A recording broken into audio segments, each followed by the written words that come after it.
Hello, everybody. Welcome back. We've had a couple days off. All of a sudden, the action continues. It's the WePlay Academy League season number 4, and we've gotten past the group stage and into the play-in, Launders, where dreams will be crushed And and champions soon crowned. exactly. Okay. Yes. This is a zero-sum game. Some will lose, some will win, but no one will tie. So that's what's important.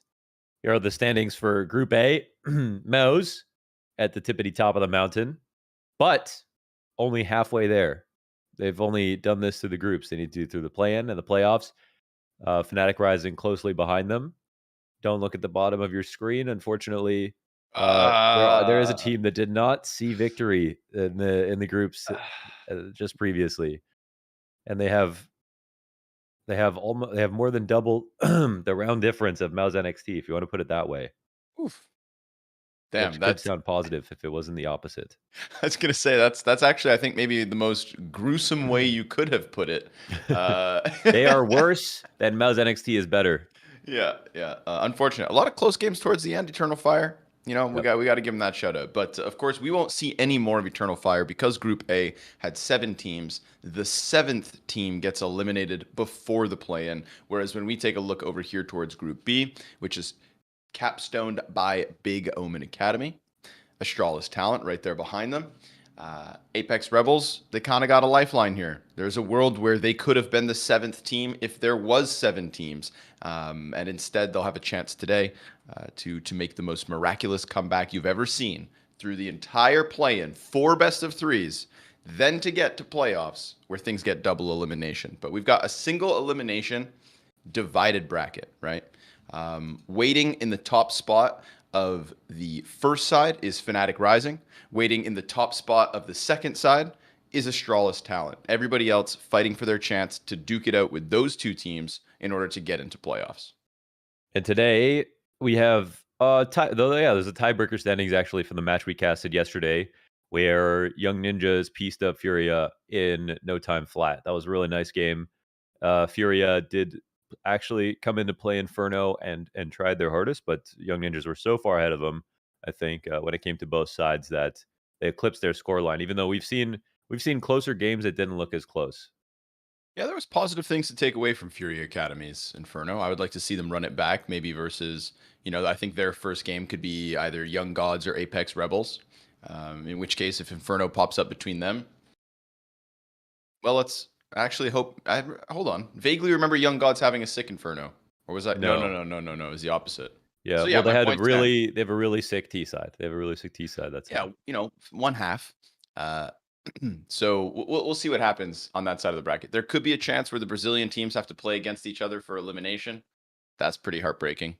Um, I was wondering if we had a graphic for the actual brackets themselves, but we will look at the schedule instead. So the first side, which is the top side, Navi Junior, Spirit Academy, a CIS duke 'em up, and then Young Gods versus Apex Rebels on the bottom half, where I think there's a bit of a clear favorite.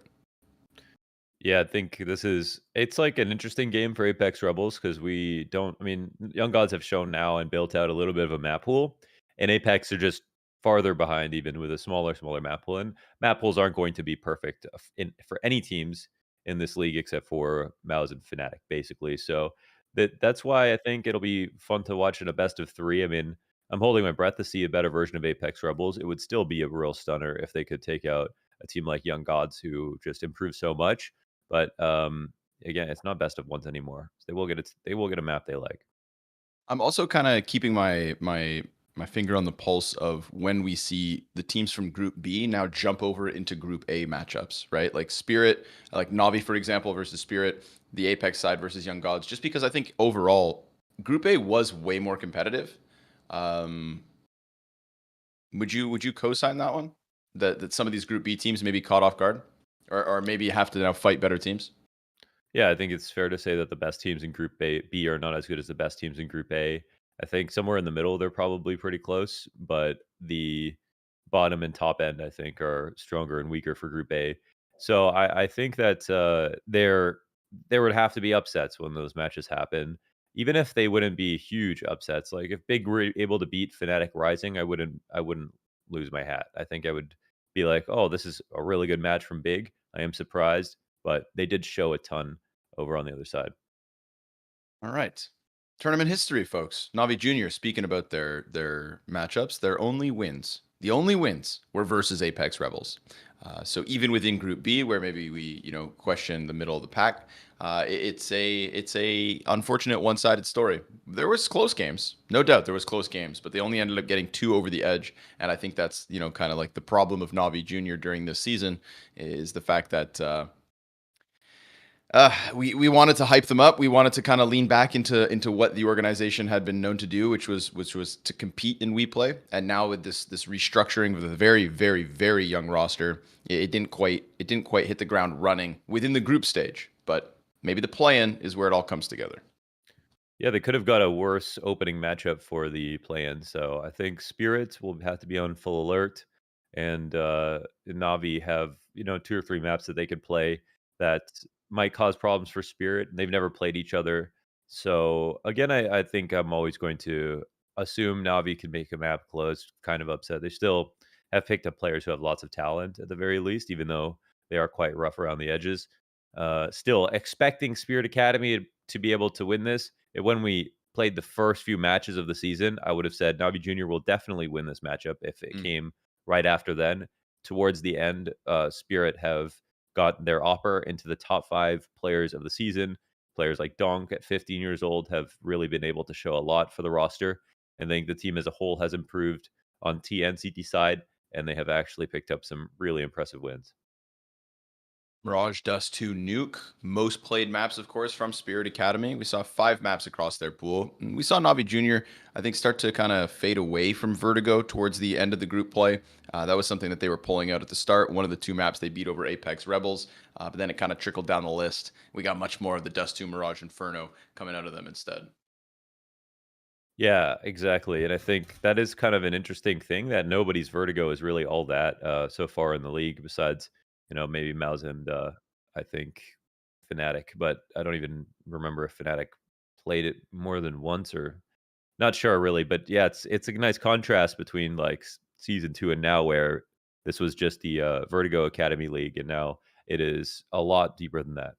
4 Vertigos every day. But here we go, folks. We get the bans out, no overpass, no nuke. Dust 2 pick from Spirit, Oh, we are gonna Inferno get pick from Vertigo. Navi, and Vertigo comes down at the end.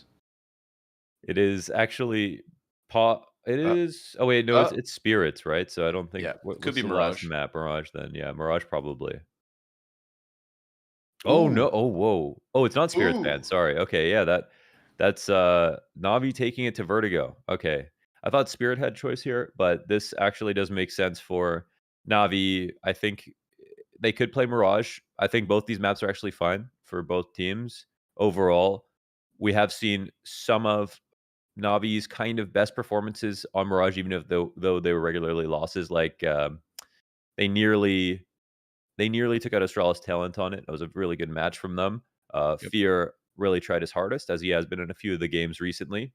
So, as a decider, Vertigo is quite interesting. I think we've got a pretty competitive map pool, though at the same time, I wonder if this isn't going to be a 2-0. There is that question mark. As far as Inferno being the second map, Spirit Academy played it once. That one time was versus Eternal Fire. Spirit still won, but 16-14. Now, we've actually started to praise Eternal Fire's Inferno by the end of the group play, right? It was like, it was where they definitely seemed to have their best chances. But Spirit Academy were able to survive that one. In terms of Dust 2 and Navi's reflection on that, I mean, they got smoked by Big Omen Academy. The second time they played a 16-4, not too long ago, just a few days. The only win, Apex Rebels, and even, we know what Spirit do on Dust 2. We know that we're gonna get Art Frost peeking down middle, almost hitting you through doors every single round. Like that duel is so Art Frost favored for most of the matchups that we ended up seeing Spirit Academy there. That well, we'll have to see if Headtrick can actually swing that up and try to fill the shoes of Mondesi, which he has been attempting to do all season, right? Be that primary opper for them and improving. But has he improved enough to deal with Art Frost and his flicky ways? I think one clear problem for Navi on this map is they seem to be pairing Demon and Frozik a lot together, which it would kind of reminded me of when they put Kyojin and Masuda together on a side of Nuke, where it was, I don't know, for lack of a better phrase, the blind leading the blind. Like I think you should have Mm. probably someone with more experience being either a rotator or an anchor for someone with less experience, and then splitting up the players who are so young and 13 and 14. And I don't even think Frozik or Demon had previous team experience. I'm not exactly sure. I think they're really, they're face it premium gods. But now that they're playing on a team, I think guidance, there can't be enough of it. So we'll see. But I think Spirit on Dust 2, if or sorry, Navi on Dust 2, if Demon is playing, he plays the B site with Frozek, and I think Demon has had a lot more troubles in anchoring. And that's also to say that Frozek hasn't been outstanding. He has clearly learned the nades, he knows the protocols, but the execution is still going to take some practice. So, whereas you look at Spirit CT side on the map over on the B site, and I think Donk has shown a lot more in terms of how good he is at holding. Well, I thought that was live. I was like, what's? Oh my God, we've already got turmoil. But okay, no. I think, and I think Spirit Academy actually come into this play-in ranked lower than they should be because of their 0-4 start to the season. I think Spirit Academy 2-0 today, Lunders. Yeah, I think so too. We'll find out. Inferno, I think, could be the bigger question mark. Yeah, we do have Demon here, so it'll be another shot at this. We got the Hassinator, Donk, Art Frost. Okay, excellent. No, not to Neki. Not to knock him. Oh! Nipple headbutts that smoke grenade. Oh! And then gets the headshot through the smoke into Suicide to kick off of the game. Oh, that is dirty. Okay. Never even saw him.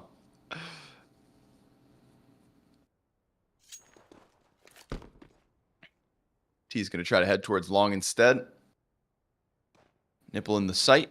And we get activity here from Navi Jr. as they go and clear lower tunnels. So Donk just stranded behind Xbox here. Won't have that smoke grenade because Nipple blocked it. Got a kill. And immediately moved towards A. So all three T's going to just try to press around that corner. Stop for a second.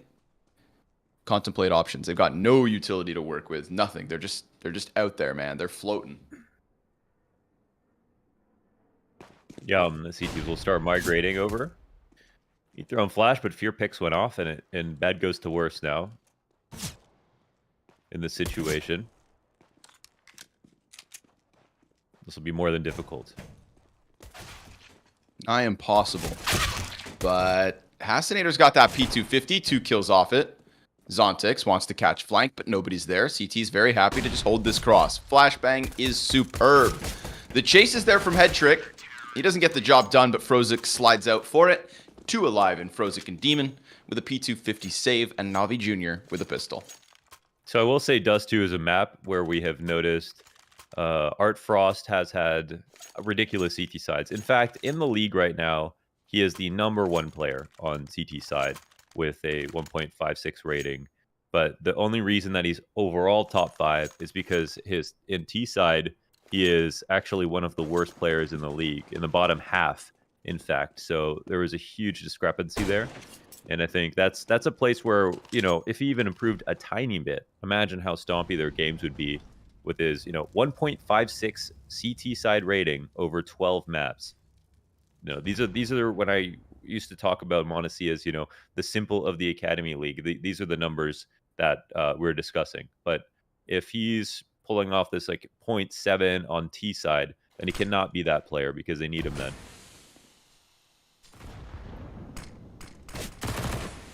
It's insane numbers, but also a weird one just because I feel like I've visually seen that impact on T side, but I haven't. That's why I brought it up, because I remember him having amazing starts and then disappearing. Keep our eyes on it. Art Frost here. Under the magnifying glass. as door cross is spotted. Head trick. Ooh. Uses that distraction through the doors.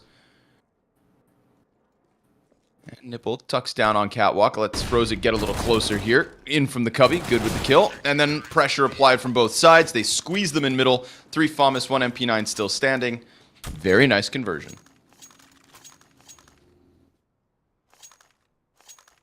He is 13 players below Kenshin in terms of T-side rating. And that's Kenshin not having a single win this season. So that is to show it's kind of the difference between him and himself, right? I mean, this wouldn't look bad or as bad if his CT side rating was like literally #1 in the league and incredibly phenomenal. So yeah, just a tiny bit better. And Dust 2 is one of the easier T sides, a place where he could have a world of impact. And just as he kind of controls those long hits on CT with his smokes playing off cat, he can control middle on the Dust 2 T side as well quite easily with the op. It's very T side op dominant. Hope for his sake, then, he's able to bridge that gap. Hell, for Spirit Academy's sake. The trick going to be flashed around the corner. Team play is looking good for Navi so far. Every little minute moment that they're throwing, whether that's the mid pinch in the last round, the flash around this corner, it's all good. Just their timings are so far 3 rounds into the game. Not to get ahead of ourselves. Looking crisp. Push from head trick into the long doors. Gets Zeused. And the FAMAS clears that one right back up. So no issue. Another casualty. Just 1 death in round 2. Just 1 death in round 3. 3-0 start. And Art Frost now with op in hand. Hoping to improve that impact. I wonder how much more pressure there is for both squads now that the play-in is here and we're off to the best of 3s. I think there would be like a slightly different feeling coming into a match like this. And I don't know. We don't get to really talk to anybody about what kind of pressure they might be under, but I think at this point in the tournament, things will start to become more real.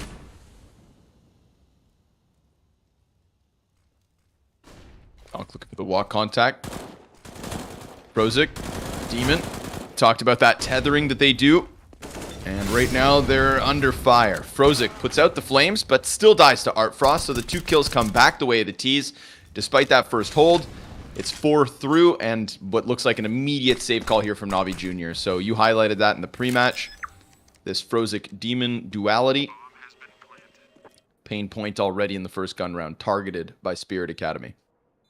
Yeah, I think it's actually just a bad idea that they're the ones working with each other, where I think individually they would be good, I think, with some veteran support. Eventually, of course, they might get good, but I mean,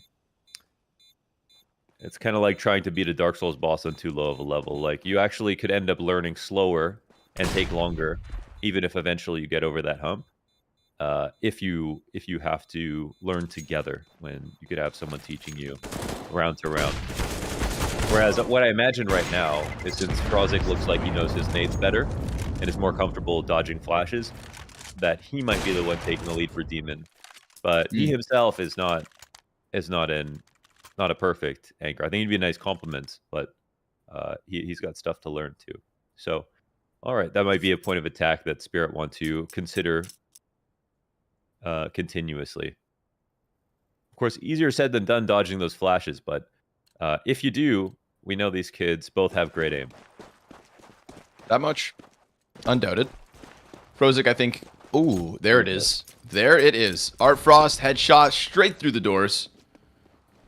Or rather, straight between them. Not even a wallbang.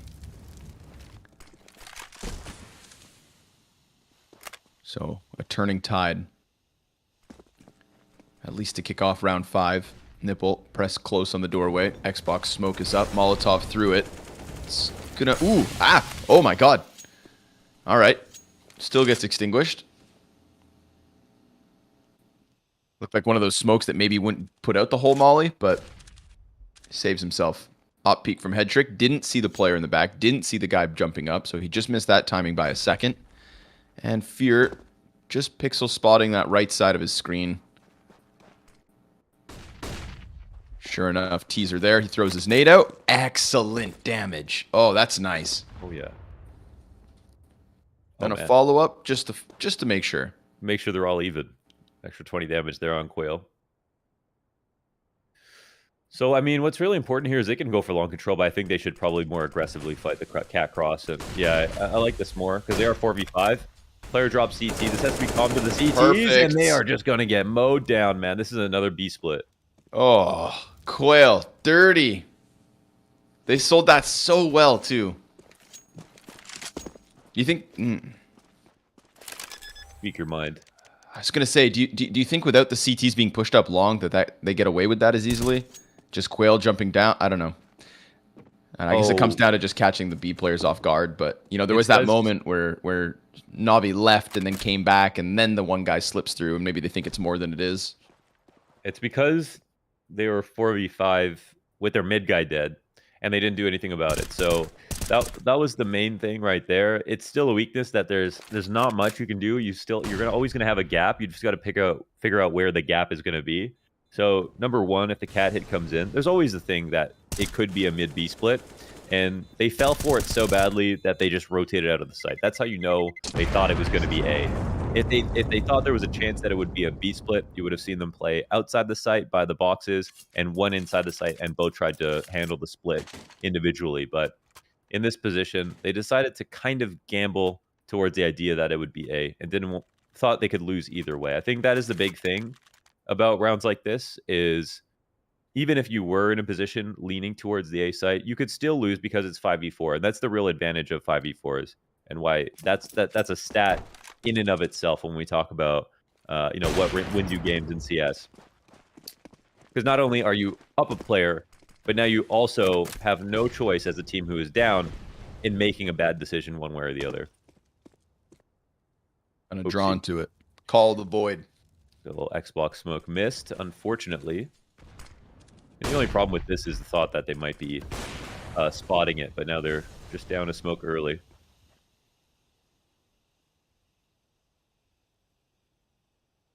Head trick posted, and it is great. Quick little peek there from Quail. Shoots him in the side. Tease into the 4v5. Now, counter-terrorists don't pull off of this whatsoever. It's the exact same angle still being held by Head Trick. Nipple with the support on Xbox. Throws his smoke down, dodges the flash, and nobody comes through yet for Spirit Academy. So Navi being much more stubborn about hanging on to Catwalk. And the movement here from Spirit is to head towards long instead. But we do get Head Trick now giving that up, right? Nipple stuck around long enough. Head Trick starts to go towards supporting Fear. Who's on a nice off angle, but gives it up just as those flashes comes through. Wants to draw them into Head Trick's scope again. And they're about to. 30 seconds left over. Flash comes out from Fear. He's going to tuck into the corner. Just the arm is all Head Trick needs to topple Hassinator. 3 versus 5 with 20 seconds. At what point do you just give this up? They go for the deep peek, kill Art Frost. But there's no time to force their way down long. So this one fizzles out. And Navi Jr., nice hold. They were trying to be stingy with that one smoke because you can see they only have 2 left. So that is actually symptomatic of the fact they missed their Xbox smoke. But you cannot clear pit properly without the corner smoke on long. So they tried to cheat it and just swing out slightly and see if the CT would overextend. But the setup right there from Navi was based off the fact that they had the op on car, and they know that if you come up to the corner, there is no chance that you can get to this pit clear without him seeing him first. So you do have to take some risks like that, but yeah, that's a kind of a tumble-on effect from just one little thing in their default. Yeah, Counter-Strike, man, devil's in the details. Yeah, and that is the tough part. Then you can't cut corners. Resources, yeah. You got to smoke corners. Back towards tunnels. Art Frost. Ooh, nope, won't be given the shot. Can't cut corners, got to smoke corners. I like that. Ooh, the one-way. Nicely done here by Frozik. I think kind of like making himself feel bigger than he is just because he was so alone for that moment. Like they had 3 guys on the cusp of tunnels. If that op pick comes through from Art Frost, closest guy isn't even in CT spawn yet. So he lays down his utility, makes his play. forces his impact onto the scoreboard. And we'll watch Spirit Academy try to reel back from another 4 versus 5 and back-to-back gun rounds. It's Cat this time with no close Cat setup, no head trick on an angle, no nipple in the corner. Just space for them to take. Demon on the close doors. And they're going to have to lean on head trick just defending this from sight.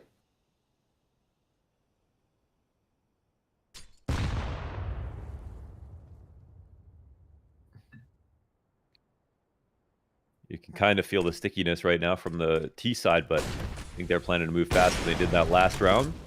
Ooh, Flash does not go far enough. Follow-up forces him back, but head trick still looking to scoop one off of the cross. Now the flashes hit their intended targets, gets the T's onto the site at least. We do have Demon attacking up Cap, but that's with just the MP9, so he'll be at a disadvantage. Unless the T's are all distracted with the CT peaks first. He comes over that edge. They're all trying to exit back, and Demon, he's not able to hold them in. Nipple, one and done. Frozik pops up with fear, and those M4s just tear through the T's as they tried to fall back into their post plant. They will be able to push and plant, but no retreat. Look at all these bodies. Yeah, that's beautiful from Frozik. As the rotator over. And here, Spirit are making just slight mistake after slight mistake, and what's really great is that NAVI are punishing them. So first, right here, Dong took a risk in taking that duel. You could see he started shooting because he could see where the smoke landed and wanted to fight him. Off the Cap play, they don't flash properly, so that Operon car shouldn't have to dodge that at first. He stayed open, not that easy first kill. And kind of along the way, right, they're getting picked off everywhere they go, whether it's long, whether it's over to B, whether it's up Cat. And here, Spirit Academy, at least they don't lose the time. That's good. Now, they have enough money as well to buy again. That's good. But what is the idea? I feel like there's going to be pretty staunch temptation to try a full B hit again. Maybe to commit to one maybe a little faster as well, right? Try to force your way into the Frozik fight, just because, whether they know it or not, he was so alone.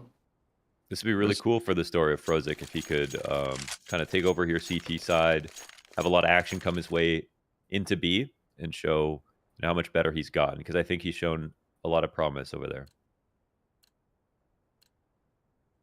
7-2 at the moment. Most amount of kills alongside Head Trick, and Art Frost has not been able to pick up mid-impact since that one kill. Quickly out long. Hassinator on the helm.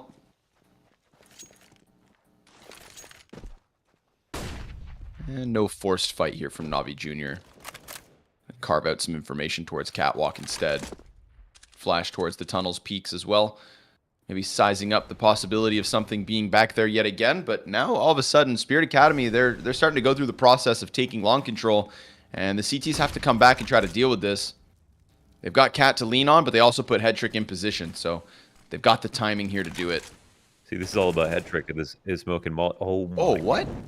He just lined it up just through the smoke. Oh man, just cross straight down the wall. Yeah, that's tough.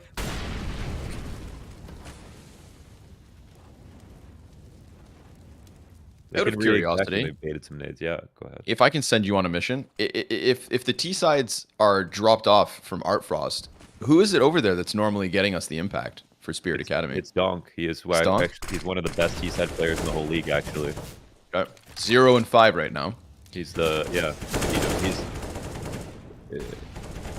it's actually kind of crazy. He's top 5 in the whole league over the entire season, 11 maps, 1.20 rating for Donk on T side. That's an impressive CT side rating.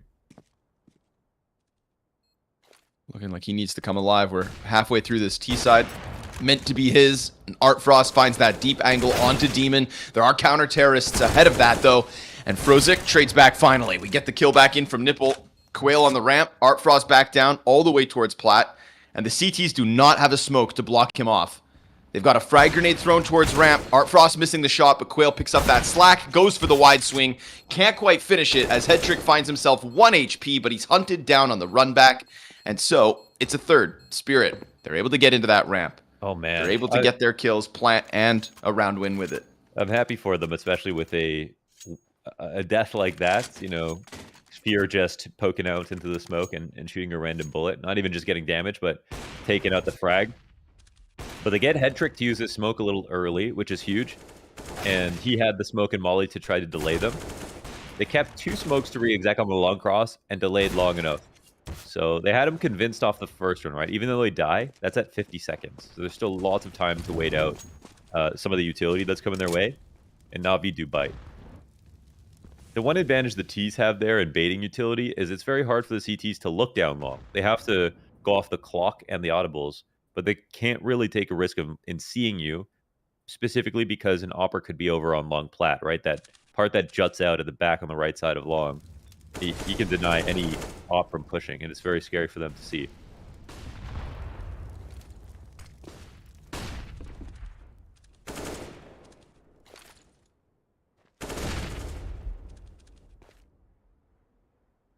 Quail back to the front of the cat hit. Art Frost scope to support. Saw that really slick mid to B split with the drop down CT once. It was Quail who did it, and he is kind of being left to float on cat, but he's got more players with him. And the tunnel players also start to leave, so maybe it's not the split.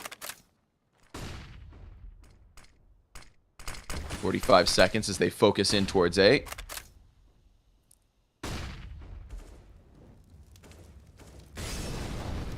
Head trick on Goose. Nipple looking for the headshot angles just over the ledge. He delivered one of these last time they came towards this A site, and it's head trick in from Goose with the first one. T's trying to push in 20 seconds. Head trick just trying to dodge that util, looking to bring another one with him. Nipple on the ramp. It's not being held. Oh, he lines up the 2 in the back. Nobody ready for the peak. Zontix then has to extend off of the plant, and Fear comes through with a kill. Art Frost on his own, tapped by the pistol. 5-7, wow. Insult to injury. 6-3, Navi Jr. They catch them not watching. Oof. Yeah, there's, obviously always a chance that they could come up through the ramp. And they were just like, give us like 2 seconds to get into position before you right. peek in. They said no, so it's an easy mode down here for Nipple. Nice. You don't make deals with the devil. Nipple comes up the top of that ramp like a bat out of hell. Yoink. Sucks back any hope Spirit Academy had at closing that one. And now, unfortunately for them, they're down into the pistols. Second tack pause called on this T side. We've got a dry spell plaguing Spirit at the moment. Yeah, Navi are playing very well. I mean, they're impressing. Keeping just the right amount of pressure. And the right amount of pressure means that they are always making it seem like they're about to attack. Like, that's the right amount of pressure. Not throwing every nade you have and swinging, but just playing the game that the T's are trying to get you to play, which is use all of your nades early. And they're putting themselves in very decent spots. They're taking a little spam fight here. They're throwing a flash to slow you down on the cross. They're trying to make sure that your utility runs out. Like your lurk smoke on cat, they're fighting behind that for so long because they're really terrified that NAVI are about to peek that corner. And even just that fear, even if it's not coming, that means the CTs are doing a good job.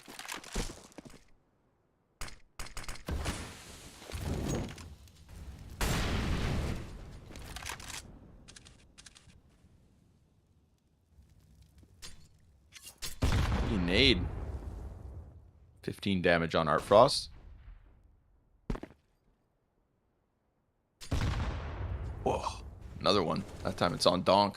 The one piece that they really have to lean on. And a piece that they usually do lean on, like you've alluded to. Top 5 rated players on T-side Dust 2 this season. Least amount of kills for his team right now by a notable margin.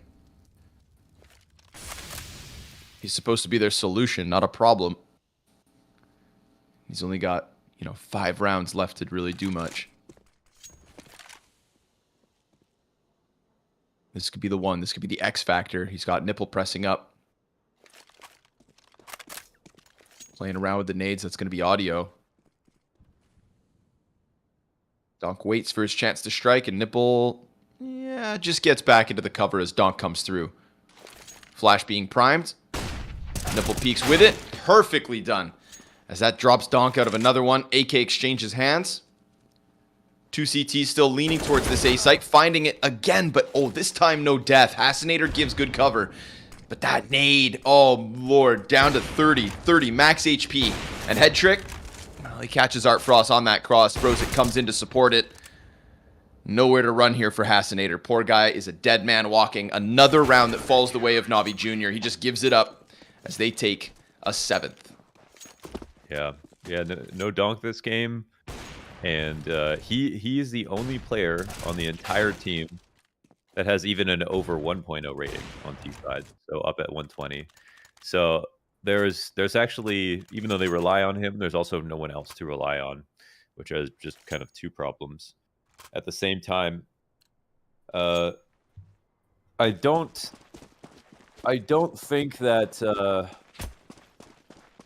I think we've seen kind of good enough T-Habs despite all this, and really, really good CT sides to help them bring it back. But in this game right now, looking at the quality of play here from Navi Jr., I mean, I have a lot of confidence in them, right? I feel like they're playing extremely strong.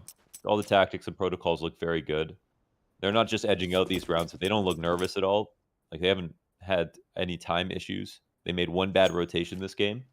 And Spirit right now, they're only getting anything out of this B site, if that, with the 3 rounds they've gotten. The mid B split, the 1 full B. That's about it.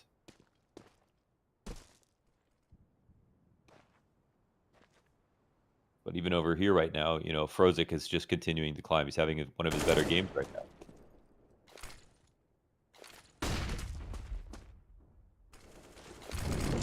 Better now than any other time with elimination over their heads. He got rattled. Frozik gets one. Car player still tucked in. Oh, he went there.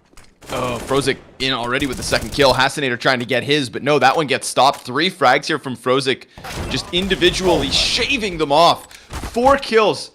Essentially a solo B-hold. His teammate nothing but a distraction off of the car. Frozik stands tall and delivers. Yeah, man. I don't know if Demon felt really comfortable there. On low HP, if he held this off-angle at car, this kill is free. They're so obsessed with the idea of taking out Frozik, and he does not let them have it. Look how well he plays off this box. I think the thing to highlight, too, is he is doing a good job of not getting blinded. When he does, he has cover to fall back to, and now we get to see his aim be the focal point of all of these situations, and it feels like, at this point, both sides are relatively closed. It's 5:30 and the kitchen closes at 5:40. They don't know what they want to order. They're trying to put it in. Yeah. Oh, excuse me, miss. Can we? No. She says, John, you make sure you spit on those eggs. Yeah, you can order. And the thing is, they keep going to B. This is just more. There's just more rounds of experience for Frozik to get better and better, to learn what you want to do.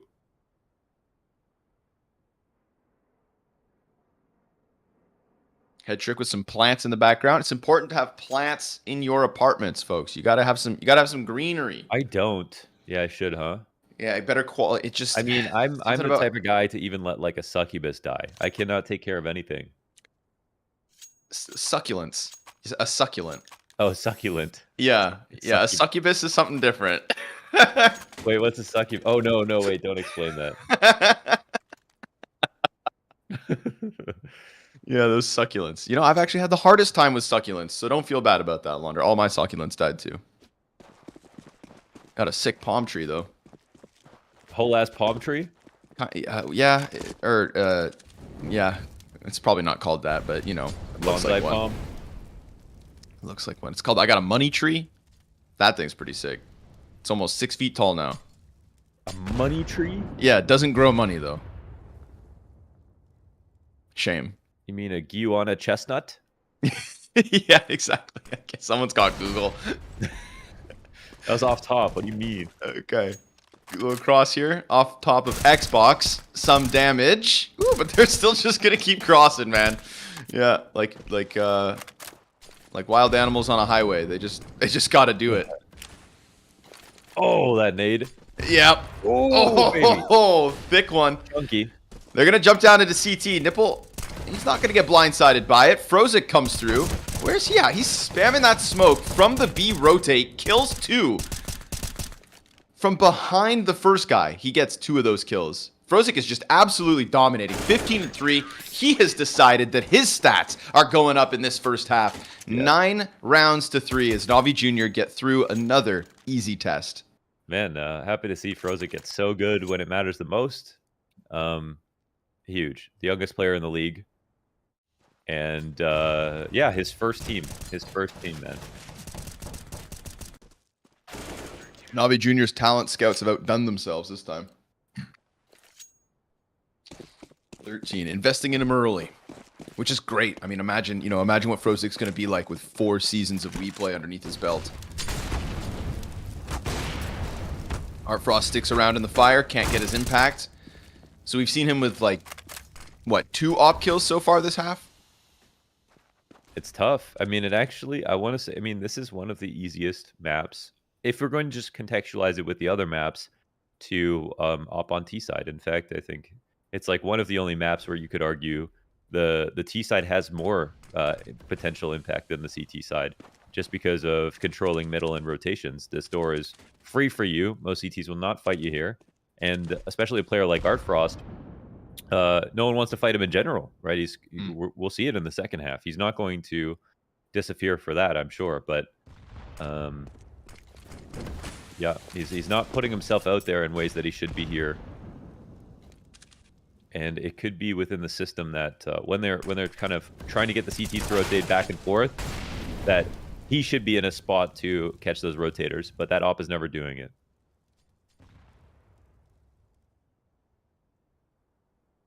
Well, Frozik dies alone for once here. Demon's chance. Demon. Ooh, crouches into the barrel. So, no Frozik, no Behold.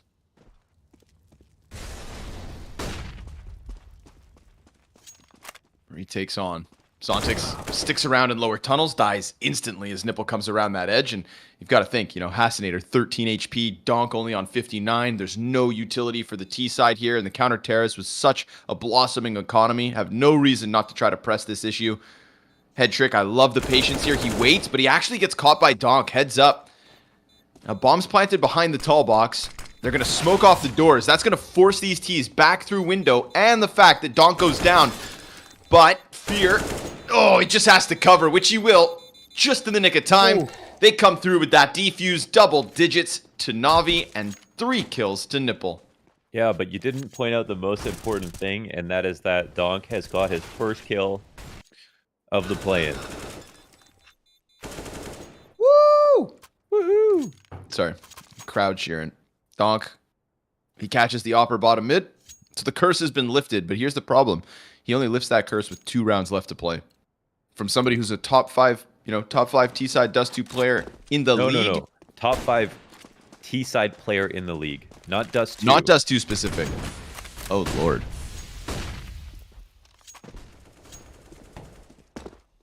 None of these stats were Dust 2. These were T-sides overall. Oh, man. I thought we were talking Dust 2 specifically. No, these stats we were talking specialists, expertise. Just in general. This is Donk with a 1.20 plus rating over the 11 maps they played on any map. That is infinitely more impressive. Yeah, it's unbelievable. But it does show exactly, why they have 3 rounds right now, where his score is at. But and then also that he has absolutely no help when it comes to the games that they are doing well on T side. Again, his next highest teammate is sub 1.0 on T side. So if it's not Donk, it's done. Yep. We're 2 rounds away from exactly that happening. Nipple. Ooh. Gets an assist. His head trick plucks Zontix off of the site climb.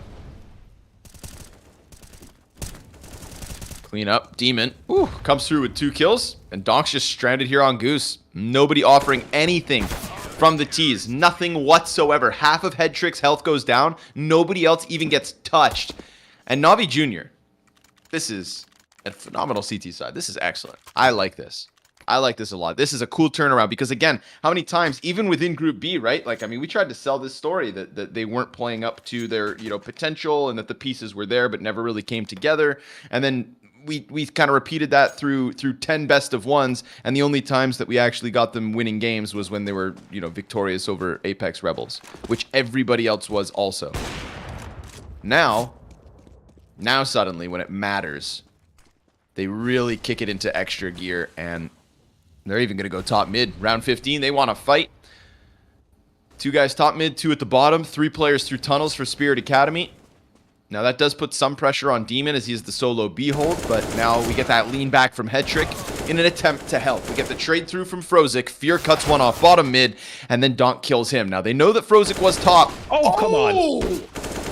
What is that?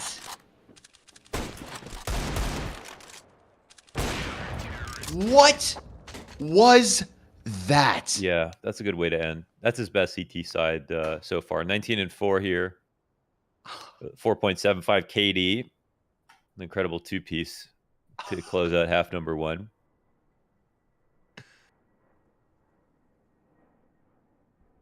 Wow. Yeah, there'll be a second half to go. We're in a good position for Navi Jr. I think Spirit now, unfortunately, even if they play extremely well, they rely on a pistol. CT side will be a completely different story for them if they do, I think. But, I mean, Navi don't have bad T-sides either. They're actually quite well balanced. I honestly, even though they've kind of just ended up losing most of their matches, in terms of the discrepancy, they don't particularly fall off on T-side. I would even argue they have one of the better T-sides overall, just from the perspective of protocols and stuff like that. But they also have Fear and Headtrick, who are both in the top 10 in terms of T-side output. And those are the reliable pieces, right? That's the thing. Yeah. Those are the guys that have consistently delivered, and then there just weren't always enough supporting pieces around them to finish off maps. So I think T-side is obviously harder. It's just harder. And it's obviously totally fine to have a lower T-side rating. And more impressive to have a high T-side rating than it is CT. But when you have, I think especially when you have younger players. Oh my God, look at this. That is, I don't even I mean, that's understand. just luck. Yeah. It's literally just luck. That's just luck, yeah. Yeah, he didn't actually finish counter-strafing and kill the first guy. He just shot before he pressed left. So if he was better, he would have missed. That's why it's sometimes better to be lucky than good. That's right. Yeah. It's always better to be lucky than good. Wow. Wow, that's pretty sick. That's pretty sick. A pistol round here for Navi Jr. could spell a very quick map 1. And a map 1 where we just didn't get what we anticipate. You know, no donk impact on that T side. And out of nowhere, 19-4 performance from Frozik. By the end of that half, he wasn't just sitting in B, man. He was all over the place, right? Demon actually started to become the anchor, the hard commit, and Frozik was kind of unleashed. Because if he's dropping bombs like that, let him do as he pleases. And he farmed Apeks Rebels, but I mean those guys just walked around, right?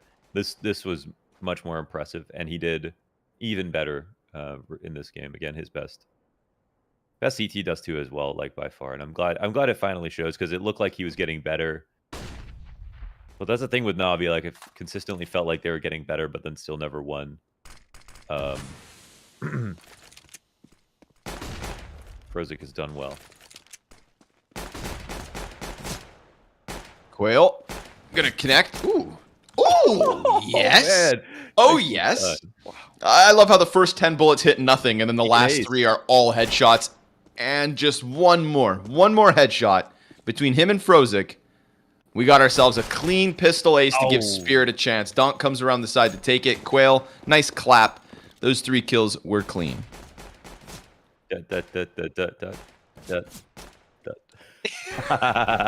Warm-up shots. It's to give them false confidence, right? They're just thinking, oh, he's missing. Until he's not. That is so great. So, good to see you, Quail. Puts 4 kills on the board. Gives Spirit Academy a little bit of a chance here at the start of the CT side. Gonna have to keep it incredibly clean. Mr. Clean.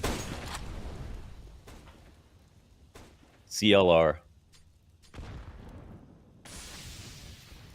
Drano. I love Drano. Yeah, it tastes great. No. MP9. Don't Walks in. Drano. Little pop. MP9's good for 2. Bomb drop. Fear not even going to turn around yet.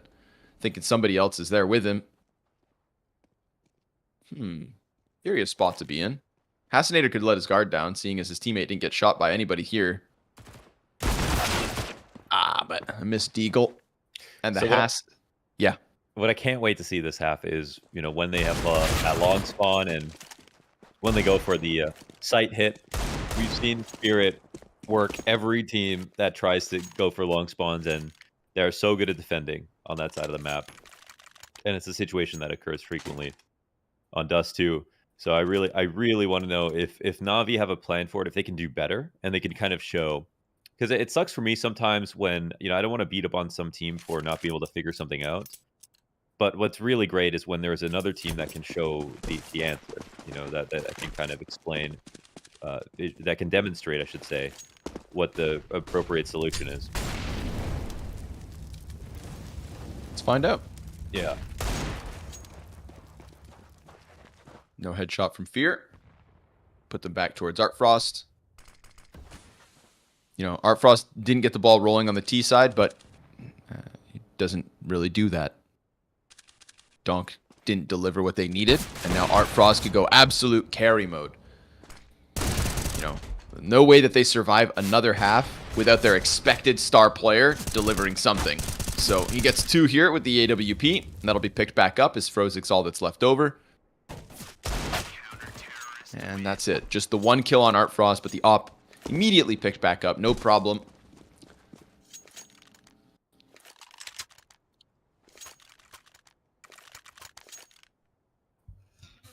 Glad we got the start, so they give themselves a chance to have full guns and utility. Defending against 13. And Headtrick is going glass cannon, man. That is crazy. He's going glass cannon on T side. All right. That MP9 is going to laser beam him. Ooh, Artfrost. Incredibly quick into the tunnels. Falls back with the nade. Quail gets off by Headtrick. Wow. There was a plan there. Lack of helmet doesn't cost them just yet. Artfrost will find that kill he wanted through tunnels. And escapes back. Keeps hunting, though. He knows there was an opper up there. He loves a good head-to-head. Hinge smoke comes through, denies him any further vision. It's actually hilarious how much more comfortable he is taking even riskier peeks on CT side than he is on T side for the same control. It comes down to comfort. When he figures that out, it'll be great. Push through. Nipple, clean entry. It's Artfrost dead. Zontix also denied. Nipple, 2 headshots as he comes around that cat corner. Hassinator all the way on long with an MP9. Yeah, they're out of it. They can't even get the op back. Uh-oh. 2 lightning strikes out of Nipple. Clears the bomb site. Gives Navi Jr. an early T-round win. And that's despite Artfrost, really forcing the issue of getting that kill in tunnels. It's actually because of it. They decided to go up cat because he was just spotted in mid. So they ran over top of him. And he was this close to getting the rotation off over towards the long corner. But they were also just in time to make sure he couldn't. And I wonder if there was a real plan here behind Headtrick getting the glass cannon up, because he killed, I believe, Quail jumping up for the fast cat boost as Artfrost went into lower. So it might be a set play that they were looking into.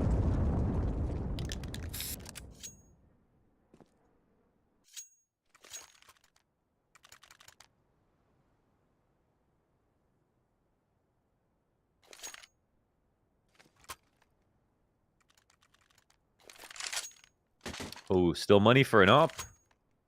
Wow, that's great. Oh, they actually did so well in their anti-ecos.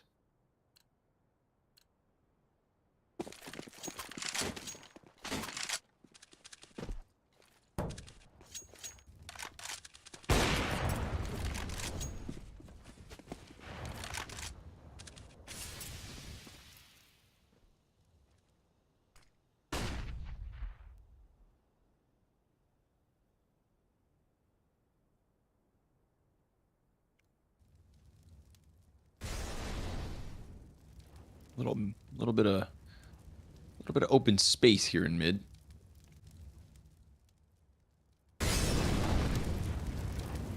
Catwalk as well.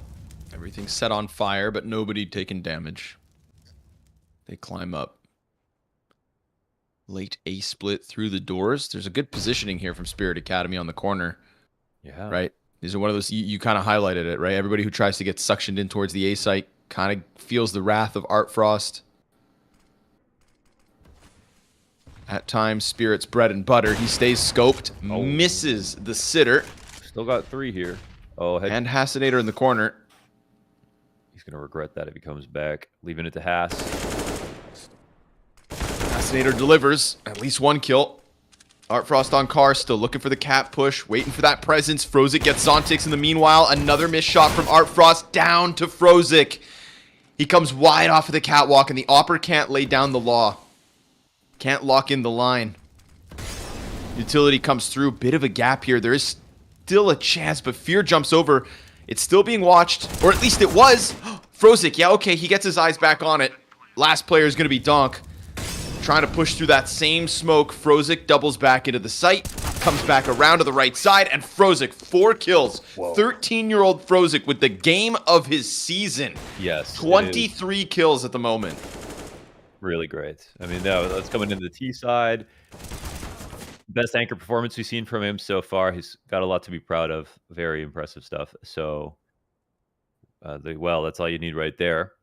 I feel for Art Frost there. He put himself in the good spot. They had the right setup out the gate. They actually called out Navi Jr. They leaned 3 at the beginning of the round. So Navi set up specifically into, exactly into their setup with a pit anchor, goose player. And then the only player to get a kill is Haas there, right? They have Art Frost misses 2 shots. Haas gets his first. Goose player dies beside Art Frost. Art Frost misses on that cat cross, and unfortunately it gets chalked up to that, right? They could have snowballed right there at long if Art Frost hit his first one, Haas hit the second. So it sucks that happened. But that is a reason that they lost right there. 1 kill out of 3 players.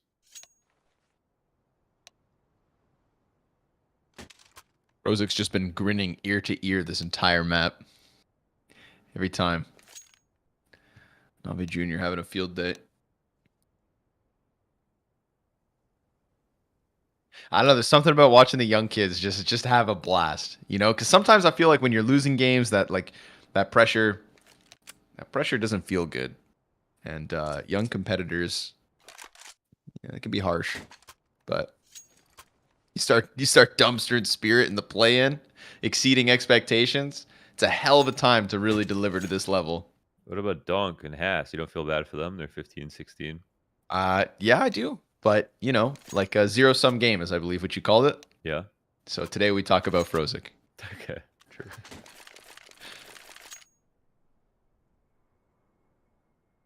Everything remedied.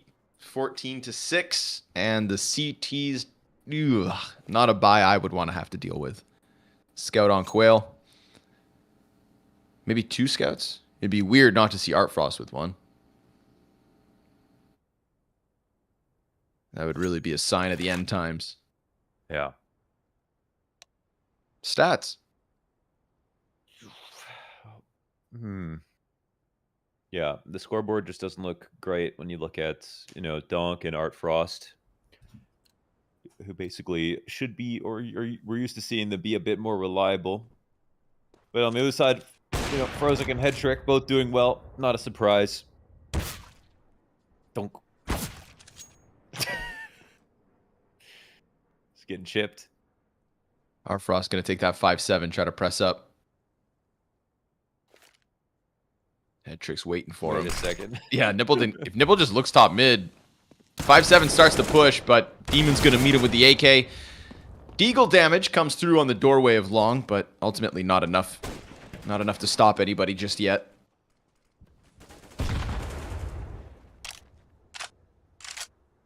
So another one where Navi Jr. are just going to slice through the A defense. Donk goes down towards middle. And this one is 15 on the board for Navi Jr. 15-6. Oh! I was trying to say that once the Group B teams had to get a taste of Group A, that they were all doomed. and done. And I was trying to be gloomy about it all. Well, Spirit Academy meeting NAVI Jr. here on Dust 2. Little CIS matchup that NAVI Jr. right now dominating.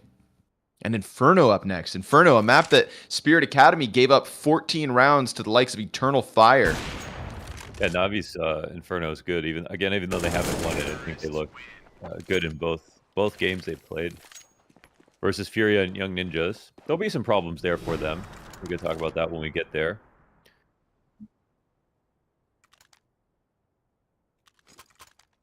Maybe sooner rather than later. 9 map points on Spirit's map choice. At least it's the full-fledged buy. Let's see if Art Frost can turn the tide right here, right now. Quick little door molly. Slick. And an Xbox smoke right with it.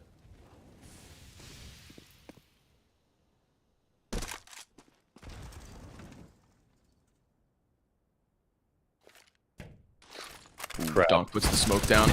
Oh, at least he gets one, but... Oh, yeah. It's like, oh, no. Yeah. He knew his days were limited, so bring one with him, and I think it kind of stalls out the full commit at least.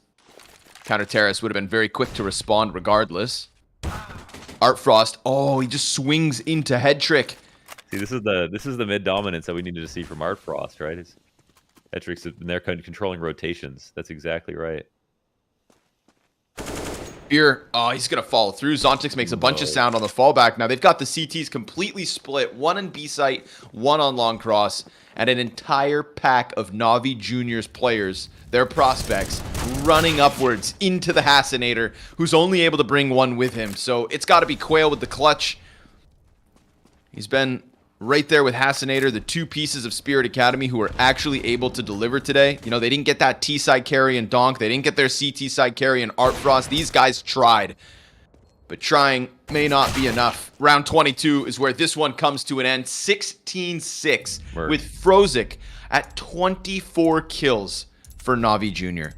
That, my friends, is just impressive. And NAVI Jr., they take us away with an upset here on Dust 2. Let's label it as that as we go towards Inferno. We will meet you guys on map 2 in just a little bit.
Welcome back, everybody. We're one map deep between Navi Junior and Spirit Academy, and let's call it an upset.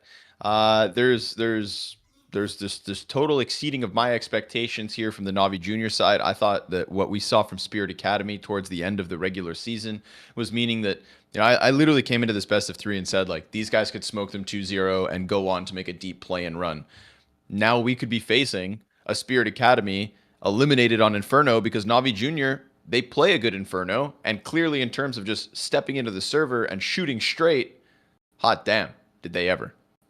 Yeah, we've definitely clearly had both this Navi playing just above their level with Frozik having the best game of the season, plus them playing to their level in terms of their teamwork, finally resulting in like good two halves on a map that they clearly have shown they know how to play.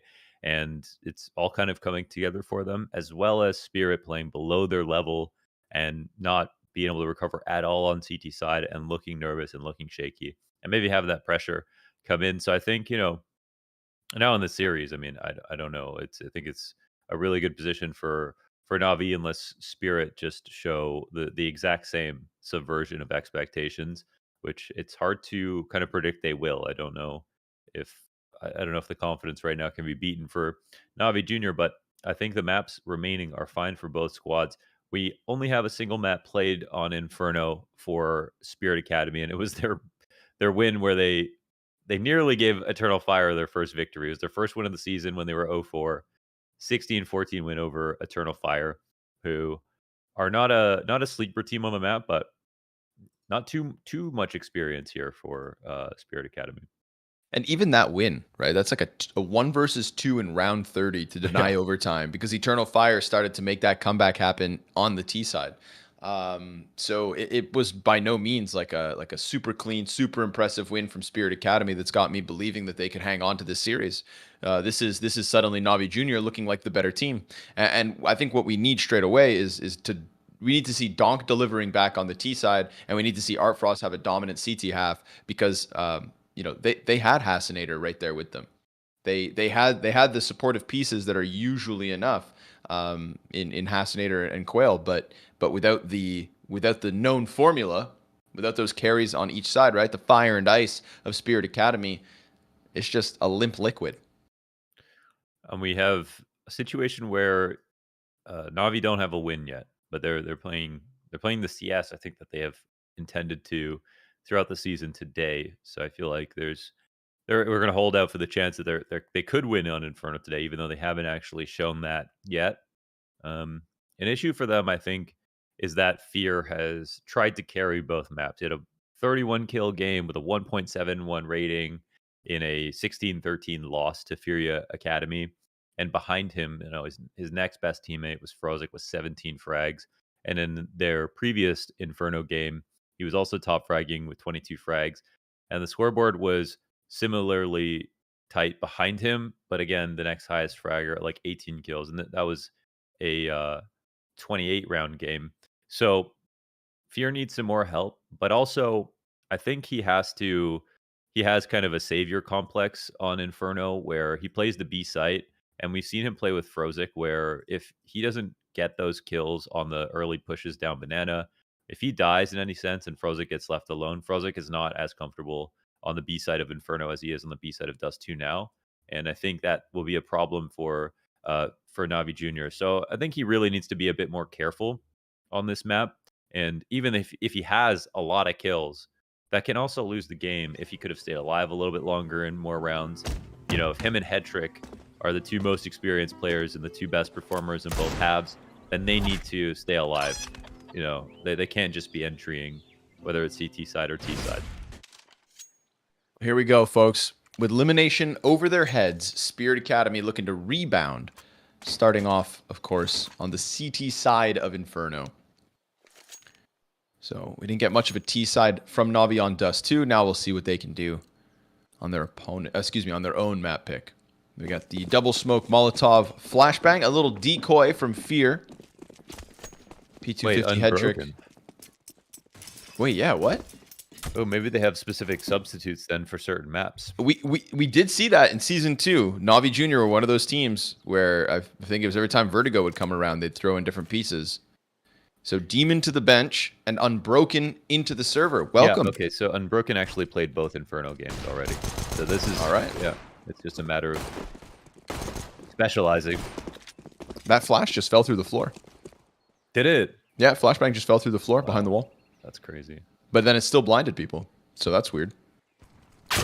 Need to find that lineup now. Our Frost, he's the one that comes through from the graveyard USP kill. Dual Berettas off of the balcony, just chewing through him. 3 kills for the Hassinator with the Dual Berettas, and that, my friends, is a flawless CT pistol. Yeah, and the reason we talk about the CT side for Art Frost across all maps is because even on this map, he had a 20 kill half versus Eternal Fire. Looking for a lot of output from him, and maybe it'll be nice for Spirit Academy to start on the CT side.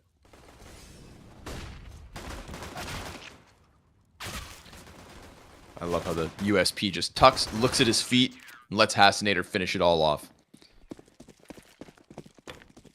Dual Berettas. I'm very happy the Dual Berettas came back into the meta. I don't know, fun little gimmick in the pistol. For the entertainment value. Goes right into the M4, one of 2s. Well, I think it looks silly. Zontics. Oh, yeah? Yeah. Well, you probably don't like cowboys. I don't. Well, there you go. Bet you think they look silly too? What other things do you know about me now? Yeah, I think they do look silly. That part we can agree on. Okay. Art Frost making a bit of money. Gets dinked in the process. And Zontix. There we go. Bomb delivery. Nipple, I hate to break it to you, but you are a dead man walking. So, Art Frost, CT side impact, Donk, T side impact. Oh, we also don't have Donk. No Taneki's in the server. No Taneki's in the server. No Taneki's in the server. What the hell is going on? Okay. Well, he was in the server last time as well for Inferno. 6-man rosters. Yeah, so that alive and kicking. Donk doesn't play Inferno, I guess, and neither does Demon. So this is by design. Interesting. I always thought it was like man's had to go to school or something. You know, like they missed that day. Yeah. But yeah. No, I guess or like they got grounded or something. Yeah. Mom pulled the Ethernet.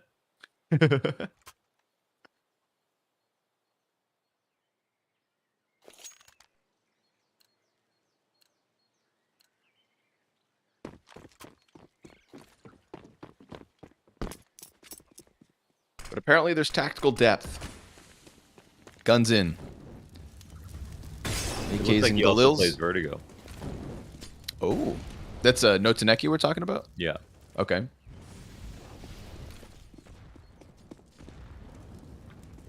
Well then, I extend my warmest welcome to No Taneki as well.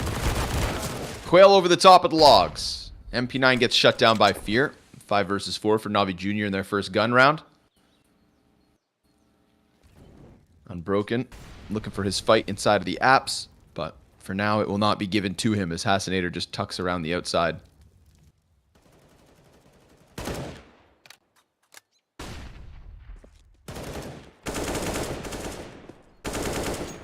Ooh, gets away.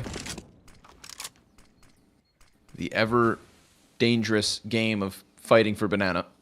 CT's come right back at it. They're going to see that it's clear, but Navi Jr. may not care if the infos slide by because they're just going to go right into the A commit.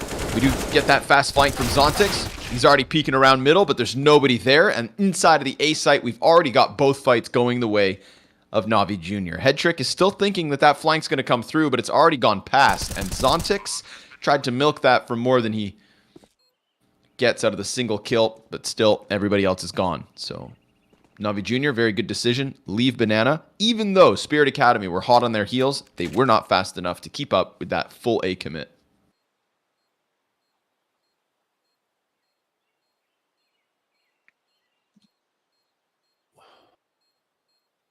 What else is interesting here?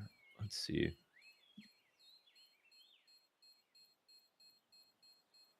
It looks like even though they kind of have like these kind of substitutes for specific maps that they haven't necessarily been, great on the maps. I think that Unbroken actually has yet to have a game with even a over .9 rating. So struggling a little bit in the 2 Inferno matches, 13 kills each time.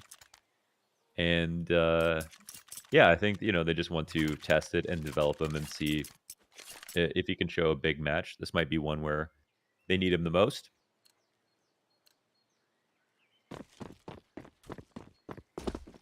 And it looks like he also played the 2 Mirage maps of the season.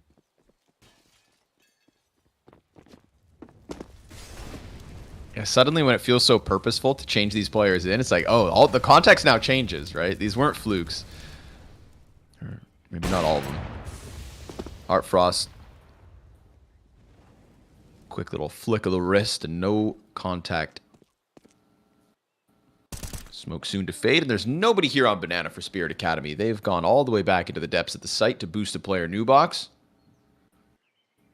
Quail takes up a spot towards Coffins. And the arch rotate starting to lean back ever so slightly.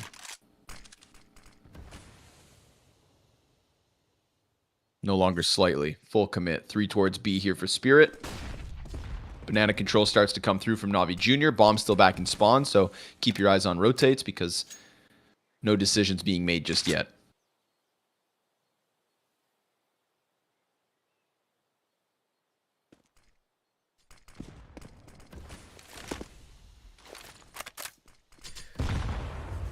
Been pretty impressed with the defaults this season from NAVI Jr. Here they'll run out of mid, but they avoid taking any damage. I mean, they actually have tried to survey and see if the CTs would push, but they haven't. So they're asking for the exec to come their way. They'll now rotate over, but the flash support's going to be a touch delayed. Might make it in time. We'll see. Oh, Zontix has nothing, actually. Oh, no Deneki time to deliver. Just the 1 kill. Head trick immediate trade. Zontix tries to swing it around the side of Coffin.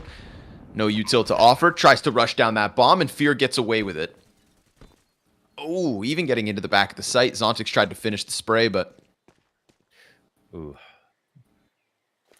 They've been relatively depleted here. This flash is the last one. It's got to be good. Hits Hassinator. Stuns him for a second. Head trick just waiting for the fight from Little Pit. Oh, nice snap down from Hassinator. He gets both those kills. He brings it back up to the deep peak. And Spirit Academy on the retake, 3-1. That's impressive. They wanted to try to peek from quad or emo and do the double emo thing. And I mean, Hass is low at the end of it, but a beautiful first kill on the pool player who was supposed to just have him dead, basically. So they got the damage in that they needed to. Pull out an enormous rounds where I think they give up a little bit too much map control where it's uncomfortable and have very low nades on the retake, but still win over NAVI Jr.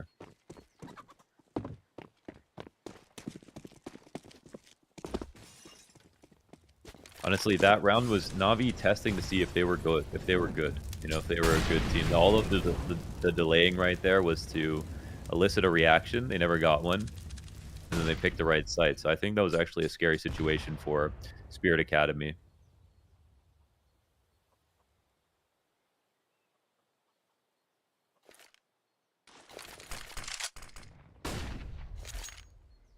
Hassinator takes a little jiggle, gets no return.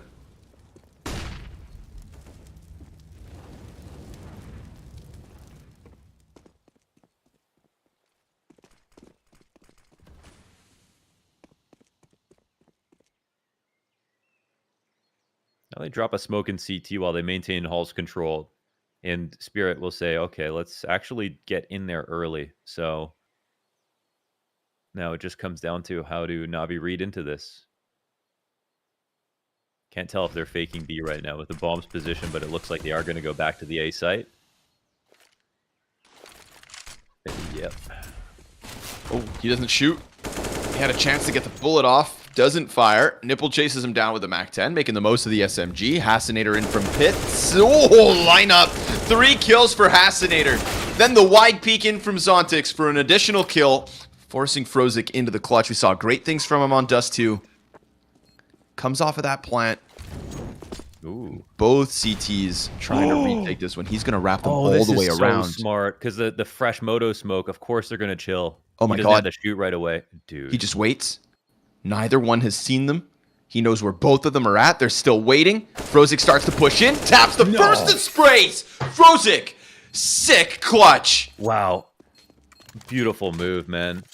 No way a 13-year-old does that. That is just insanely smart. They smoked Moto Spirit. No, they have this wrapped up. Frozik's on half HP. Of course they're going to wait the smoke out. Frozik goes all the way around, and just as it comes up, that 15-second rotation, 15-second smoke, and such an easy 1v2. Completely outplayed. Completely outplayed. 13 years old. The wisdom of a wizard. Wow, to survive that Hassinator 3K spray down too, right? That's such a recovery round. Oh yeah, it's a 1v3 as well. Mm-hmm. And again, one of those moments where like, if the first kill's not clean, the second player has a chance to turn it on him. But no, one tap, dirt nap for the first guy. And then in that moment of confusion, sprays down the second. Frozik having a wonderful day of Counter-Strike.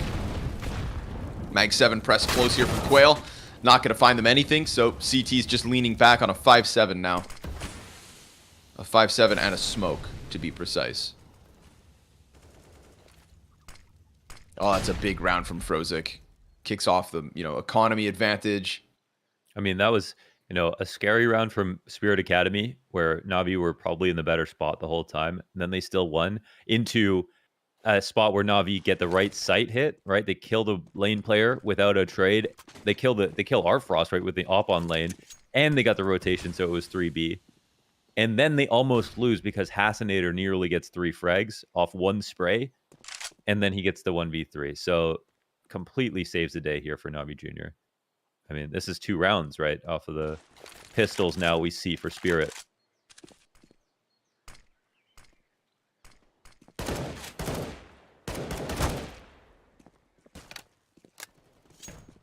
It doesn't really matter if it happens at the beginning or end. It could be a match-defining clutch.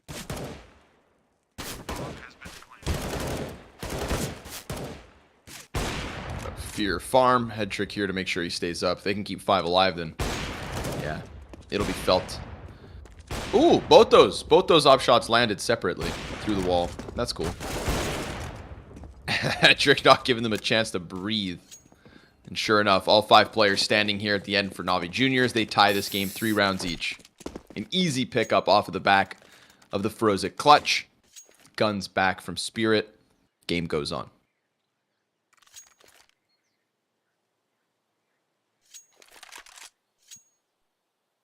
Door is wide open right now. They're doing a good job of not getting off from Art Frost in the default. And they've even actually killed him as he was running back. So don't know if he's going to be a little bit more scared or a little bit more aggressive. But I think he should always go for the latter. Because he's going to hit some hard shots if he puts himself in good opportunities. I think he's weaker when he's passive, so...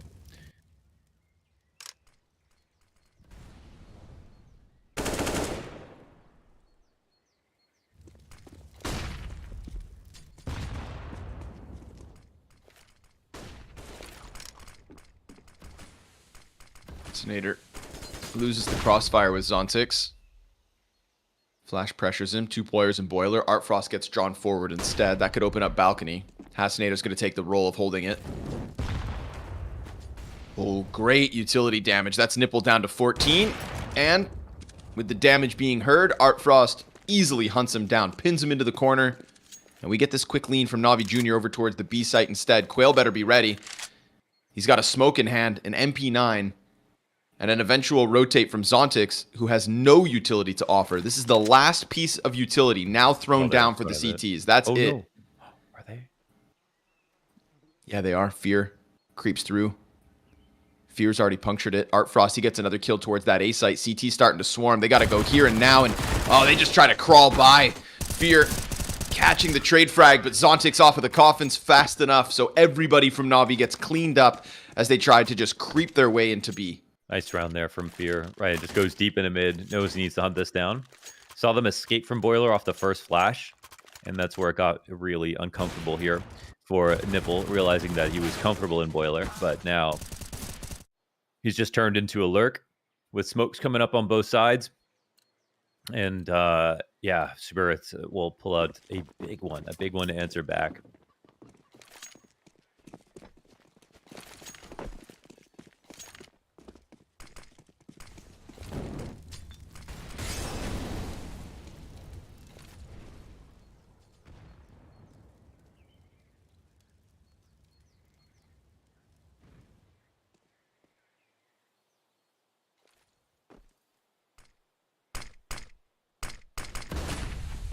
Ooh, looking to be much quicker this time. Assassinator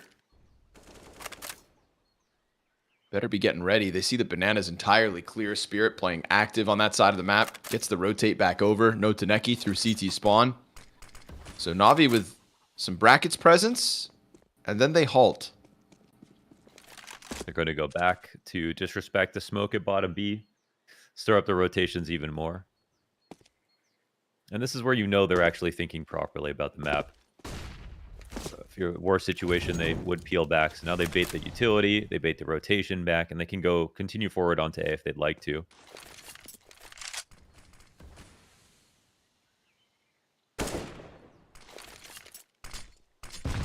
Nade. Not half bad. Nade. And the fire forces Nipple into the gun. So Zontix clamps down on the push. Navi Jr. hitting a bit of a wall here. Can't go either direction at this point. They could just try to scramble back desperately towards Banana. Quail behind the wood wall. Sprays for the first one. Frozik with the quick trade. But now obviously that are they just saving? Full rotate goes back, and it's a save call. Sure enough, bomb stays in spawn. Unbroken versus Zontix could be one more engagement this round, and Artfrost could have nearly got caught, but there's no round win here for Navi Jr. That is number 5, the Way of Spirit. Yeah, it looks like if there was a little bit more time, they might have tried the B site. Where Quail dies is not ideal, but they also have a kill, and it's early enough just to scare Navi into thinking there could be someone back there, ready for a Coffin's flash or really close in CT. And he gets a kill down Banana, so they have enough time, I think, to make a move over. So now Spirit are kind of keeping up with them, which is good. They've been rotating a little bit faster, and they took back space on Banana so quickly after it was disrespected by Navi's window flash and peek from fear. The one molly that came down, they didn't scare from it. And as important in Counter-Strike as it is to take map control, it is just as important to know when to take it back.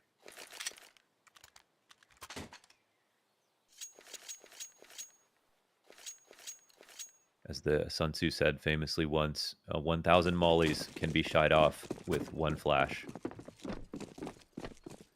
Are you sure about... Have you checked the sources? Molly. He said mollies like that too. Okay. Nobody's got time for Molotovs.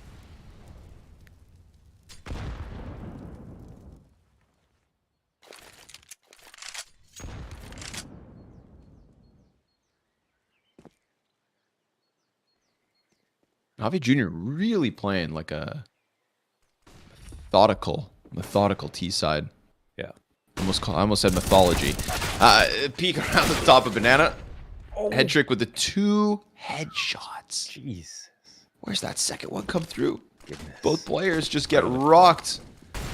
And now we're going to get the pressure into the B site. I mean, they could follow through with it if they wanted, but they wait. Yeah, that little bit of pressure so that Unbroken can catch Hassinator, reopen this A site unless Zontix going for the mid peak. Here's the players jumping up into the apps. But they come back at Boiler. He's thinking maybe they go out balcony. It would have been the safer route, but Nipple actually doesn't extend. Zontix, he's in the pocket. Stops the bomb. Now it's just the pistol. Tap in from Nipple. That's so critical that he uses that P250 for the frag. And now the bomb plant comes through with it. So good calling here from Navi. Because there's a method to this one. They wait for Unbroken to strike from the apartments. They open up that A site wide. And now Fear, he's going to lock in this last kill just by waiting towards Banana. Make sure that nothing can be saved. He's coming for Artfrost's op, and it's going to cost him his life. What? Or not. You could die doing this. Because he's going to go quad, so it's kind of risky, but... All right. Should be good now. Loses one. Unbroken comes out. The trade's there, of course. The op will be saved from fear and not given over to Artfrost. Navi Jr. take a fourth. Solid round, man. Like they work map control really well. Of course, it comes down to Head Trick taking out 2 players on B just by himself. Really nasty second shot to the corner to deny the refrag. Supposed to be instant there for Spirit Academy. Little X factor for Navi Jr. And then they actually set up Unbroken very well at the end of halls with the amount of pressure going on over the other side of the map. And they pull that pit rotator, which is the hardest one to pull. You cannot do that in a 5v5 situation. It is literally impossible. So with the kills they got, they finally loosened him up.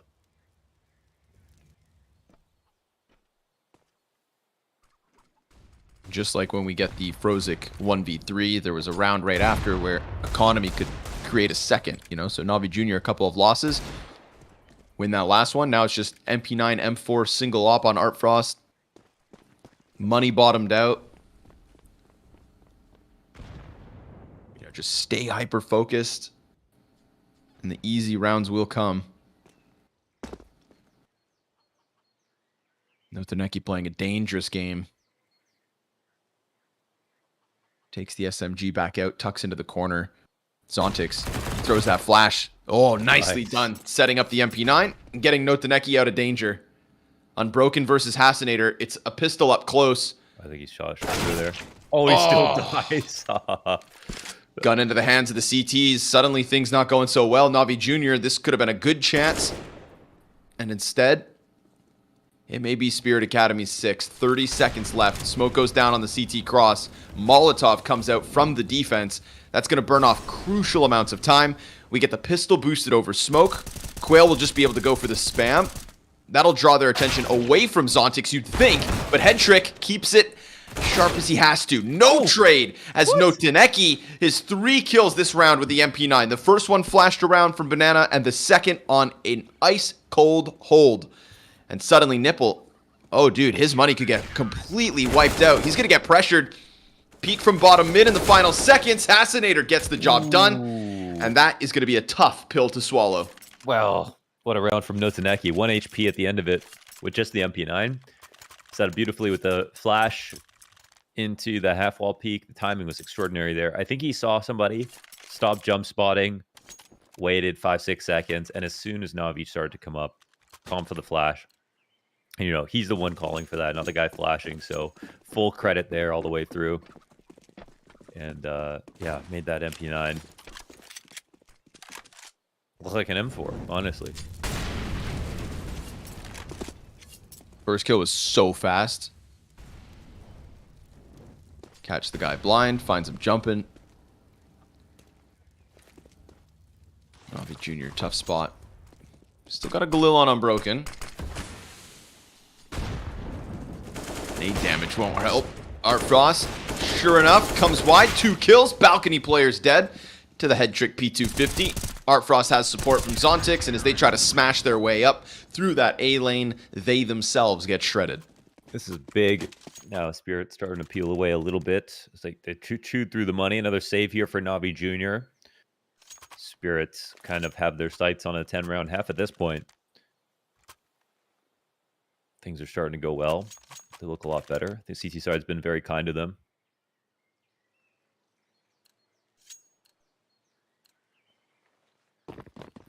Few players with big rounds. Rotations have been improving.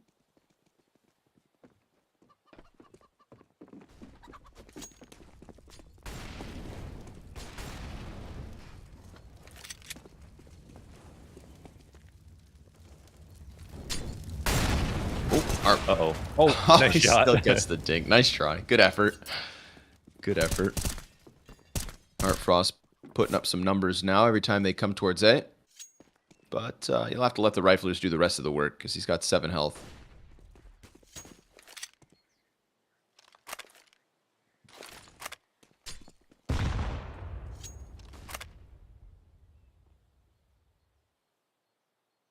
Quail posted with a player in corner. Just a matter of gunning him down. The pop-out comes through. Frozik gets a single kill here for the majority Glocks, but an 8th for Spirit Academy.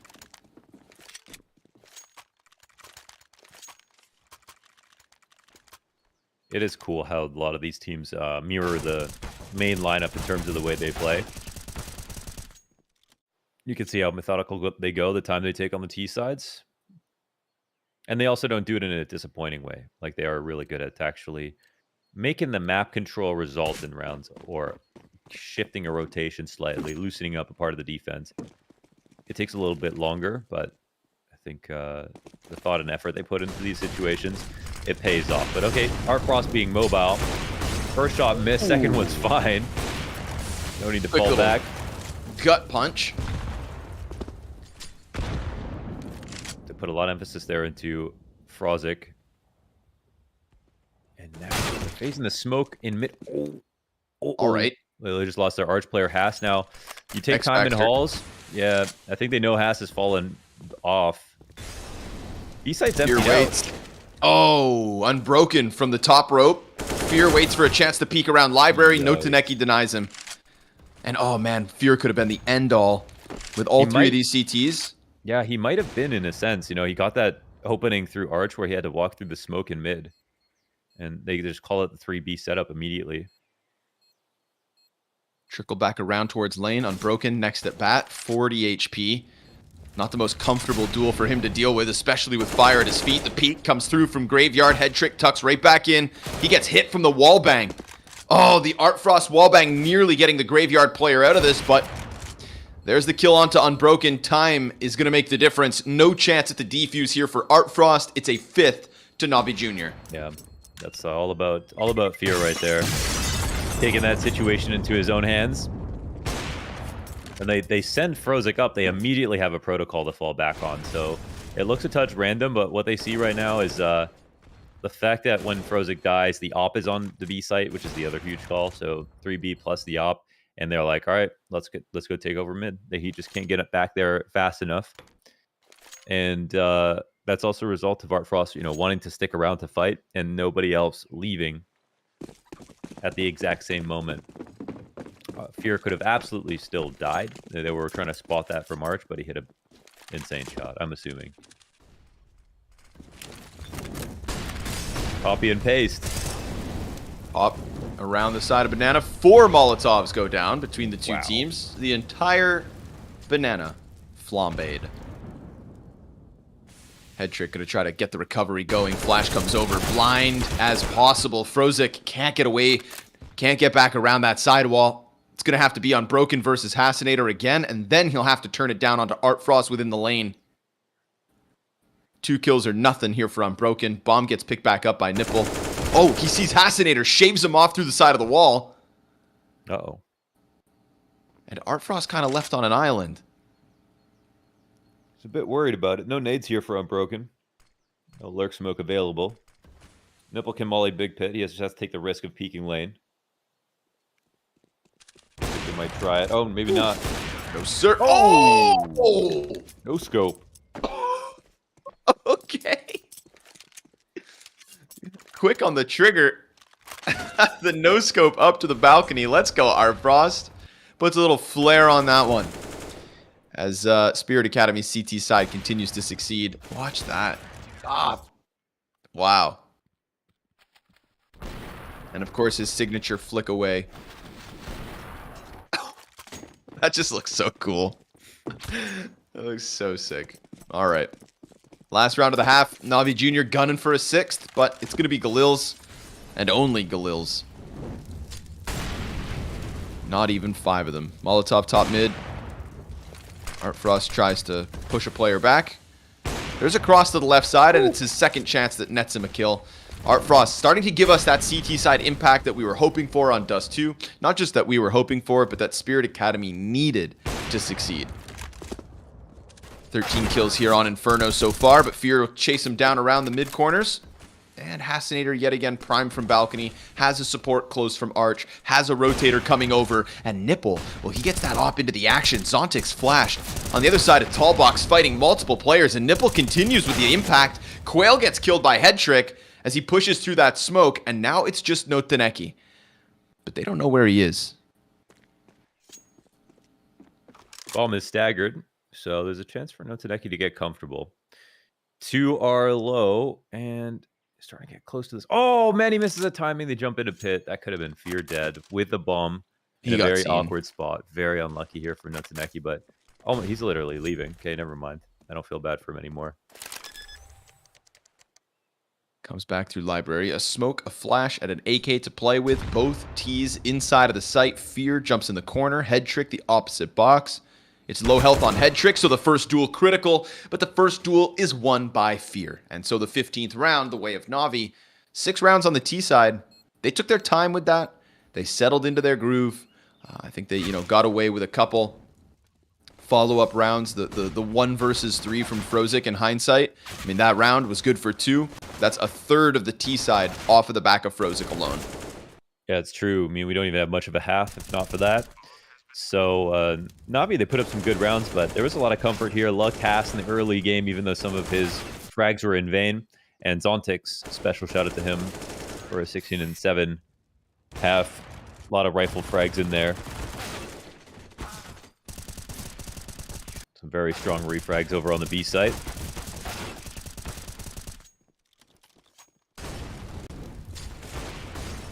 Frost, a couple no scopes within the half. A little like, X factor.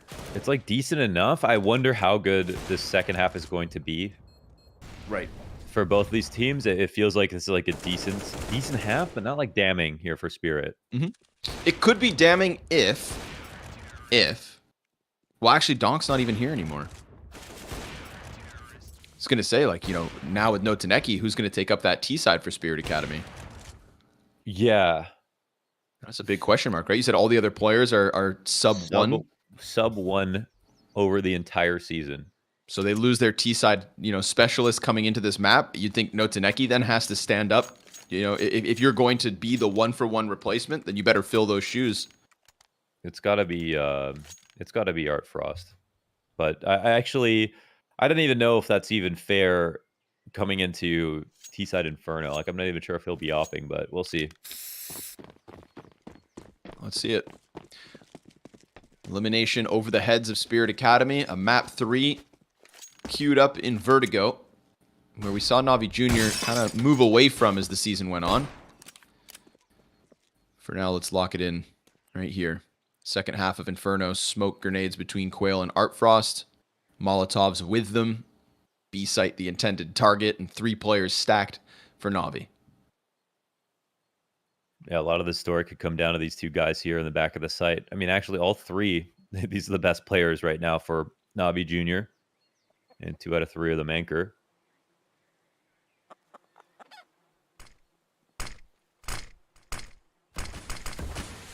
Head trick just cheesing the smoke. Won't get the headshot. Priming the flashbang. They all turn from it, the T's. And so they start to climb into the site from the back. It is Fear with 1. Frozik delivers. And Frozik swings out. Frozik's been so good this series in head trick. He gets back into the mix. Zontix pinned in dark. Another gush comes through. 45 seconds. He is locked into this spot. He's going to need an incredible amount of kills. Just get those headshots, and sure enough, this is winnable. He's already got head trick down to 7. He still has a chance. An ace for Zontix if he can just end head trick. Oh, but it's denied. The 7 HP head trick lets 3 players take up those fights ahead of him. Wow. And he recovers it when they need it. Navi Jr. with the pistol. Man, they almost tossed that away, right? This is Fear leaving to reload on low HP with his teammate swinging at the same time. They both could have peeled back or both swung, but they picked the worst of the 3 options in splitting up. And Zontix, with the way he's been playing, man, 20 and 8 right now. Solid CT side, and come over to T side. That could have made a big change in the round count. So at this point, this lead will be thinned. Be a lot of pressure here. Again, Spirit's 1 win on Inferno is versus Eternal Fire in an epic match in a best of 1, but very early in the season. Both teams have gotten a lot better since then. Okay. Whoa. Yeah, he's not playing around, man. Zontix 22 and 8 now. Fear going to try to stack the site. That's a FOMIS picked up for Hassinator. Should be a second gun in there, but nobody else going to go grab it. They're all just trying to push headstrong through lane. Here comes Fear. Tall box, good for just the one. Back corner, not checked. Head trick delivers. He's got Zontix now. An absolute beast so far on Inferno, and they wait. But that could open it up. Sure enough, Frozik around the tall box. Frost answers. A Deagle versus the M4. Both positions known. A critical round. 50 HP, and the sidearm swapped out. The USP does the job, and Head Trick stands. He hangs on. Man, yeah, he played that with so much confidence. Just chasing Frost down. That was very nice reposition to the top of the box, and a second shot here that I think seals it up. That was the big one. Frozik has enough space to move in. They're scared of him, and he just runs him down. Quick little sip of the tea. Sip of the Lipton right there. And actually, I guess maybe it was off the last map or something, because Zontix becomes the only other player besides Donk on the roster to have a 1.0 rating on the nose. Okay. Just grabbed it. On T side, yeah. So, but that is still, even that is just, that is the highest right now for anyone on the squad. The only thing working for them is the fact that they only have a single map, T-side Inferno recorded.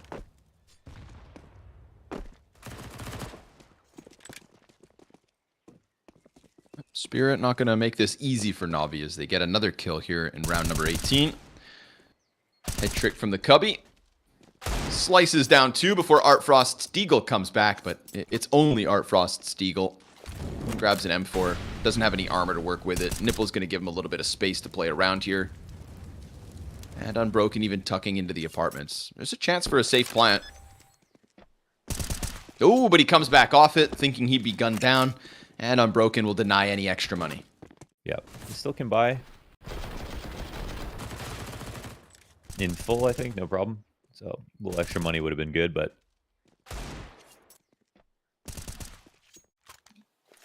he could have died. He could have. Quail will be the one to suffer, just the Galil. But everyone else has nades. And the AKs they need. 2 MP9s on the other side of the board. 4 straight coming off the first half for Navi. And this is Navi potentially eliminating Spirit. I mean, this is the part of the season where we get the first best of 3, and it's single elim. The entire group stage played, the entire recovery made from Spirit. It'd all be in vain if they go in the first round of the play-in to a team that only beat the second worst team in the entire league. Showed promise elsewhere, but never was able to get that coveted 16. And then Frozik showed up on map 1. And now the usual suspects of Head Trick and Fear are trying to keep Navi Jr. in this. He's grouping up outside of the B site. We get Head Trick moving in as well. Him and Fear. This will be brutal. I don't know. Frozik, he's got to nail this flash. Doesn't even need to throw it right away. They drop the bomb. Oh, and Head Trick on the fallback. 3 kills. Just dismantles that setup from Spirit. They didn't even use the flash. They did. It just didn't. It didn't blind anyone. Looked like that first kill came through right, like the T was holding it from just a couple steps ahead. First fight. Right at that moment. The T close to the wall won't get blind. But the T's behind the half wall, about to turn the corner, will get blind. Timing to a T. And round 19 fizzles out for Spirit. They know what they wanted. They could have had it. But then Head Trick comes peeking around those corners and nabs his 18th, 19th, and 20th kill of the map. Judge has been a complete monster these past few rounds, honestly. Ridiculous stuff. Even a couple of good. And he's the most well-balanced of anybody on Navi Jr. when it comes to T-side, CT side. Opping, rifling, whatever it is. He's the one who does it all. Showing depth and reliability. Because again, he was there with Fear, trying to be the 2 players to just kind of drag Navi through the best of ones of the season. I mean, yeah, it's very impressive, right? I mean, he's not even an opper. I'm fine saying that because he just started. He only did it to fill the gap that Monacy left, and they could have got another player who was an opper coming in, but he learned how to op, and he actually, you watch him play, and I mean, he's not like 30 kills, but it's all impact, and it's always positive score lines for him. He looks just as good like on the rifle when he has to go back to it, and he looks really good on T side as well, like a 1.15 across all maps. So yeah, I mean, I think the amount of responsibility that Hedrick's taken on is a ton, and it wouldn't even be that bad to be like, oh, he's not a great opper, but he's still a good rifler. You know, how many times have we said that when a player has picked up a new gun like an op? But he honestly has been controlling games. He was better on T side Dust 2 than even Art Frost was at controlling middle. Just one or two moves that show you that he knows how to have impact. Oh, Fear in the corner. How does he get away with that? While set ablaze. Ah, the peek in from Nipple, though. That's a costly one. Ooh. Ooh. And a sliver of a gap there for Zontix to catch Unbroken, who is now busted. And the A site falls. Spirit Academy just facing multiple fronts. Win aim duels. Take a round win with it. Yeah, nice. Yeah, it can happen. That was good. I mean, Hedrick did that same thing to them at the top of B. Tasted their own medicine here. Very nice 2K. All right, actually, one each, but no Taneki grabbing the key one. Second peek at the top of Banana.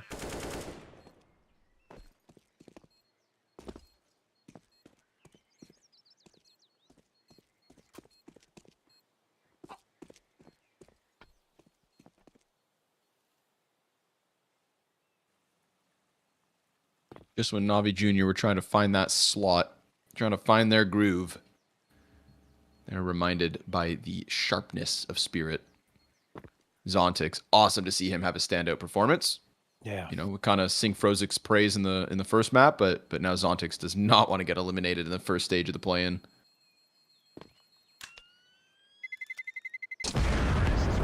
Bomb pops on the A site.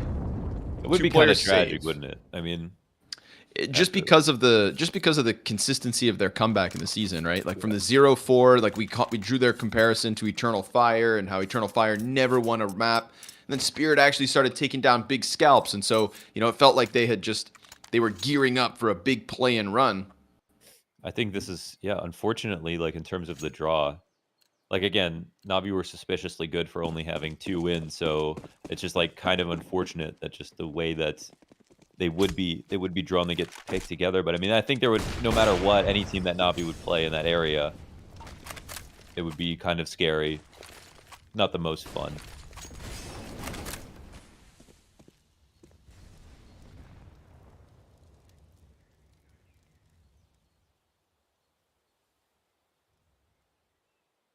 That trick ready. Don't do it, Zontix.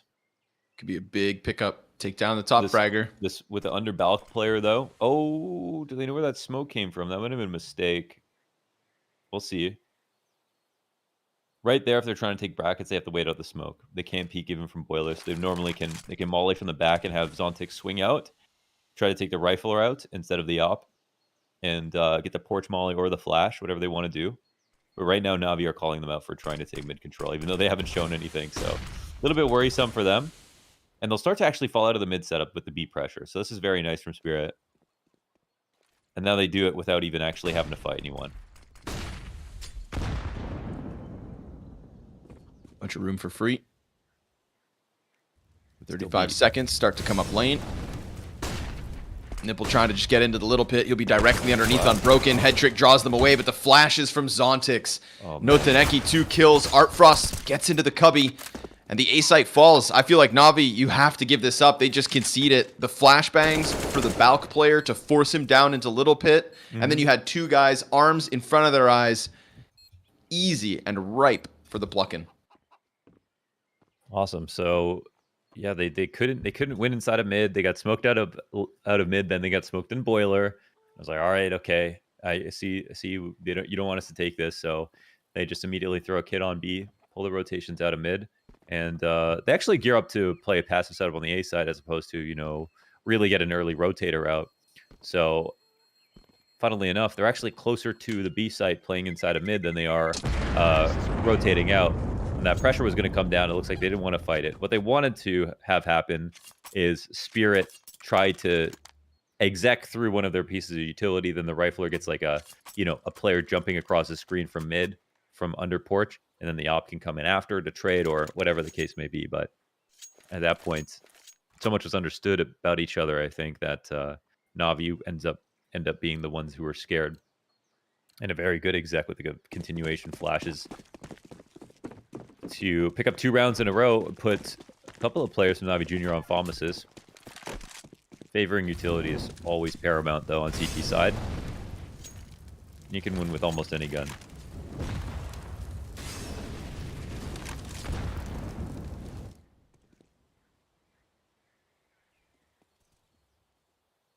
They're just going to immediately disrespect this B pressure right now.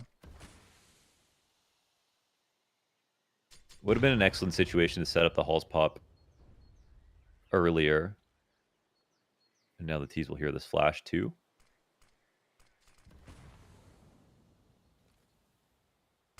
Lots of time on the clock, though.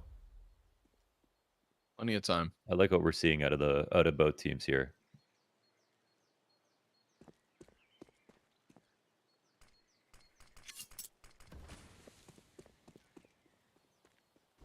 This CT setup isn't incredible, though. Look, 1 moto smoke, 2 rotators are out, right? Even though they're close, they're useless.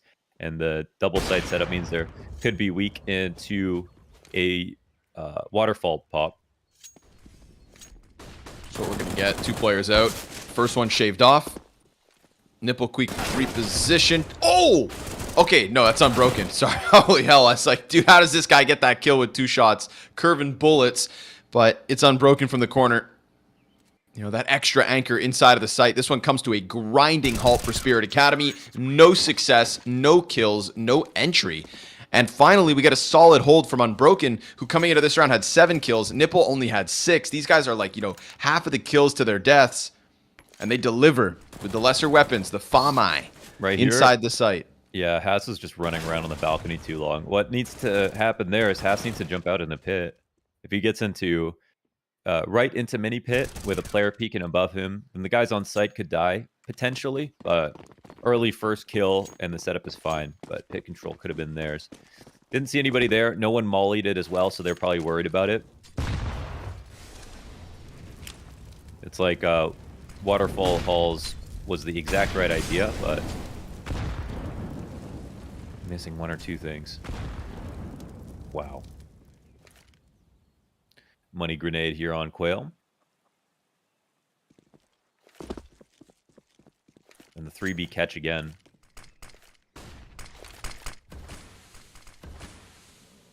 It's a fake exec. Single smoke. I'll get into this little outpost position to catch any flanks. This position also denies the flash retakes on Banana. So you just leave someone here. Sometimes they get spammed a little bit naded, but it's worth it. Make sure that they can't push. Oh, God. 1 HP. Almost not worth it. Oh, you took a kill. See that? 1 health left after the nade. Insane tap. Blasts the player off of it. Going for the plant. No Taneki. Oh, he got Quail. Yep. Finish him off. Nade's destined for him. Still, the bomb plant comes with it. Spirit Academy banking on a 1 HP headshot entry frag. No flank to come through. It's all banana control. Deep commit. Zontix next to pit. Nipple at the front of this. Bomb beyond the halfway point. It's going to be a scramble in the last few seconds. They cross paths inside smoke. Zontix comes big. 2.5 kills. Unbroken can't get beyond that coffin. No Taneki holding him inside from pillar. There's the peak on oranges, and Unbroken's going to take some players with him, but it is still Spirit with 12. Man, Quail with the critical one, wasn't it? They did so much damage to him. They tried to call him out in that position, and he gets away with 1 health, peeks out, 1 taps coffins, and there's still 2 CTs here. His whole day was hell, right? Getting naded down, spammed in the corner. They never even saw him until the very end. But it was actually too late for the CTs in that spot. So they get away with it. It's not a bad setup by any means for Navi Junior. They had 3B to start. delayed, got the exec to come their way, but they lose the opening kill. Back pause here from Spirit. First of the map. What? The first of the map. Wow. I guess that we're kind of in control for a lot of it. Quail, 3 grenades. From 100 to 52. You've seen it all. And then that one from like what felt like across the state. Yeah. That could have only done 1 damage right there. Right? Yeah. He was so far away from it. All it had to. A rounding error is what keeps them from just falling on that attempted entry. Ah, tough one for NAVI Jr., but they'll hold on economically. Rebuy 4 M4s. FAMAS, decent enough grenades. We've got a good map on our hands. A little back and forth, right? Spirit Academy, we're never going to go down without a fight. They could not offer us one on Dust 2. But now the pieces slotting in. You know, everybody doing their job for Spirit Academy, and we get this Zontix top performance. Gonna have to get a step up from Navi's individuals, or this lead will continue to slip. Can't only be head trick. Smoke at the front of it, 4 T's behind it. They wait.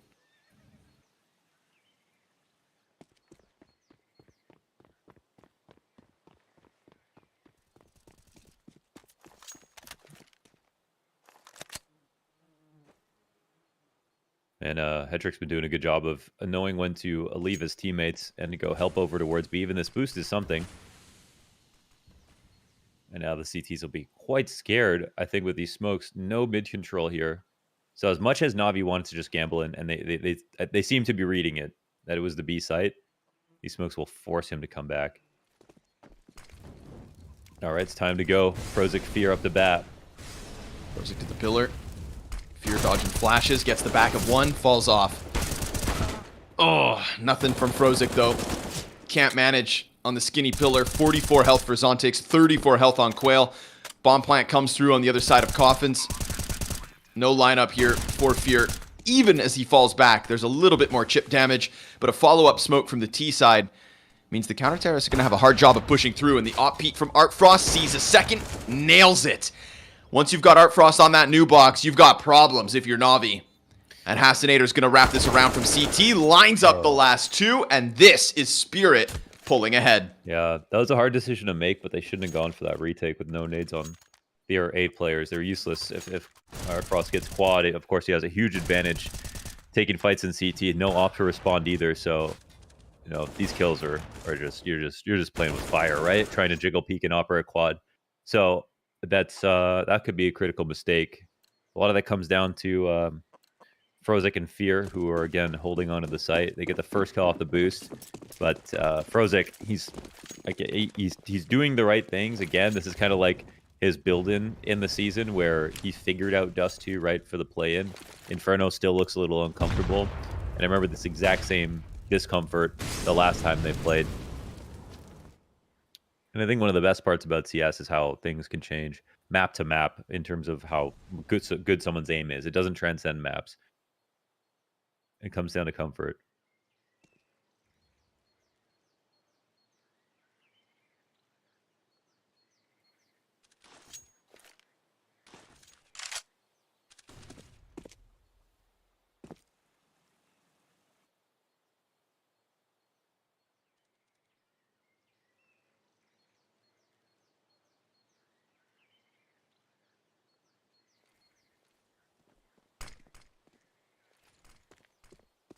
Insurance policy with the smokes. Unbroken on the Zeus.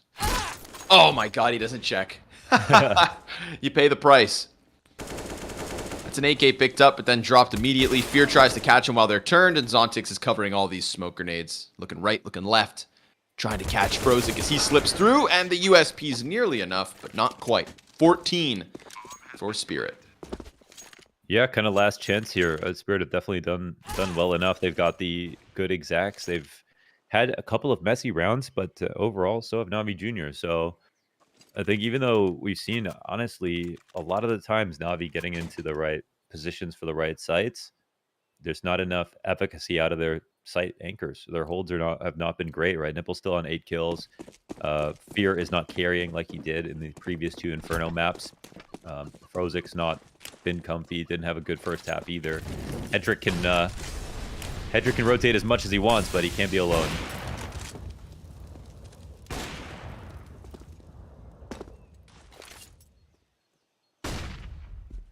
And also, I mean, they are able to pull Hedrick away as well, as much as he thinks he's picked the right place. I think he feels this kind of onus to make sure that he's not in the wrong place, and that means that if he sees any grenades come down, if they're missing arch info, that he's just going to run back over. And Spirit have been doing a good job of throwing the right nades to scare him just enough.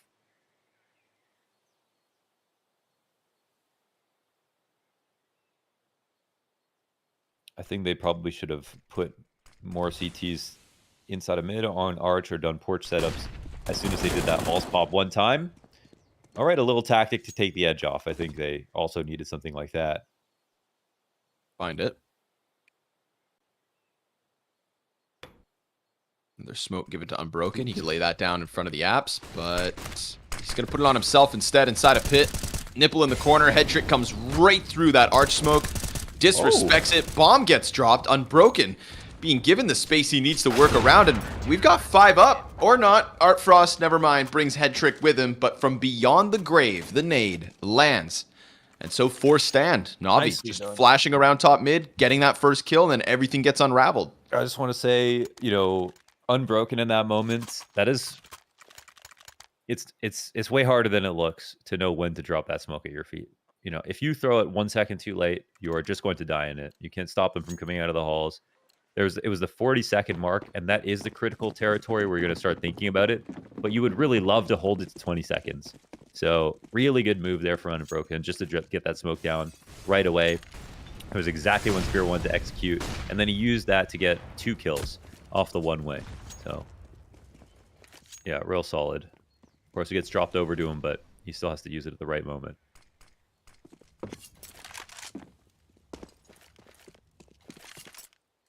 With that, still a little life left in Navi. Back to the B site we'll go. Spirit Academy. Last time they hit this, it was Fear from the little pillar to not give us all too much. They had a boosted player who brought one down, and now Headtrick just gets ahead of the commit. No smoke on him just yet. They walk right into Fear. His boosted position. Everyone delivers. Frozik comes wide off of the coffins. And that one just comes to an absolute halt. No response yet from Art Frost. We get this lurk from Hassinator rounding the corners of Arch. His fight versus Library goes well enough. And now they can start to maybe squeeze into B.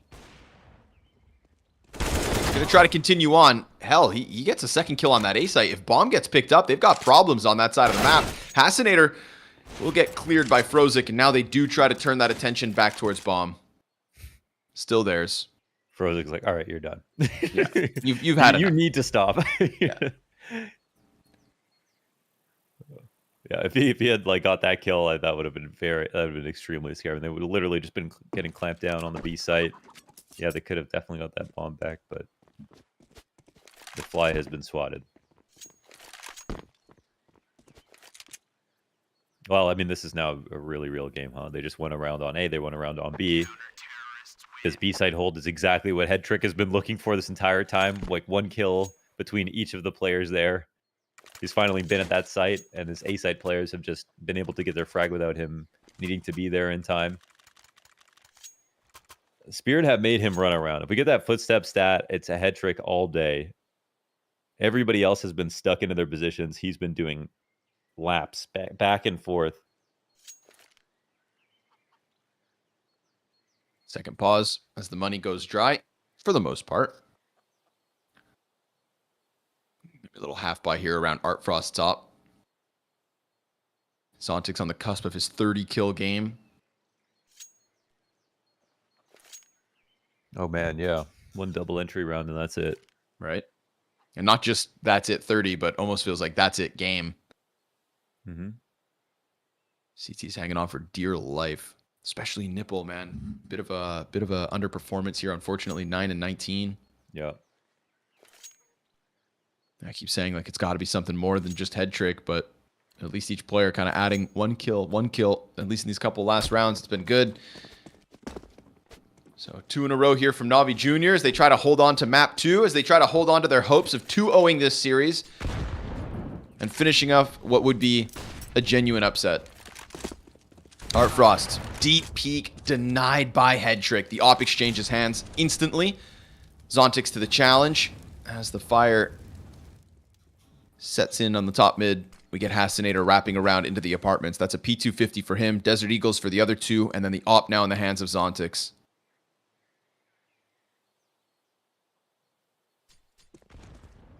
He was troublesome for them on this A play last round, but also had way more than a $300 pistol.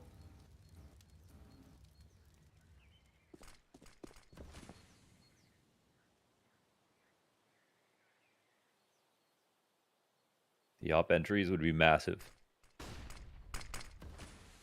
They know these T's are willing to take risks. Could be looking for a boost over here, yeah. Waiting for it. Ooh, gets the walkout instead. Quail just goes for the dry walk. Shrivels up. And an immediate reposition here from Frozik. He's got Fear still behind Nubox. Zontix still looking for the Coffin's kill. Smoke to go down on the corner. And he peeks with the headshot. And there's a gap in that. Uncomfortable. No Taneki loses the bomb. Loses the round. 14 all. A 30-round game on Inferno with elimination looming. Oh, this is tight. Navi Jr., they're piecing it together now, right? A bit of a slow CT side start, but 3 in a row when the pressure's really on. Yeah, I mean, again, just to recap here, Spirit have been doing a good job making head trick run around the map as much as possible. He's the best player in the server at the moment, and I think that stress has allowed them to win rounds. But in these most recent, now we've got Navi winning around full rifle towards A site, full rifle towards B site, and they're starting to get their feet on the ground. So now the money's also good for Navi Jr., which means even if Spirit win this, there's a chance that they can fight for OT. Spirit have now got their work cut out for them, but they take out that player right away. That's head trick down for the first time as the first death. Frozik now, it's on him, and Zontix. We said double entry could be the game. Well, there it is, folks. 2 kills into Banana. Clears Fear off of the sandbags.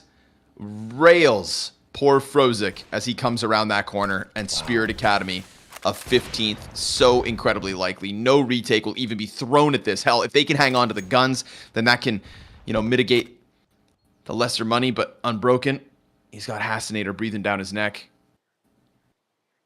That's it. For the first time, like you said, head trick goes down. Yeah. I think he was finally getting comfortable. And then now he's up front, and I mean, listen, that's Zontix 30 and 16, two entries in round 29 when they needed the most. And the round's a little bit different to what we've seen in the past. Nipple will take one out in the end. What's most important, though, is he survives with this gun. Again, still a lot of money here, so there is a huge chance for OT. But a monster move right there from Zontix.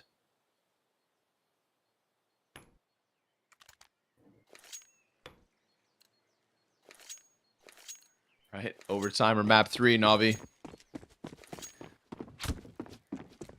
Feels like we did get a much more reserved version of Fear on Banana this map, right? You highlighted pre-game that like sometimes he was kind of maybe smashing his head against a bit of a wall, taking risks that while they went with a kill, he was never alive for the later parts of the round. And technically he was getting more out of that in the past, being more aggressive. It was just to a fault, so maybe they just need to find some balance. Well, they may have to find that balance on another map, because right now Spirit Academy 5 kills away from map 3. Oh, that takes so Nade. That gets back the damage, right? Fear was taken down to 45 at the start of all this. And Nipple's the rotator this time around. Smoke on the cross. They're waiting for somebody to go down middle as well, right? Deep commitment from Hasinator. Sometimes he's floating around inside of the apartments, but now just waiting for that mid push. This is going to be the B hit. Fear to the top orange. Oh, Quail doesn't check it. Now Fury's got a little pocket to play in. Frozik comes wide through that smoke, and they survive the first squeeze. They send the T's back. You got to rotate off of this, I think. 40 seconds. Uh-oh. Spirit haven't decided fast enough what to do. There was a timing to, go back to A where me control might not be held on to, but they're looking to re-exec. Still 3 CTs here. Art Frost looking for the impact, looking for that pick. To pluck a player off would be huge. 20 seconds. Smokes go down in front of them. Spam comes through from Frozik. There's the trade. It's Zontix again, but he can't get across that smoke. Nipple spams him down, and the B site survives. They lost it on Banana in round 29, but they hold it in the site for 30. Damn. I think it's about right that we get this overtime based on kind of how well both teams have played, right? I think it's very fair to say we've seen great rounds out of both sides, but it's not really leaned one way or the other. So here's where we potentially settle this. I mean, Spirit are just looking for 3 maps in the series right now. Their entire tournament life is on the line. Looking to not get 2-0'd by NAVI Jr. And have done the hard job of getting to overtime, even if they let go of a little bit of a lead. I don't think there's any shame in that. NAVI definitely played well in some of these situations. But at the end of the day, it's going to be about results. Do you go out in the first round to play in? Or do you show why you put up the record you did in groups?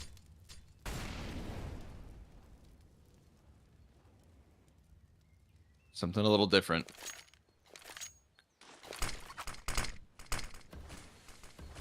Do we get the continuity of the B hits? Spirit Academy start to double back. So I'm broken, boosted on the railings. Head trick scoped. Man, they made this guy run. They made him reposition throughout regulation. Flashbang stuns them for a second. They're going to come back at this. There's a lot of pressure here for Unbroken. Started to offer us some more kills as the CT side went on, and they press very close to the Arch side. This is an Arch emphasis with 2. The Shadow seen. Unbroken swoops 1 away. Head trick delivers. 5 versus 3 off of the front-facing CTs. Now that extra volley of utility goes down, and the spam shots won't connect. It's going to be the site under pressure. Nipple in pit. Unbroken in the corner, and his repositions from the rafters to into the bomb site. Wow. It's a flawless start to OT for NAVI. I like that you pointed that out. Unbroken at the Molly below him, and then he knows, okay, they're going to be guard down here. If they don't pre-aim this, he's got the shadow advantage, plays it nice and calmly, and he's also telling Headtrick, be ready, be ready, be ready. They're not coming lane, right? The entire time, Headtrick holds on to this angle. They don't spend enough effort in trying to get him back, and these are easy frags because of it. And it's kind of a brand new setup here for NAVI Jr. without the 3B early. So they call out Spirit hard. Getting hot in here. Yeah. That is a pretty feel-good moment to win that cleanly over on the A site.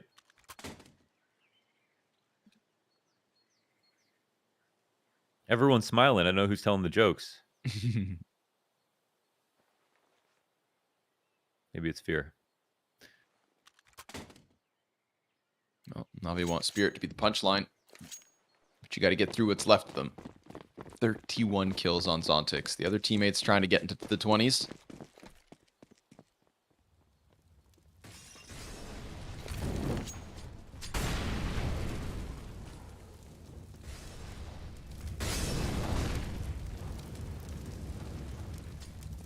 Nades rain down from the skies.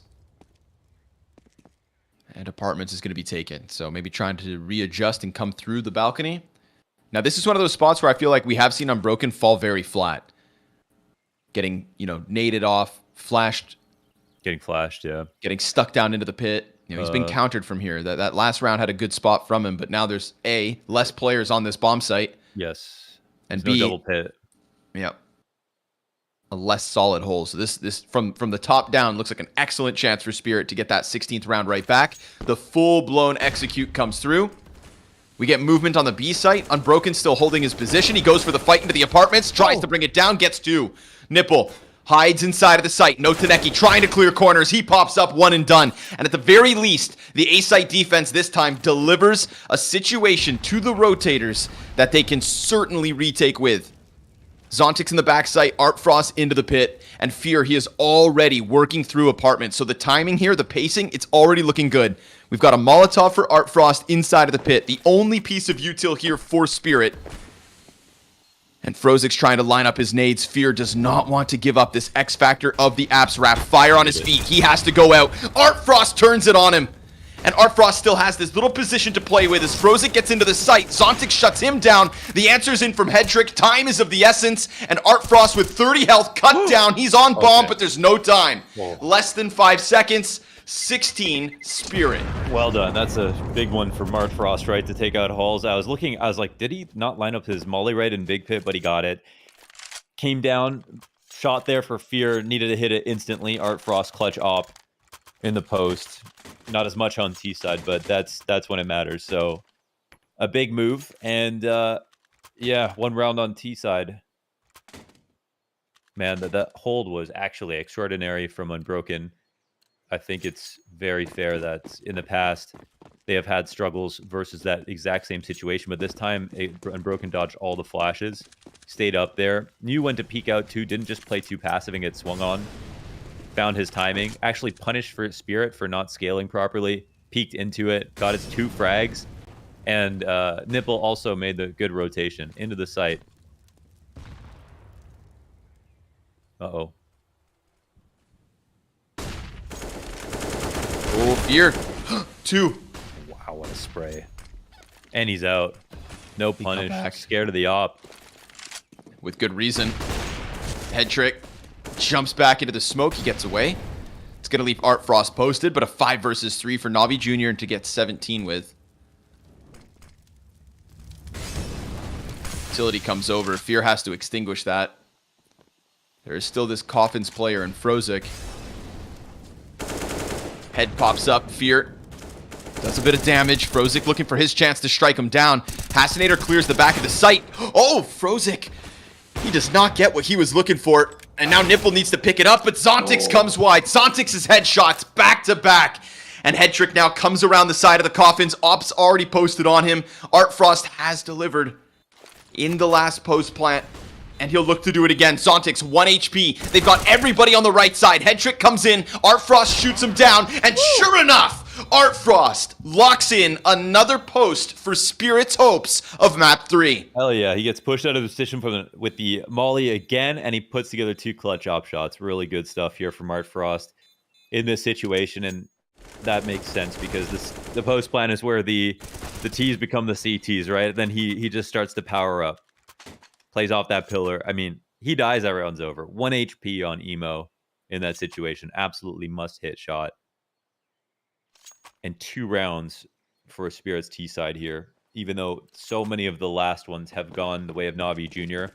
They get that from a 3v5. That setup completely falls apart. They all start taking a bunch of awkward engagements between Fear, who smokes himself inside a quad instead of smoking between quad and the Emo pillar, and then Frozik, who just tries to lay down spam and eventually gets swung on.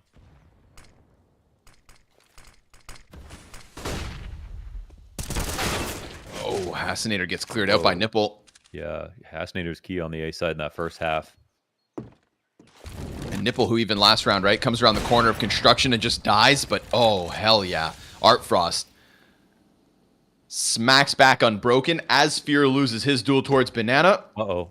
No, Taneki's going to get caught. He's still standing. 20 health. Will, sure enough, fall to Frozik. Zontix very quickly flanking already. We've got 2 CTs just gunning down middle. Already starting to try to barrel up Banana, but I believe they're held back by a smoke, so now they need to just give it a second. They could have left a player here, but they don't. Navi Jr., eyes on it. Nipple down. Man advantage. Frozik, 22 health. Head trick. Big impact across this map.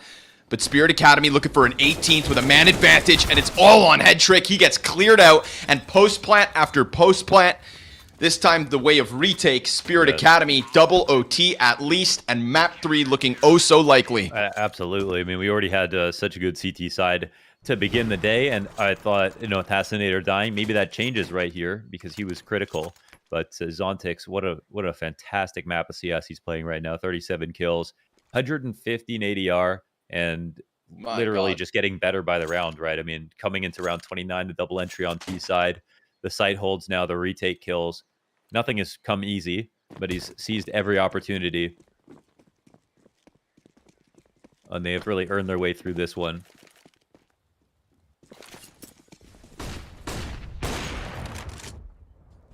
Two chances to close this. Oh, While blind. yeah. Trick is dead. Oh my God. Delayed there. Fear. Damn. Half of his health goes away. Oh, that nade. Had it been a little bit sooner, could have caught him still inside smoke. Yeah, they threw a specific nade to catch him on the corner, so it was a good move for him to get out.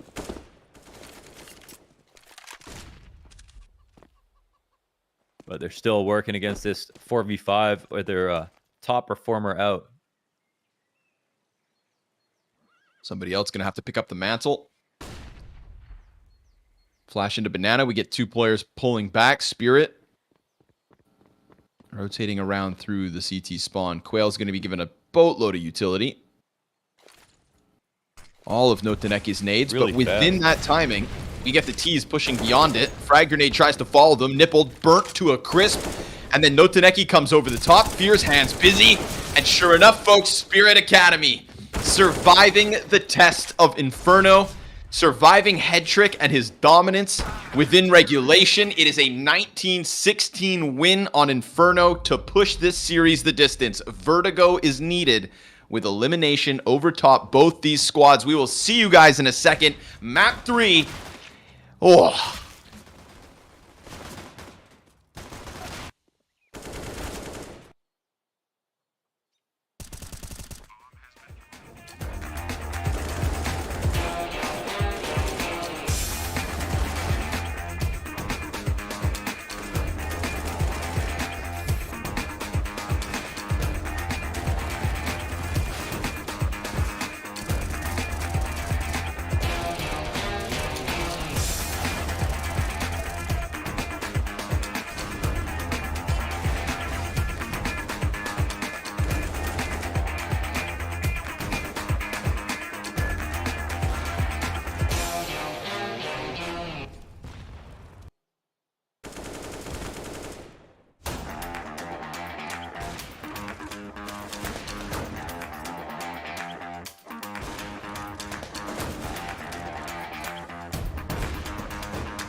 Welcome back, everybody.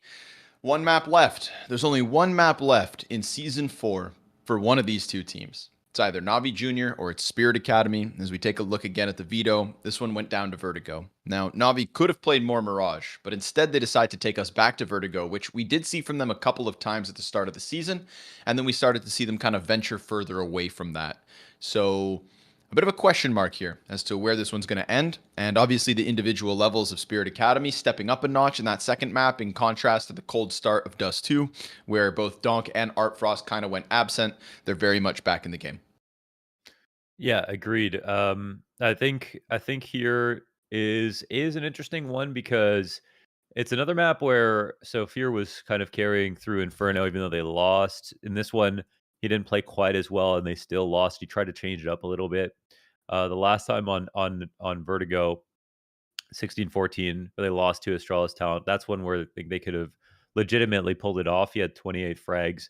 He was really good on T side, especially with the entries up the ramp. There was still some discomfort here between the players of Navi Junior on TT side. And even though they cleaned up Dust 2, Inferno got better, but they took a long time to do it. Whereas there's less questions about, how kind of good Spirit are on that front from the beginning of the game. So I think that there is an enormous opportunity here for Spirit to continue to, be able to win and upset.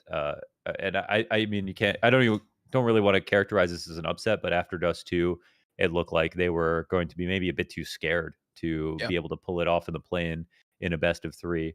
But that no longer feels like it's the case. Definitely be a recovery because from what we saw from them on Dust 2, it felt like this was just going to be that flat stomp.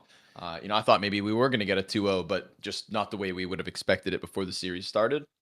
Um, when we jump into Vertigo, I'm expecting to see Frozik back over towards that B site. And, previously, earlier on in the season, when Frozik wasn't necessarily delivering as he did on Dust 2 or wasn't maybe as comfortable as what we saw him grow into with Navi, uh, I would say that could become a problem, right? An isolated fight that could end up being problematic. But we did also see flashes, of success from Frozik across Vertigo, whether that's a solo mid hold once they start playing more A play, and he's behind the sandbags, for example, or just straight up what he's doing at B. I think Frozik could actually be a key element to the success of Navi if they're going to win Vertigo today. I think that, what we saw from Dust 2, if he's able to show us again that type of a performance, if it's less, map dependent and it's just a follow-up from what we saw on Dust 2, then I think the formula is here for Navi Junior. Despite it being a great chance for Spirit Academy to just recover the series. So we'll see what we get, folks, because it is time. Map 3, Spirit Academy, Navi Junior, elimination, and it's Vertigo. Yeah. I'm not sure if he's mid-rotator or B anchor, but yeah, now I'm actually wondering. I think maybe Demon is probably anchoring. He's playing mid. I don't know. Oh, and a knife round. Oh, a knife round for Decider. Okay. Oh, look at this. Cool. Look at the ranks. For Sparta! Brutal rounds, these knife rounds. I don't know. There's something, we're shooting each other all day in Counter-Strike, but then the knives get pulled out. Rather get shot. Yeah, honestly. Honestly would. I'd prefer both, neither, but, if I had to choose. You have to pick. So. CT side start for Navi, I'm assuming. Yeah, I wonder if there's too many things that need to fall into place here for Navi to figure this out live. I mean, the one win they have won Vertigo once, but it was versus Apeks Rebels, right? That's the one that Frozik kind of carried in. He struggled versus Astralis in the other game, but there is just such a difference between those two teams. So I'm not exactly sure. I feel like, Spirit are much closer to Astralis Talent than they are to Apeks Rebels. Yeah, I mean, and for Spirit, they have a single game played here, one win over Young Gods. Young Gods not exactly the most impressive Vertigo team, so no telling where this goes. And it looks like, yeah, Frozik will be the mid rotator. At least he is here on the pistol, setting up as the T start to walk out. We got Demon in the server. Ooh, the split towards A. Ooh, okay. Here it comes. Nipple locks into the sandbags. Head trick. Ooh, he catches no Taneki. Yeah, they're still fighting backwards, actually. pulled in multiple directions. Frozik pushed the smoke as well. That was a nice move. Quail going for the plant. Ooh. Art Frost and Donk. Both deep. Just waiting for these CTs to come back from their spawn. Oh, first one's a tap from Art Frost. The extension around. And 2 P250 kills as they hold on to the CT pocket. Art Frost just shredding them with that P250. Woo! And it's enough to hold on to the post. So Spirit Academy, there it is. T-side pistol win. They were getting completely closed in on from all directions, and Art Frost had to find a way out. So both guys on the flank dead. One on the site dead. All to his name. That was huge. Navi got themselves into a very nice spot to try to pull that retake off, but it doesn't work out today. So it's a scary moment here for Navi Jr. They'll be forcing up again. Nipple's actually got a full kit.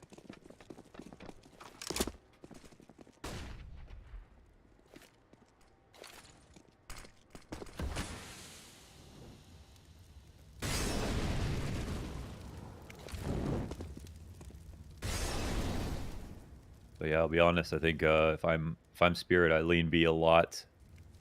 With Demon kind of having the lowest floor right now. Stuck behind green at the moment. They're getting ever so close to him, and he'll deliver the headshot. Quail plucked. Ooh, Art Frost spams back through. No mid-presence seen whatsoever. Flash comes in from mid, and Fear is going to use that to press forward. Gets his kill onto Donk. We got the boost behind Tetris from the T's, and then one locked under Old Window. Only 30 HP on Zontix, only 15 health for Art Frost, and AK now picked up. This is going to get a little bit awkward. No, Taneki comes through with the kill, and then the frags go back. Nipple going to clear him off. He gets on top of the bomb. It needs to be covered. Frozik, he has to catch Zontix. Oh, but he can't. He just loses him inside of the smokes. The two smokes were layered, and Frozik can't save the day, so Spirit will convert, albeit costly. Oh, that's a little tilter, of course. He's trying to find him, and Zontix is just trying to be as crazy as possible. And he gets really fortunate to run. He runs through the smoke perfectly, an instant headshot, and Frozik cannot keep up with him. So there's a lot of randomness going on right there. But that was a play that just had to be made, and it delivered. So Spirit lose 5, which is really good. I mean, even if you invest, knocking 5 players down is a pretty big win. But now they have a bit of pressure to try to get some extra damage in once again.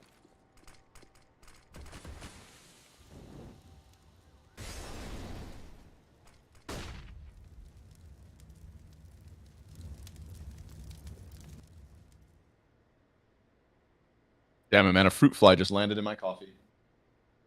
Yeah, you have to eat it. Ah. What's he doing in here? So now are you eating soup or drinking coffee is the question. Old chunky coffee? Don't. I'm just going to ignore it. I might just eat it, actually. The wings are pretty cool because you can, like, see them through them like veins inside. You know, the big question is, like, did all flying insects evolve from this? Oh, hold on. Hold on. Why is there only 2 players left? Mid gets completely locked out. Look at all the X's. It's just from elevator to top middle. All 6 of the deaths so far. They're going to clear this close green, but Quail, all right, Mac 10 gets traded back out. 16 health for head trick. Zontix, ooh, he's got this one locked in for the 3-0, but I mean, Spirit Academy getting through these rounds by the skin of their teeth. Yeah, they killed 9 players in 2 rounds here with just pistols, so a bit too expensive for Spirit. Right into the buy for Navi. By the skin of their veiny wings. Topical. I hope it's big. No, it's a tiny one. Oh. But where there's one, there are more. That's the problem. I hate fruit flies, yeah. I hate fruit flies, man. I feel like as people who travel, we fall victim to that. You know, you forget one banana, next thing you know. Oh, yeah, that's it. Got a colony. Months. Guns up. We gotta use the fruit juice traps. True. Ooh. Demon getting targeted with this. Survives the first test. Down goes Donk. Those flashes were kind of fraudulent.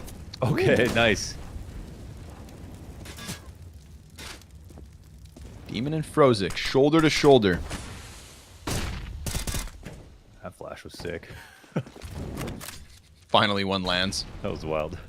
Uh-oh. Molly on Quail. Ow. Oh, dead to Demon, who's having a hell of a round. 3 kills to his name.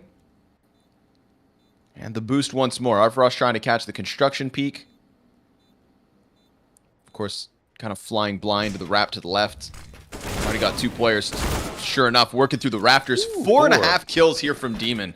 Nice. Sick round. If they're going to target that B site because they thought he would be the easy pushover, well, round 4 better be a lesson. And with all of the economy already gone from Spirit because they only had, what, 1 survivor in round 2 and nobody in round 3, tough spot to be in and a tough, tough time for Demon to just deliver. See, obviously, they don't flash him properly here, and he is just eating the flashes. That's definitely been his biggest problem this season, so that's half your battle as an anchor. So he needs to get better at finding a piece of cover, understanding when the timings are coming so he can dodge stuff and then go for peaks. Obviously, they pick up a player like Demon because he's probably shown like such a high level of aim for his age, and like he's probably climbed, solo queue considerably, for being 14 years old. But if you can see what it looks like when he's not blind, and that can be the exact same thing with good flashes you're coming your way if you can dodge them. If he sets himself up like that, then we're going to see him take over, really. So hopefully you can try to replicate that again. But right there, Spirit do not connect their first player swinging out in Donk with the flash as it pops. Even though the flashes didn't look that great, there were like half seconds there where he was blind.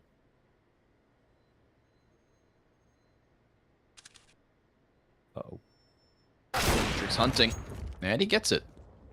So, take back the kill, but can't bring Nipple back from the grave. And you can't stop Zontix from getting boosted up into this B site on a solo play. Rotator's coming over. But I say Rotator as if Headtrick doesn't only have 5 HP. Clean shot from Zontix, and he's done for. But the Opera holds strong. And Demon now back at bat.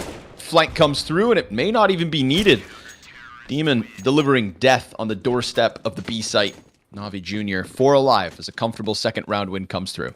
So do you think Spirit will win, or do you think Navi will win now? I'm just going to say Navi. Okay. I'm going to get back. Yeah, I'm going to get back to what we were talking about all season, which was like the promises there, etc. And because we got to that first one out of Frozik, I like what I'm seeing from Demon on B already. Let's say it. That's probably the lower end, right? Like if he's doing good now. Yeah, okay. I like the story of Frozik exceeding expectations on Dust 2, shocking us with 1 map win, and then Demon doing it in the 3rd map for them to move on. And it's kind of their reward for a tough season. Yeah.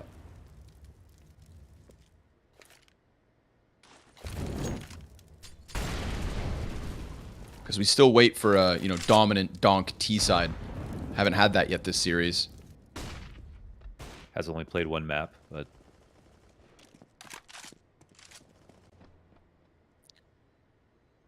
yeah, I'll fudge the numbers. serious. Dramatic effect. He was absent on Dum, that map too. Jump up from Zontix. We got the quad guy. That's Frozik in quad. Ooh, flash doesn't land, and there's the recovery from Frozik. Sees a bunch of other bodies. Nice second kill. Controls the shots and catches Donk. We get Nipple into the action. No Taneki on the back shelf. Headtrick wary of the mid play. Artfrost hands busy, sees the fight in the distance. Artfrost gonna get charged down. Nipple delivers with 2. He gets off that plant. He loves getting off the bomb. That's for sure. Wait, I want to clutch. Sometimes he could win. I think he's just dead both ways right there, so he probably should have just planted. No buy. With or without, I think. Might have made it actually a harder decision, so maybe it's for the best.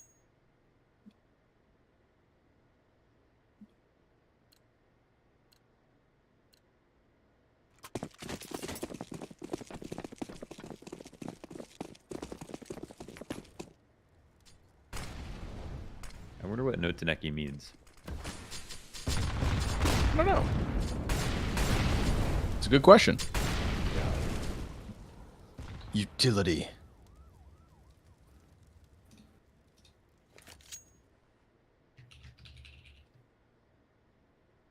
They used all those grenades and then they go for this retake of the ramp.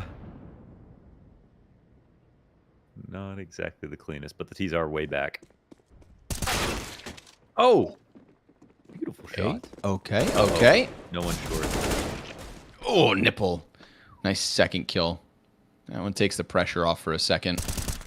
Gun can't be picked up because it's stuck on that top shelf. And Frozik jumping around, looking for some easy stats to be padded. Sure enough, USPs are out, and Headtrick clears the board for NAVI. 4 for NAVI. It's technically already been the first map they've won outside of Apeks Rebels versus Spirit on Dust 2. But then it would also be like a full best of 3 series, which they just haven't seen much success. All the success in one day. You know what I mean? Wow.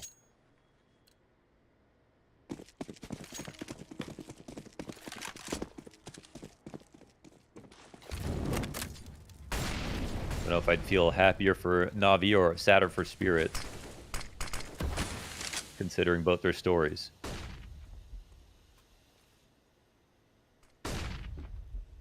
That's why I think the play-in could be like the most fun, right? Because once we get to playoffs, we get double elimination. So whoever wins is obviously going to be the best match. You know, it should be the most exciting match of the season. But the play-in is really hype because it sets the context as well for season 5, where it's like, oh, remember when Spirit showed us promise and then flopped in play-in, and you know, get a kill from the T side here. Wallbangs being sent back and forth.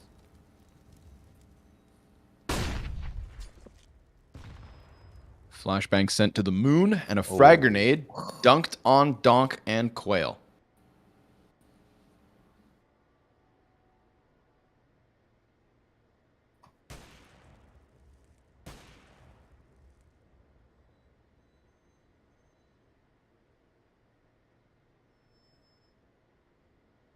Here, I love this. Goes deep, finds 2. Oh, sure enough, just recovers that headshot.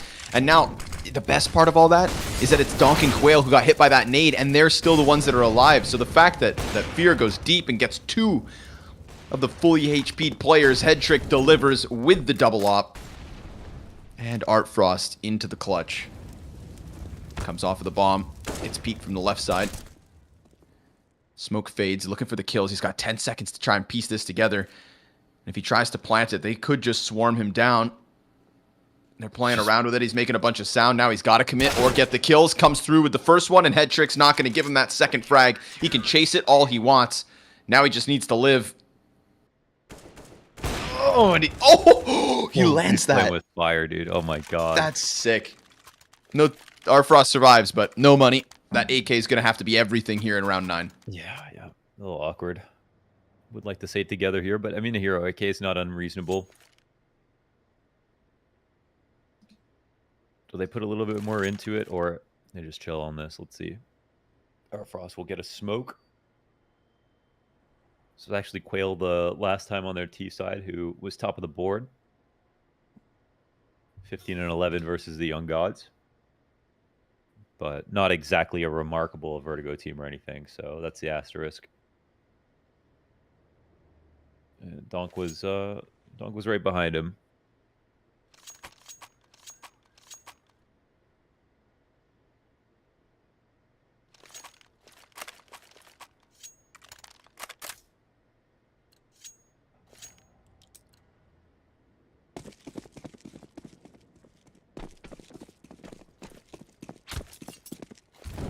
Five straight for Navi Jr.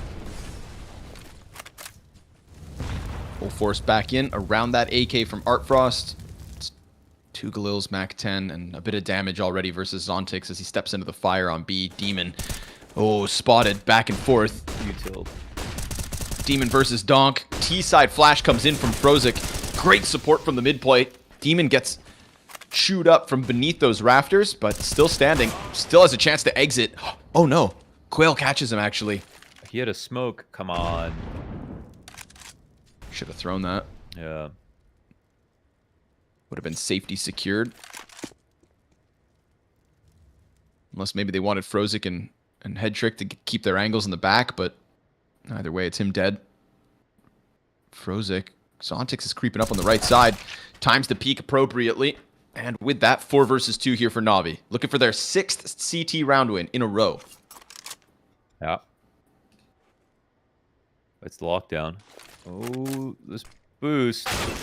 Yeah, I'll find it. Nice shot here, Art Frost. I believe there's actually still a way in. This lane molly might be somewhat damning. Uncomfortable to cross here.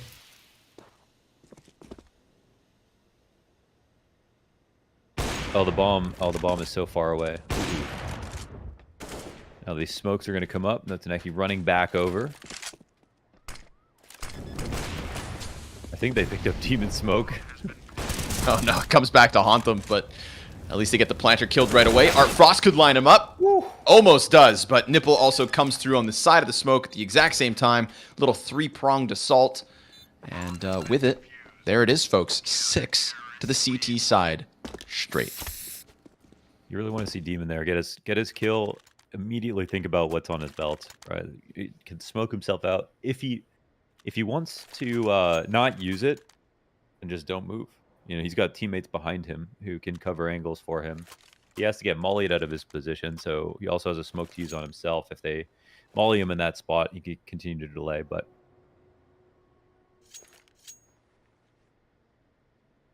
gotta think utility.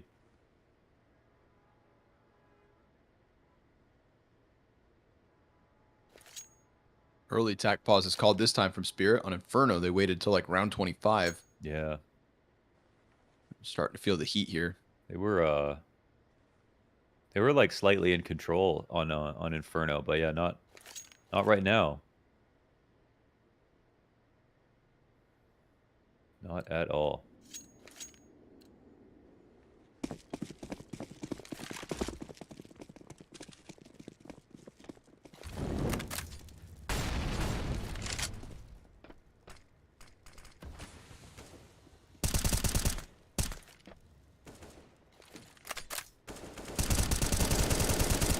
Ouch.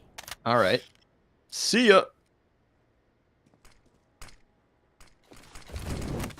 Molly in. Head Trick with the mid fight. Sure enough, body bags Notaneki. Xontix stuck down in the bottom of B, just hoping somebody oversteps. Snakes in the pit. Spirit collect themselves for the hit, and Demon awaits them.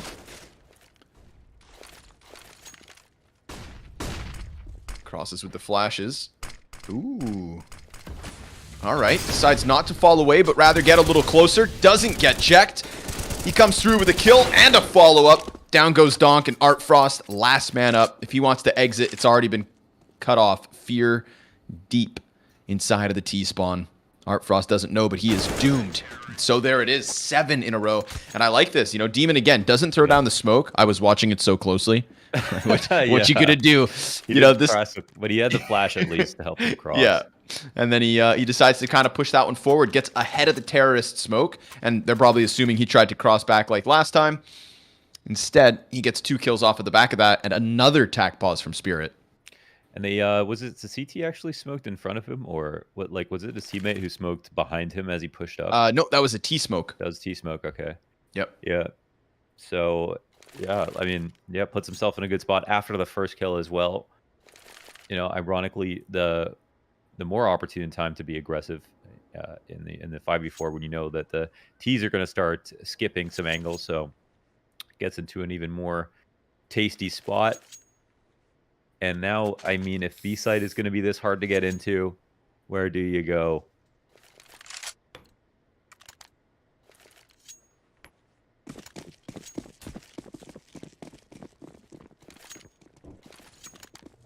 A pistol and 2 conversions for Spirit, and on their 2 conversions, they lost 9 players. Yikes. God, that's such a bleak picture. Oh, and the wall bang. With the HE. Oh. it's cool too because we didn't see much from Navi. I mean, obviously, you know, like they got away from Vertigo. We really kind of lost. This game is like where they could have won, right? They look good. They could have won. They could have done it. But then we lost track of what was going on, and now it comes through looking, you know, even more improved. So they're very much ready for the play-in. Map pool looking healthier.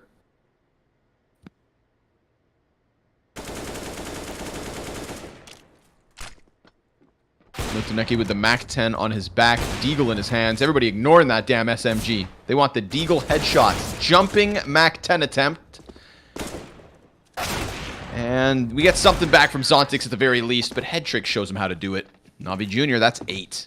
These ARAM grenades have been perfect. All the combos, they were able to take Quail down on the boost that previous round with an HE and some spam. This one, they are nading from the back of yellow. With spam again, actually. Kill him on this half-buy. Making him look timid.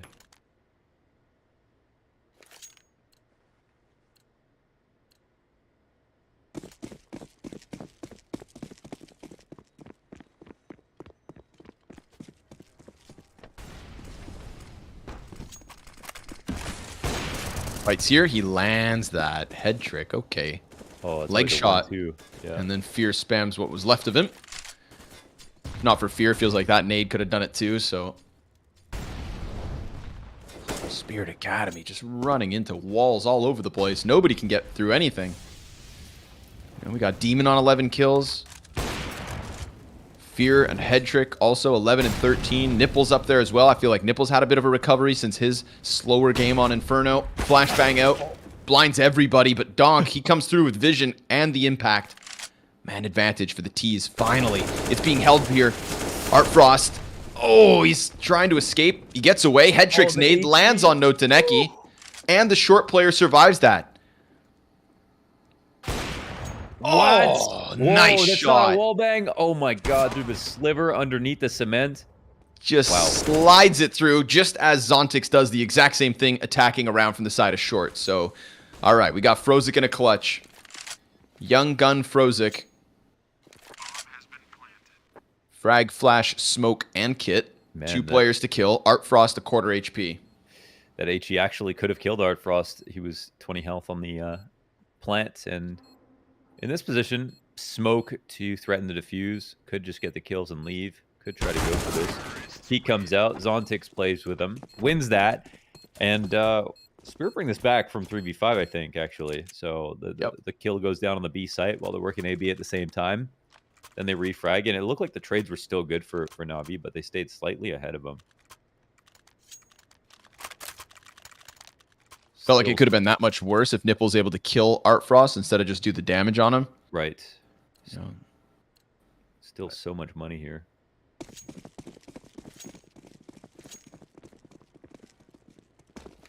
So it's actually the first rifle round Spirit won.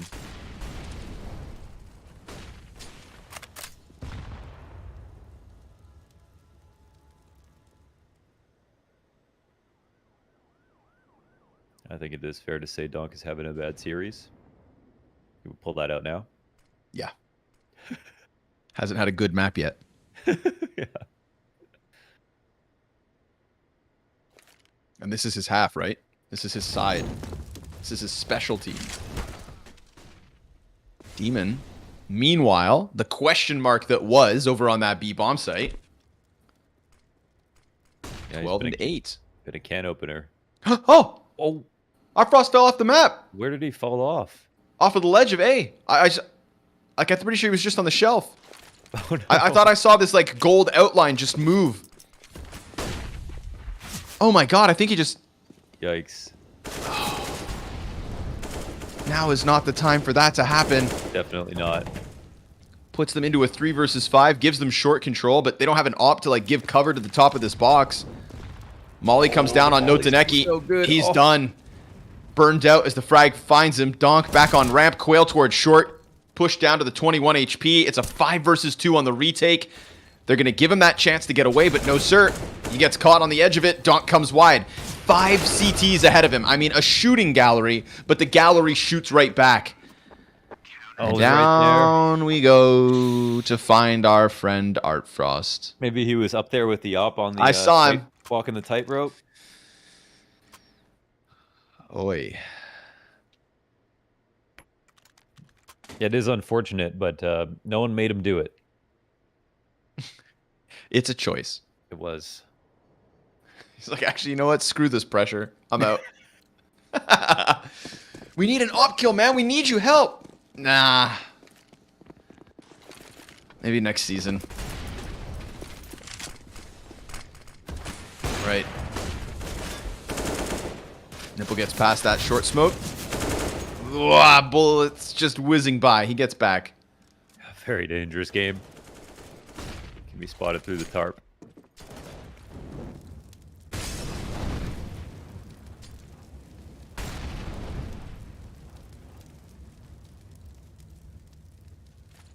I think the scariest part right now is Navi. You just don't know when they're going to HE. They've been letting you get up the ramp, but then they just throw these late round HEs, and they've been super solid.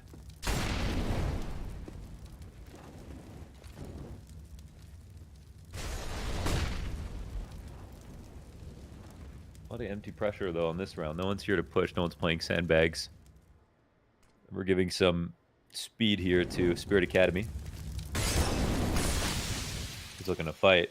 Oh, he set that up beautifully. Smoking far away as well. Bomb gets spotted. Intentions understood.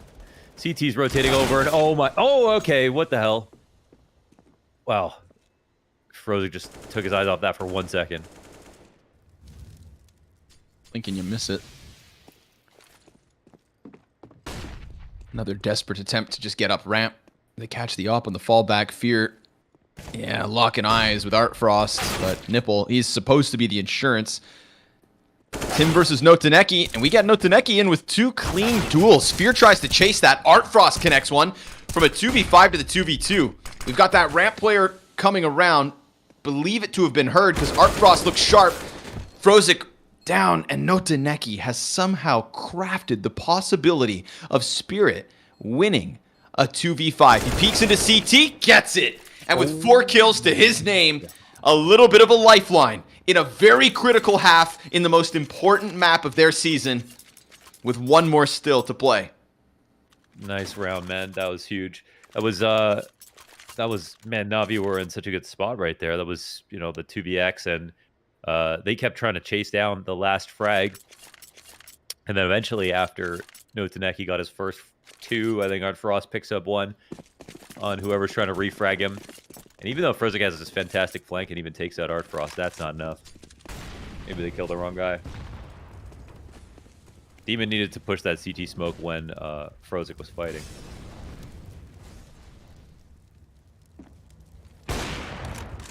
Wow, Mid pick. Frozik sees the jump up, deals with Zontix, loses Demon in the process. Nade onto Art Frost, and he gets that wallbang back through wood. Flash goes deep. Middle's still a problem, sure enough, as Donk just floats around inside it. But Headtrick, he wants to assist Fear right now. Nipple playing this one a little bit dangerous. Yeah, he's going to get caught. You can see the difference. Headtrick was still cautious about it. Meanwhile, Nipple just runs in, assuming it was all clear. Costs him. And then Donk disappears into the shadows of the night. A 6th looking likely here for Spirit. Headtrick forced forward, and down he goes. A recovery at the end of the half. Getting 3 of the last 4 rounds. Considering what we saw from that spree of CT round wins, that is what Spirit needed. Yeah, and lots of low number situations actually that they came back into. Like the mid round frags here for Spirit were fantastic. Navi were kind of playing with a little bit of pressure, I feel like, constantly trying to get the last frag, not just get strong positions and wait. And Spirit punished them for it. So really hard-fought battle there in the end, but they put together a very decent half. And again, I think they definitely power up over on the CT side, though. I think Navi Junior's T side still quite good, actually, at least in the couple of situations we've seen. Fear is quite good at taking ramp control. Had a pretty decent first half. I mean, he was the 2nd fragger of the team. Headtrick has been a consistent feature. Donk really lagging. Yeah, tough day. Tough day indeed. But now Art Frost maybe powers up. CT side is his Donk realm. and Quail were both their best players last time on T side. Quail was the best in the match versus the Young Gods. But yeah, that's the little bit of data that we have. It's just too small to derive too much from.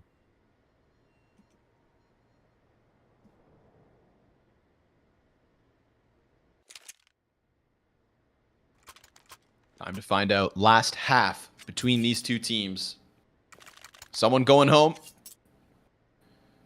Somebody going on to try and make the miracle run within this play-in. Winner of this game goes on to face OG Academy in the next stage of the play-in. No easy games from here on out. Hell, no easy games from the get-go, apparently. Quick one from NAVI Jr. They know what they want, and that is a site.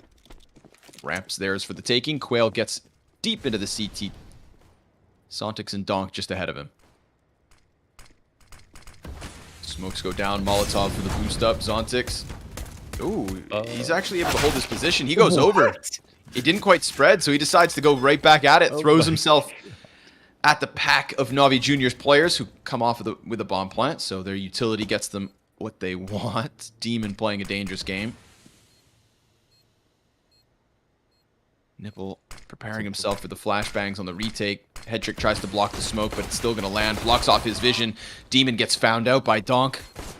Nipple's going to be pressed up close against the smoke. He loses his teammate, but now he's gone unchecked. Taps into the side. Nipple comes wide. 3 kills off the Glock. Woohoo! Strong spot right there. He was in the outpost on the corner of the wall. Had everybody looking forward, running by him. I think he needed each one of those. Beautiful round from Nipple. Things almost go wrong. Demon didn't silent drop off of the railing there. It's a really good spot that he found himself in. Kind of like Nipples in the sense of if everyone's fighting towards the ramp, then they're not going to expect him there. But a tiny audible and a chance for Spirit. And I cannot believe Zontix goes up top even after getting mollied. That's like the one thing in full view that all the T's are focusing on trying to kill. He goes right in it. Whoa, nice shot from Art Frost.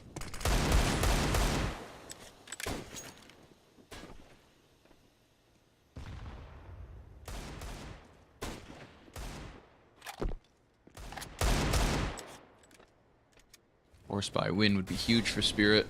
Kickstart that CT side. Quail committed to this position. Not getting out of here. Oh, Headtrick jumps up, regains accuracy.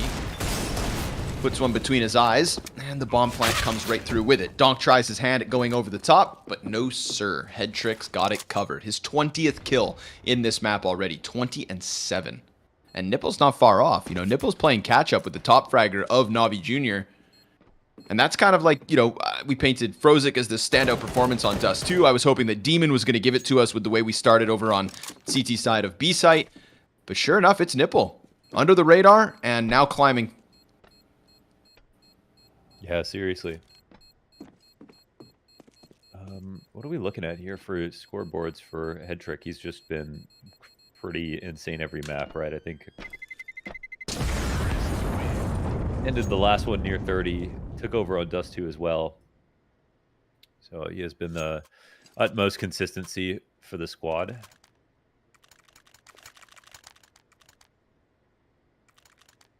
T side, CT side, you name it.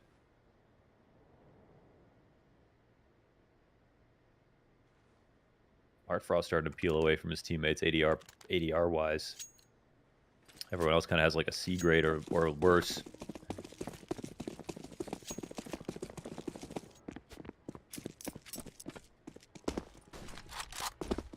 Last round brought a little close here with the scout shots. Hits another hard one. Oh, nearly finishes off his first target.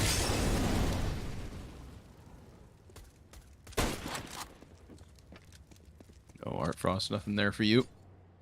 Zontix. Oh, nice nade. He's waiting. Headtrick's so erratic. He's got to be careful because they could just clear it if it takes too there long. We go. He's not able to get a second. It's just so Headtrick just wouldn't stop wiggling. Yeah.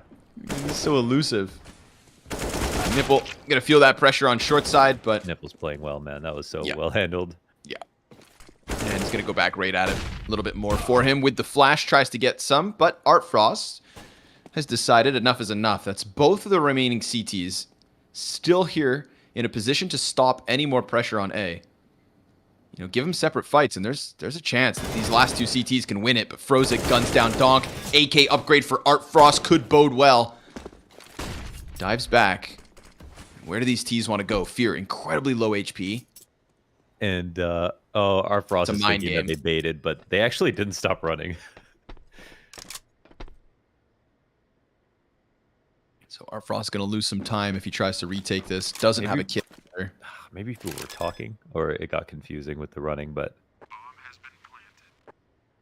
it'll just turn into a save now.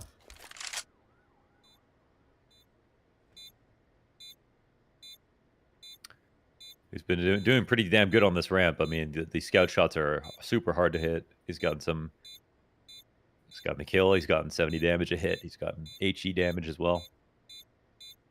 But we'll have to wait and see for this next full rifle.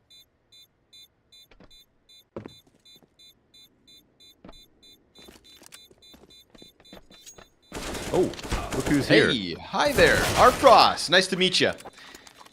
Nice to murder you. Demon takes him out.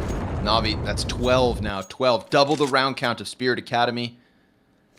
T-side going swimmingly, but now the CT's by. There was probably more value in him holding onto that gun than there was him looking for frags. At least he takes one out.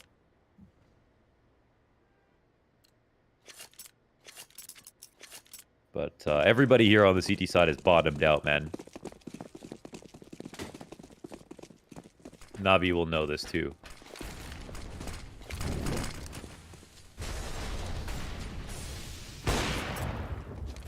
Nice opener. Fast with it.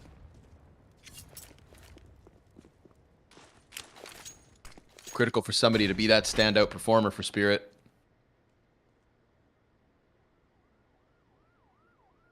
Navi love to get crawly. Nipple's been really good from this short side. Throws the nade down. Softens up Zontix. Smoke ahead. They could just go for the spam fight. Oh, it's awkward, but both players do damage and both walk away around 30. Yeah, but Nipple wins.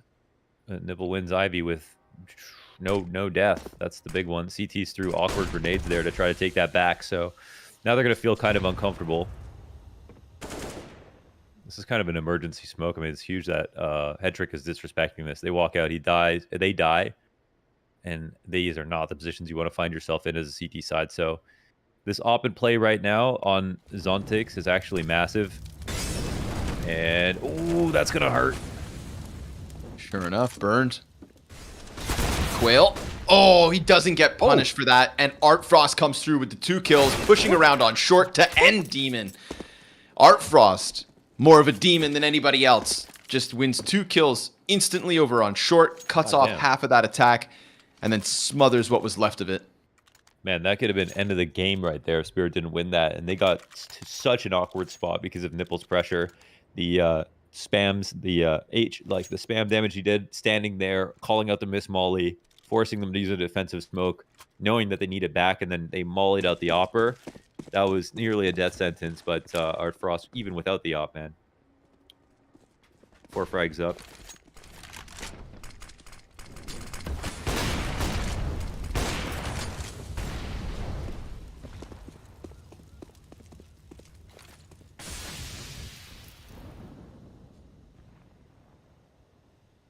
Everybody looking for that fight again, huh? CT's ready to rock on ramp.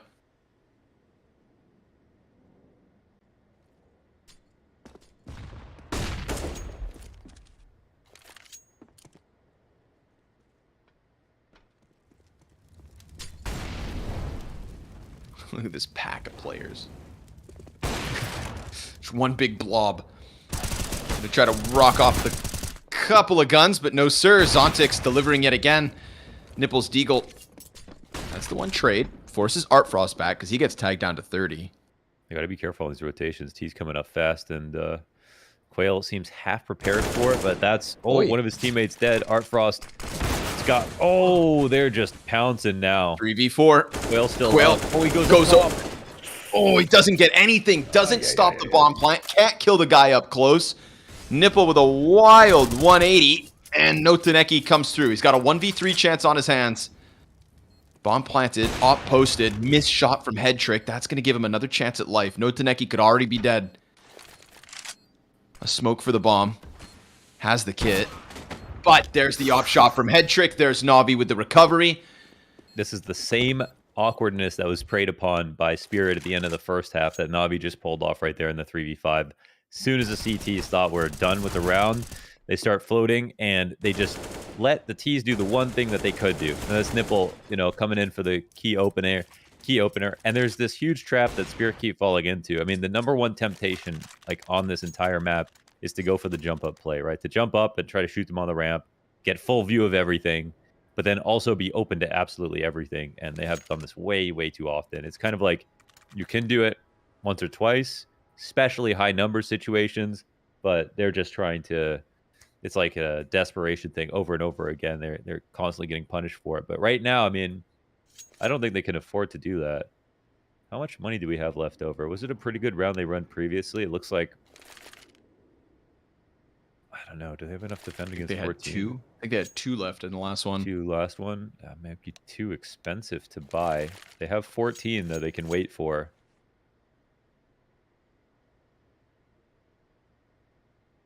But they can't be losing 3v5s. They can be winning them. They were doing that. They need that a little bit, but they have to absolutely be winning their secured position. So let's see what the money looks like. Investment comes in. Ooh, man. Okay. All right. Spirit, they've got a long climb here. Long climb here. And a lot resting on this round for their life in WePlay. Oh. Uh-oh. Things go from bad to worse. Artfrost loses the op duel to head trick. 23-9 head trick. Wow. Yeah, that is seasons of experience shining through after an entire season of regular play where they only beat Apeks Rebels. Head trick next level. And a really cool standout performance from Nipple as well. And also the fact that head trick, we just see him this season taking up the op and trying to play that role, doing it well, and now beating, one of the top 3 oppers in the league in Artfrost. Nipple gets up close on smoke, will be caught by Zontix. If anybody's going to bring this back and it's not Artfrost, then maybe it's going to be Zontix. Fear gets his headshot towards mid. That's Frozik to push past him. Notaneki just tucks into the corner and hopes that they make a mistake. Hopes that they walk right into him. His 2 teammates doubling back around elevator. Bit of chip damage off of the nade. Frozik, he's not going to clear that corner. And Notaneki immediately pulls the trigger. Fear, he's going to find him swapping guns. That's the pathing they need. That's the open door to B. That's a plant off the back of it and a chance to just slip back towards stairs.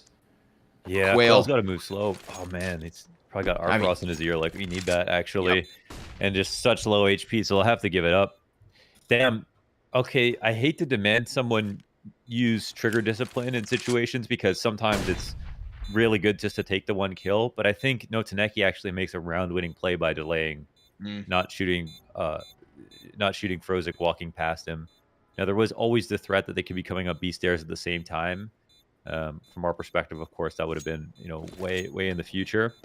Maybe he gets 2 if he waits long enough there, but I guess even then it's unlikely.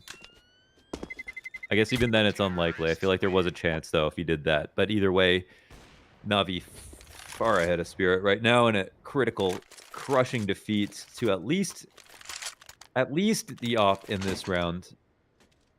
Oh, they're investing. Ooh, they're gonna buy. All right, get what you can, boys. Yeah, maybe it's the best idea. The op, they can't get that next round. They can get a couple of M4s here. They could be 2 players, no armor. It might be worth it. Is this all they have? Wait, what is this? The rest of the players don't buy, so just Quail gets an M4? Oh, okay. Well, let's see if they have an idea for it. All right. Yeah, Quail on wood wall, flashed in, goes for the peek, gets 1. All right. There it is. It's something. It's a little life. Can they get that gun out of the way?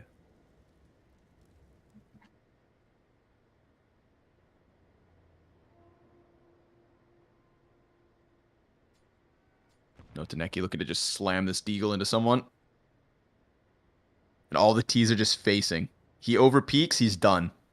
They're going to go for mid play. Putting the M4 from B into middle. No Taneki hoping not to get checked. Can't get the headshot.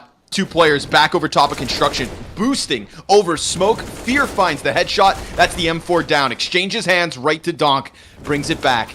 He's got Art Frost behind him, but he gets cleared through smoke, and we've got a man advantage for Navi Jr. with the bomb plant as they gun for 15. Zontic can come grab the M4. It'll be behind green. They have no utility for the retake either. And you have to think, right? 15 on the board. It's not as though there's like this abundance of money for Spirit Academy either, so that could be way more utility if they could just get these guns and get out. It's right there, Zontix.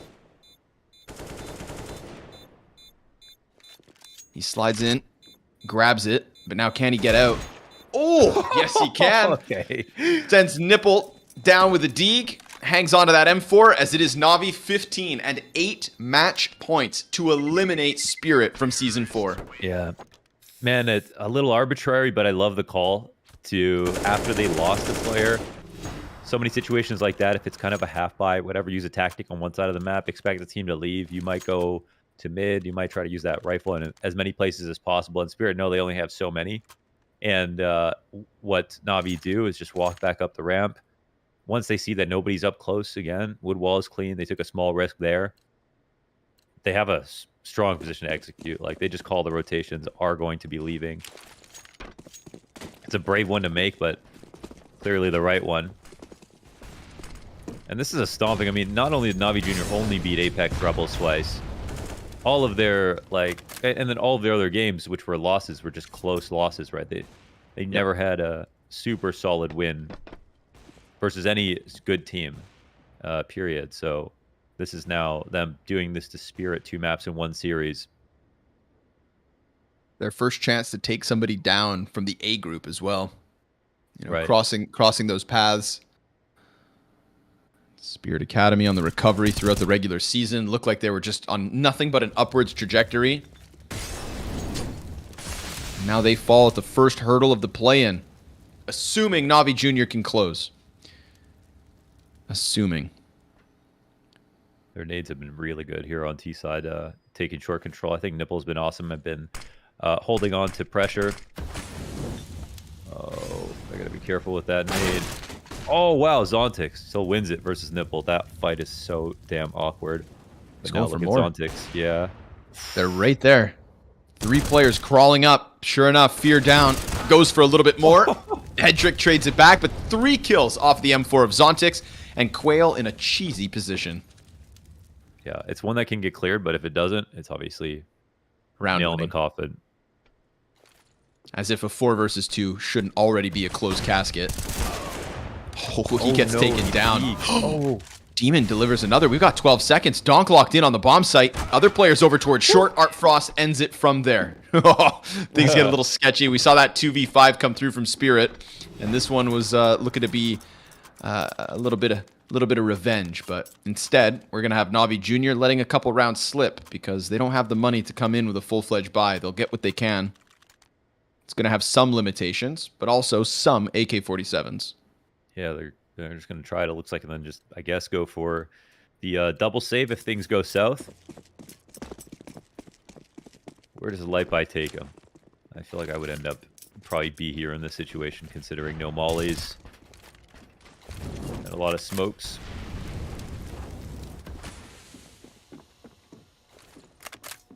Oh, Fear picks up Art Frost. Ay, ay, ay. The one of 3 guns. Big pickup. Yeah, that's the op down. How does he even win that? Did they go for a quick boost in the B side? He's run up the stairs. Zontix close to dying, but doesn't. Actually, Zontix, and he's been pretty damn good. Draws him in at the M4. That's a ton of damage from Quail. Headshot on Frozik. Get a little move here from Zontix. Hands on an M4. Oh, yeah. Found by Fear. You know, predicted with that smoke grenade. I don't think limited amounts of angles. but another. Oh, Quail winning these fights. Nice. Yeah, all right, Quail. Go off. You know? Go off. You've got a chance here to just end them. I was thinking they wouldn't make these plays if they saw what guns we saw. And maybe they thought it was just a full buy here. But it's not. 2v1, they win. And we will get the save out of NAVI. Oh, maybe they'll only have to save one, actually. Yeah, just one.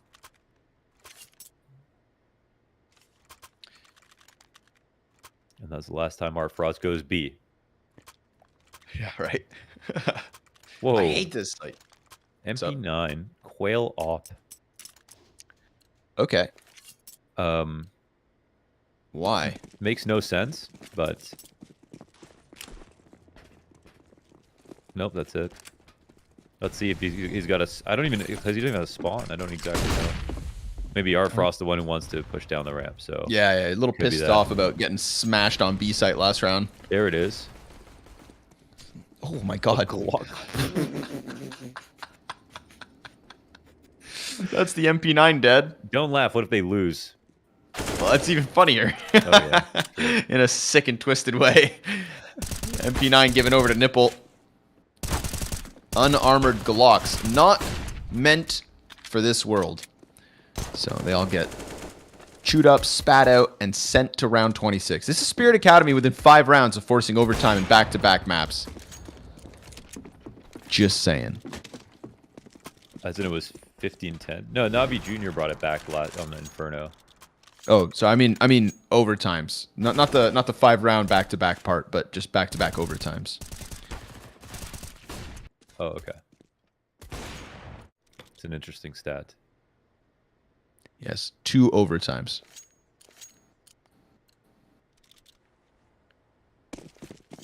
Donk having a slightly better day.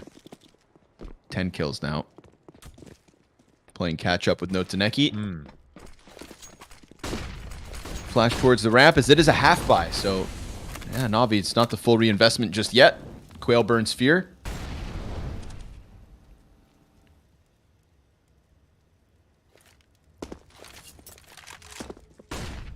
Flash goes over for the ramp and the wallbang not far off. But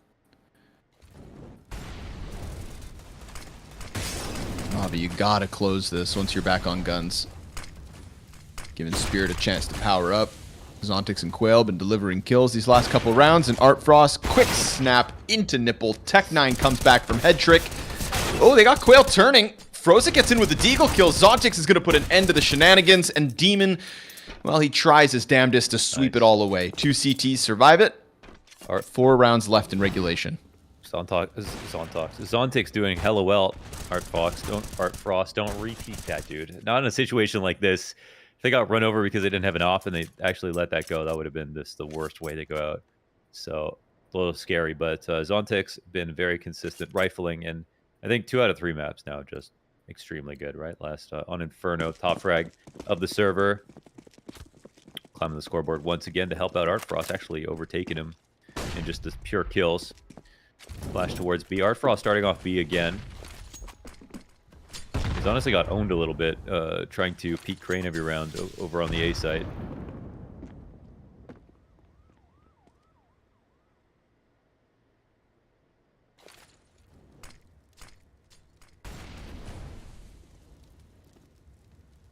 Scary job right up there with King Crab fishing, trying to opt the T side ramp. Man, I've fallen into that YouTube pit lately. Never watched it until as of late. Yeah. Yeah. But yeah, T-side ramp opping is right up there. Oh, you have to op over one ways. You have to clear out crane. You have to clear this little hole inside the yellow tarp and tell everybody with 100% accuracy what you're seeing. And not die and kill the op if they peek you. Ooh, fresh boost. Well, they got this off very smoothly, actually. Oh, what the heck? God, Demon. Just giving it up. Little short legs couldn't get over. No Taneki just trying to lay down the flash, trying to keep them back. Donk comes in with the rotate. We got a big gunfight here. Art Frost gets one.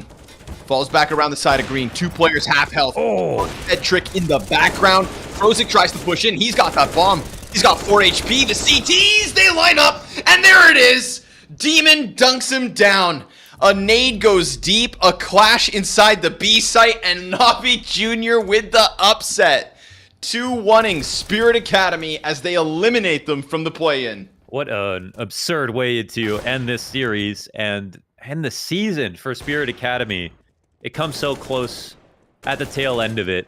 Overall, I mean, amazing series from NAVI Jr. to not only, do what they hadn't done before and beat a team that wasn't Apeks Rebels, even one of the teams from the group of death who have made a respectable name for themselves, but to win Dust 2, to win Vertigo, to get revenge for themselves, and really show such a high level, and nearly even did it in 2 with that Inferno overtime game and the climb back. There's nothing but good things to say and positive things to say. And now, I mean, seriously, they're playing way above where they did in the regular season, and clearly a best of 3 threat, showing abilities on their opponent's map pick, their map pick, and the decider. Other teams are going to be pretty scared of them. I feel like OG Academy watching this will be fully clenched. Yeah, I mean, there's no way to have predicted the fact that Navi would come in with a map win, let alone with a series win over what was, a very strong team towards the end of this regular season. But I think it has to be said, unfortunately, what they didn't get today from the formula of Spirit Academy was Donk's impact on those T sides. Not only across Vertigo, but also in Dust 2. The 2 maps he played, he wasn't able to deliver his specialty. We got Zontix as a standout performance here again. He had a great second map. He has a great third map. He's got Art Frost right there with him, but there is that question mark at the bottom of the scoreboard for Spirit. NAVI Jr. Nipple, same thing.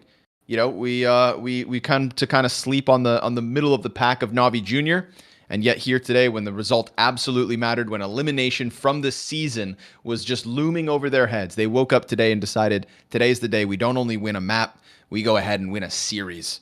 bo3 victory, head trick, take a bow, impactful across Vertigo, a key piece to Navi's formula every single day. And this time, it's a reason that they're able to get that win. So congratulations, NAVI Jr. They will now move on to face OG Academy in the top side of the play-in. And we set our eyes to the second best of 3 of the day. That's right. Another bo3, this time between Young Gods and Apeks Rebels. Another team in Apeks Rebels who has struggled to get wins and has found themselves at the bottom of the barrel. They could have been eliminated, but instead, they are here. And they will play one final chance to prove us wrong and to prove us that they've got something to offer. So we'll see you guys shortly for Young Gods and Apeks Rebels to close out the day.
Welcome back, everybody. It's season 4 of the WePlay Academy League, and we're beyond the regular season. We are in the depths of the play-in, and this play-in has already got upsets written all over it.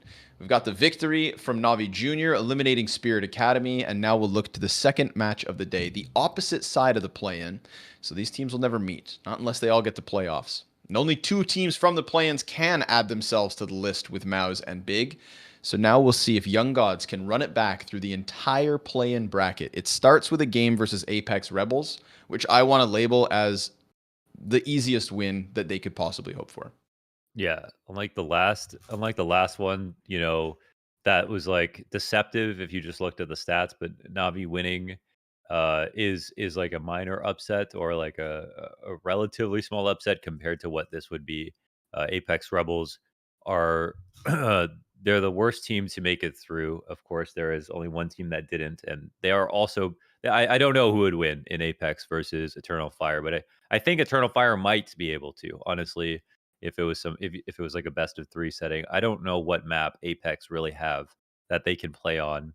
They are also the team that, I'm just going to be really harsh, have made the least improvements over the entire season so far. And I don't know what maps they can pull out now that have shown us that they have gotten better, given it some more thought. I think maybe basically the simplest maps like Dust 2 are ones where they can get away, edging out decent T halves. And overall, I think CT side is the only thing that they have really in order. In terms of calling, we just haven't seen many set plays, many executes, that many ideas besides walking into gunfights and relying on their individuals.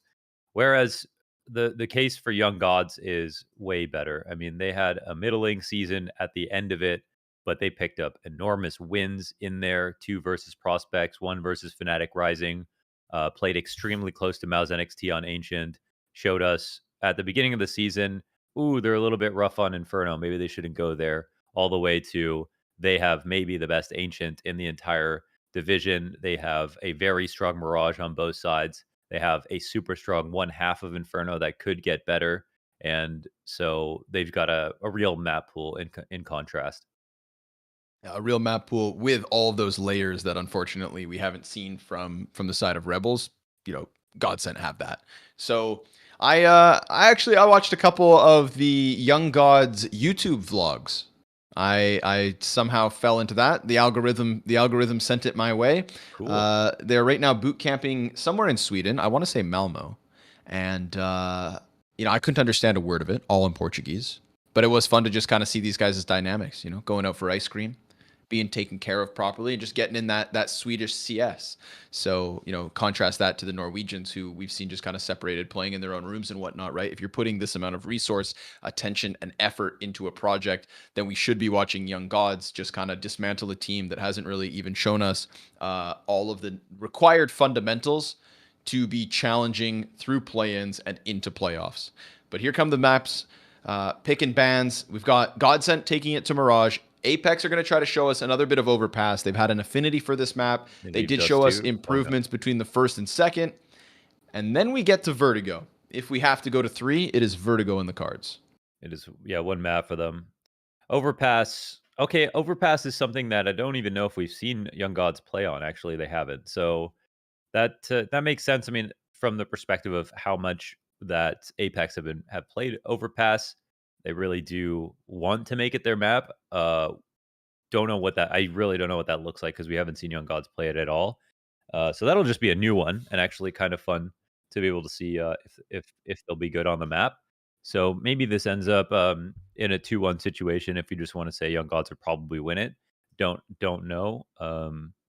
Apex came close to beating a good team on they came close to beating Fury Academy on Overpass. It wasn't that good of a game though, I think, from Fury Academy. I think it's fair to say. Mirage is a solid choice for Young Gods. They didn't get Ancient in the pool because Apex banned it out. So lucky for them, they don't have anything good to look for there, and they could just remove it. Mirage will be very hard. I'm comfortable saying that. So, time to find out. Time to see what the Young Gods got to offer us. This side of the bracket is, I would say, like more of the same. It's I don't want to say it's the easier side. What would you say? If Fnatic Rising are waiting in the semifinals on one end and Astralis Talent are on the other, who would you rather go up against? Fnatic Rising is the harder team for me. The harder team? Sure, by far. Okay. Yeah. Now, on the road to Fnatic Rising is Mirage. OG Young Ninjas. On the road to Astralis Talent is Furia and Prospects. OG Young Ninjas or... And Fnatic. That's one side. That sounds horrifying. I'm not going to lie. Yeah. That's a tough run. Oof. That's a tough run. So, Young Gods got to beat Apeks Rebels, warm up versus them, then take down their Brazilian brethren in Furia Academy, and then maybe we talk about them going any further. For now, next, Venom Zera, a couple of kills off of the ramp, and they're just going to barrel their way into the backwards hat gang that is Apeks Rebels. A little bit of jungle control for VHW. At times, he is the guy. And right now, they can't get him out of this. Oh, maybe they will. Finally, Snowson, yeah, from beyond the grave, just creeps far enough, and Lineko's going to take his chance to depart that A site. Oh, it was a beautiful kill there by VHW. He had nowhere to go at all, so absolutely critical flick right there. Little did they know if they waited it out, he would have been okay. Oh, wow, they think he's still here. So, I mean, actually, not only is this a plant, it's with 100 HP left over. Tapeware has the kit and a smoke, so retake odds look pretty good. And Lineko's trying to make sure that this is completely emptied out. And they're not spotting him here, so this plant is interesting from the perspective that he can leave. However, he's moving into the market, so maybe early first fight. Let's see if Berserk will kill him or not. Uh-oh. First one's clean, he gets away. Solid pre-aim, yeah. Oh, Lineko, you're going to do this, aren't you? Oh, my God, yes, you are. Wow, that was so confident. So confident, man. The caller, Lineko. He knows what he wants. He gets what he wants. That is Young Gods with the pistol win. Pre-aim was disgusting. Right here. Oh, trust me. I will. That I will. Damn. Really didn't think he was going to win that.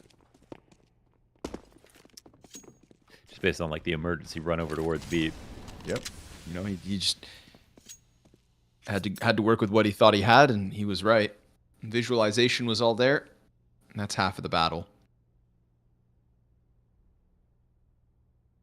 Scouting an MP9 for Berserk and Tapeware. CT's looking for the force buy win. And I like the ambition of getting up into the apartments. Yeah, there it is, Berserk. Nice headshot to kick it off.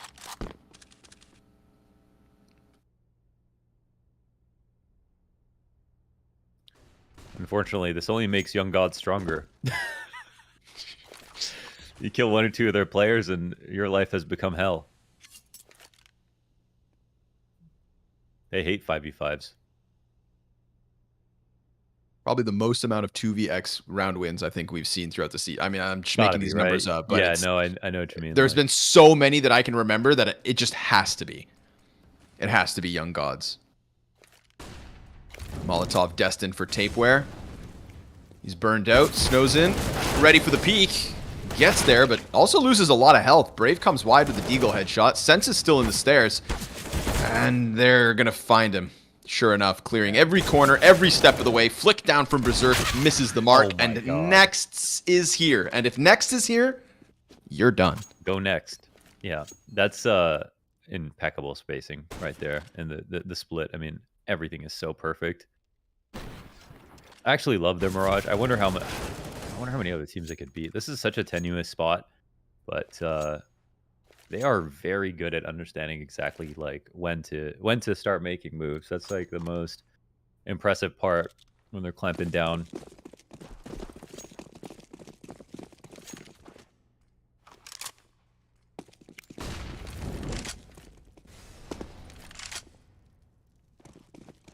Cat stack. See what they got. Flash around the corner.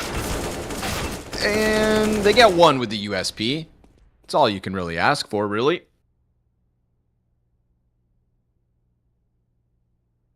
And there's always that guy that's not with everyone else. But he hopes for an A walkout. Not going to find anything over there. Bomb could actually go up connector into A. Maybe Sense gets lucky, wraps T-spawn by the, if they take their time with this, you can get to top middle, maybe grab that one gun. I think it's a Galil left in top mid, so if you want any type of a reward, that's it.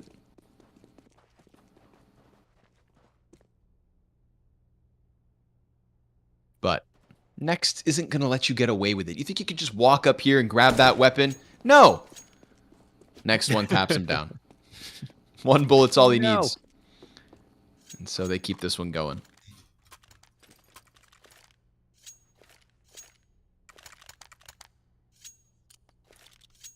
Boot camping in Sweden. What a sick experience it is for all of these teenagers to be on the other side of the world. Ice cream tastes better in the cold, even though it's That is very true. And man, they went all out. I'm talking like Oreo ice cream with all the crumbled chocolate chips on top. Oh, dude, it was wild. Interesting. You kind of tuned into this a couple of matches ago. Who would you say is the best T-side player for Young Gods? For Young Gods, I'd probably say Next. It is. You said his name before. I've said all of their names. No, but it's kind of an unlikely, hey, I think he's been doing good observation. Venom Zera. No. I can't remember what I talk about. It was Bruninho. Bruninho. He's their number one, actually. I'm probably like, that's actually so cool to say because T-side has been the most impressive part about Young Gods in the first place. So, yeah, he's got a 1.18 rating, and actually, quite far ahead from Venom Zera even 1.12, and I'm going to assume they've got at least one more player who still snows in at a 1.02. Do we know that BRN is for Bruninho? Because there's also Bruninho, the other guy. I said Bruninho. Wait, what did I say? His name's BRN. Oh, shoot! I'm thinking of that's Bruninho on Fury Academy. Yeah. Oh, right. Okay. Yeah. The acronyms. Okay, let's see. Okay, then it would be Venom Zera. Okay, then it would be Venom Zera. All right. Sorry, brother. Brave gets the kill back. Venom Zera. Well, there we have it. It's him instead, right? Oh, and he gets op down from Berserk. So the op upgrade and the gun upgrade here for Apeks works out. 1 round on the board. Venom Zera makes sense. I'm kind of surprised that there aren't actually more higher up based on... I guess they do have a fair few losses overall, so... Bruno's got a sick name, too. Or BRN does. It's Bruno de Arujo. Wow. Yeah. Like Bruno of Arujo. Okay. I can't say it. Well, I can appreciate it. That's what counts. Leneko right back to the bottom of mid. Nobody gonna stop this. They got smokes all over the place. He does not give a damn. Next gets dunked on by the nade though. Dropped to 54.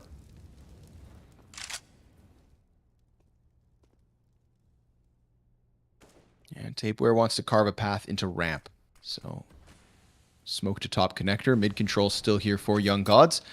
Potential for Venom Zera to get cheeky from the Palace. He's throwing out his flashbangs. He's trying to make some sound, and he gets caught by Berserk. The Opper up close, nails it. Uh-oh. It's round winning. It's game changing. It's the murder hole flank. He's about to see both of them as soon as the smoke comes up, too. Yep. And he hears it, too. Oh, but he can't manage that second. We get the quick clear over the top. Berserk comes wide with the window kill. Yeah. So that could have been way worse. Not managing to follow that with the flick. BRN versus Berserk. BRN knows this is dangerous. Flashbang as the bomb planter tries to start wiggling out of position. BRN respotting it. Next takes that deep angle. He gets the closer rotate. Tapeware is still behind Berserk, but they are very much stuck within that market, and Berserk just cannot find the angle because suddenly BRN stops peeking him. Next's behind bench. Berserk starts to work his way outwards. Op still scoped in, and sure enough, both of the retake players come through with big pickups. The fact they're able to get that B site back under wraps and give themselves a second. I wonder if it was calmed. You know how he went for that dolphin peek so he can get right? Yeah. and that you saw next angle completely open to the market door. So I wonder if he was trying to keep the opera's attention so that next could take his fight. It'd been insane if they were able to calm that.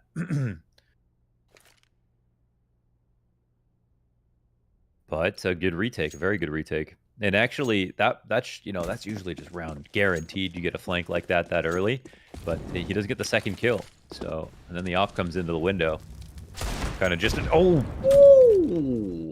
wow. What was it good? Deeg to the head. Down and sandwich. All right. Cost him 95 health, but around like this, you just take whatever you can damn well get. And if he didn't have armor, he'd be dead. He's the only person who bought it, and it already pays off. Now he'll be sacrificed to the gods. But the gods aren't home.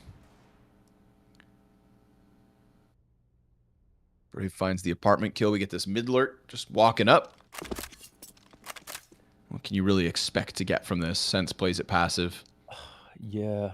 This isn't really his job to watch the back of this because they're leaving A site completely open for the walk-in. I think that would be Market's job to spot it, but they're starting to cross up. They've given up a lot of control. Even though Tapeware is on this enormous flank, it's kind of weird because it might not matter too much.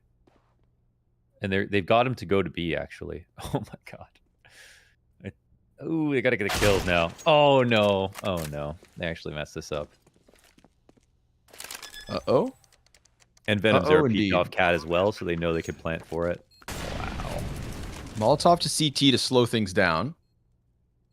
Wrap back around ramp. BRN, 5 health. How low? Yeah, he's too low. 5 health, no armor. Sure.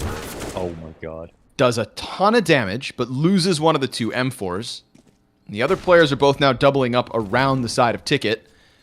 Tapeware gets finished off by Leneko. That's going to draw them inwards. They've got to come wide to clear it. Could open it up to the connector player. Leneko in the open with another. And Berserk, he'll land that trade frag. But now time. Venom Zera. Time. I don't think there's enough. No, time, sir. Yeah. There's no time for the retake. And they get that through. 1 player on armor with a deagle. This is how they kick it off. And from there, Leneko's squeezing water from stone. Yes, and the Leneko transition right there. They use 1 flash to fight towards the ramp. He flips from the inside of triple where he would eventually just get opt to the outside, fights the ramp to refrag. Dude, the way they move is actually so phenomenal. And that's a position where they get the plant off because they had Venom Zera peeking off Cat earlier to know that it was open. Otherwise, they couldn't plant safely there, which ends up being the way that they win the round. And it's because Sense made one bad rotation off CT, where his teammate was over in the B halls, in B market, should have been watching the back of it. He pulls off his post on CT, and they find a way to exploit that. Try to go for the boost on underpass. Sense sticks around. Frag's going to find him. Down he goes. So quick recovery here from Tapeware fighting off of Connector. He's got a teammate above him in Berserk. God, trying to make the T's bleed. If you are one-dimensional at all, you're going to get called out so hard right here. Like, they're just standing there waiting for a fight. Meanwhile, Young Gods they've agreed to not peek this until they get the kills safely. And then there's just no way out.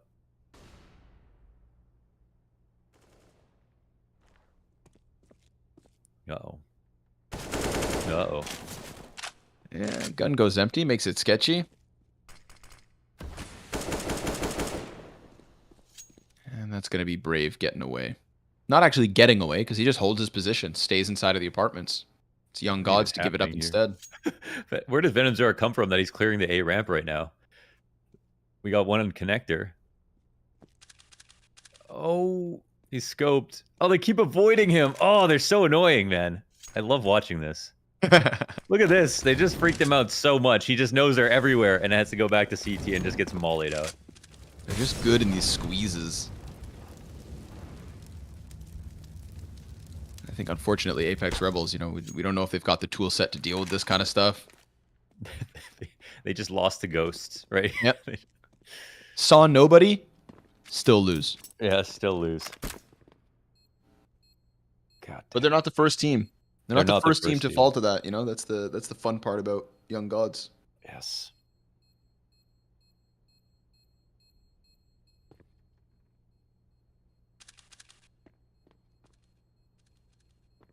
insane team, honestly. Like, only their first season. Yeah. Team that I genuinely paint as like having a chance to make a run through the lower side of the stand-in. Mm-hmm. Stand-in. Play-in.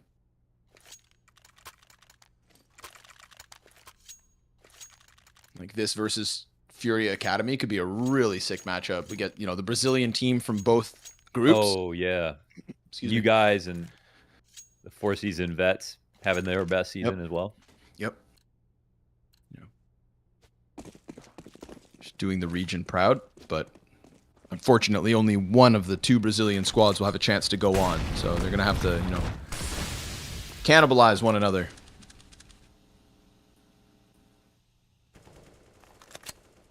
But there's arguments for cannibalism.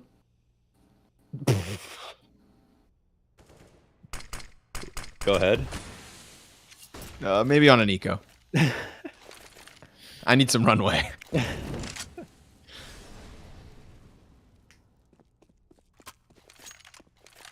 mess this up. This is recorded, Yeah. yeah. Yeah. Maybe not on an eco. I'm coming back in through halls. Berserk over here.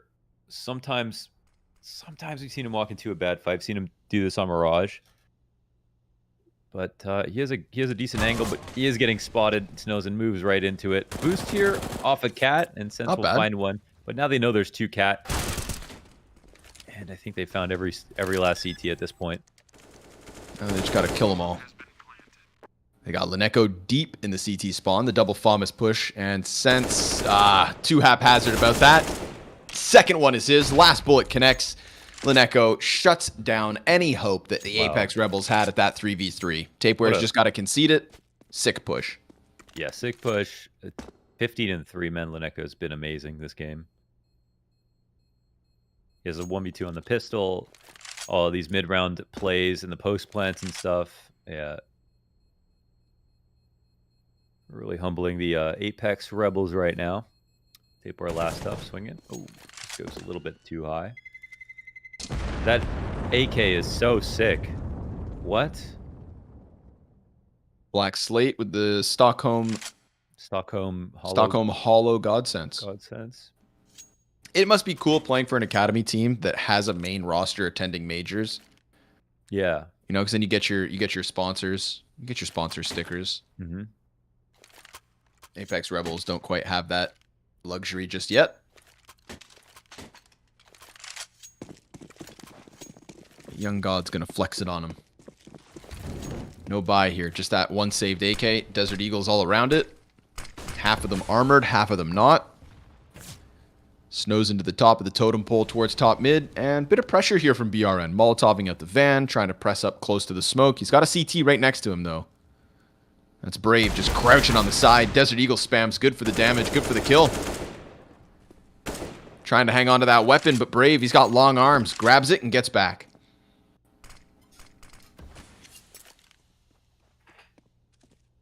Got to be careful when you make it a 4v5. Gotta go right for the neck.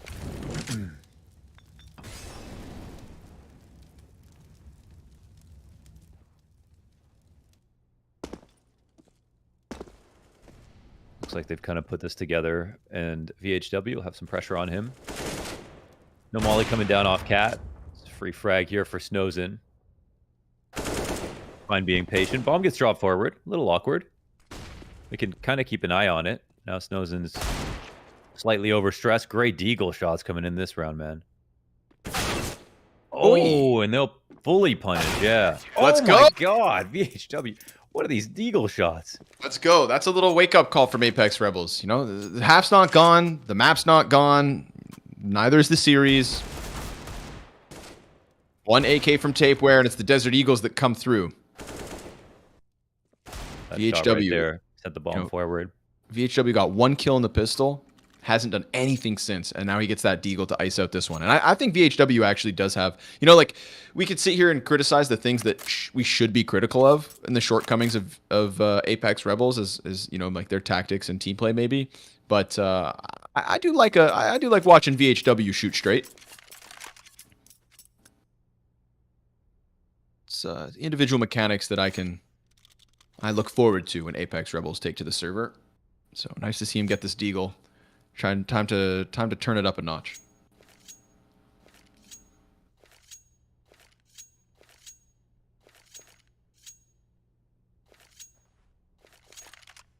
And it looks like he is their best performer by quite a bit, at least CT here. Let's see.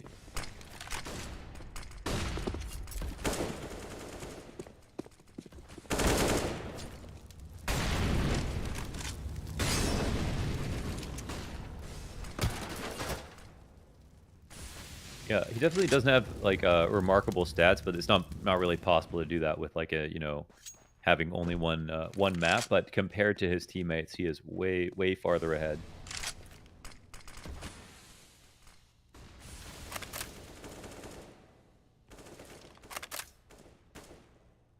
Already up to connector though. They get past the jungle players, so they're just looking for something in the A site, right? It felt way too free, and then finally Tapeware shows himself with 2 kills. Apeks Rebels holding on. Sense locked into the side of that smoke. Next is on the hunt. BRN in through mid, gonna get caught out by it. And Sense is aware of this possibility, but Next still gets the kill back. Snozen waiting for the peak deep T, and he finds it. And then the other 2 players back up. Like, yikes. Yeah. Beware, be careful. Listen, they have full kits. No reason to overreact in this spot. It's gonna be very hard to get a plant off. This one connector smoke comes down. Next, you're waiting for a mistake. Won't be any just yet. Snozen's op will make the biggest difference, I think, in this position for the rotations through CT. And they're playing off the jungle control, man. They might actually be kind of hard to find if they think he fell back to A ramp. Uh-oh. First one, Snozen's.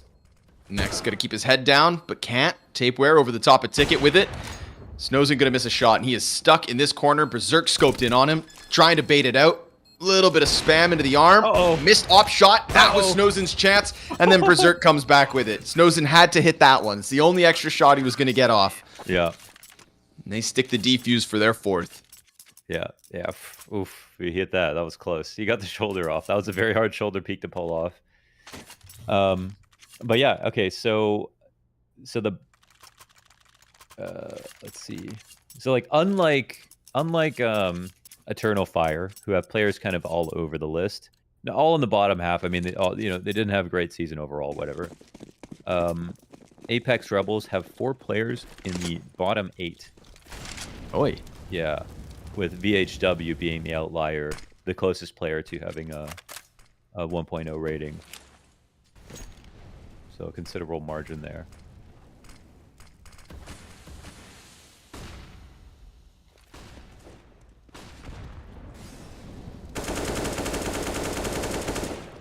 AK for Lineko, all they got. It's actually my favorite part about the plan now is that we're getting the cross-contamination in the group. So they, you know, there's a lot of precedent between each team playing everybody else from their group twice. Uh-huh. Then all of a sudden, you know, there's this unknowingness of whoever the hell you're playing today. Getting a feel for one another, and Apeks Rebels trying to recover as the T side originally broke through, and another bomb plant with just the 1 AK. It's not a good sign, but Rebels could still come with the retake, get the round win. VHW, couple of kills his way. Sense flushes one out from connector, Snozen into the same spot as last round, and Sense has had enough. 3 kills. Defuse for Apeks Rebels, and only a 1-round lead. Yeah, that almost got a little scary. There was a few positions there that were pretty good for the Young Gods. Scoring a plant was cool with that many players alive, but Apeks with an equally nice retake.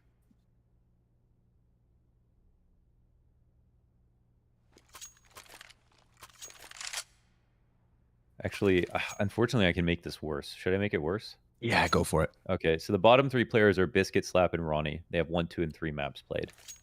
After Biscuit? that, it's...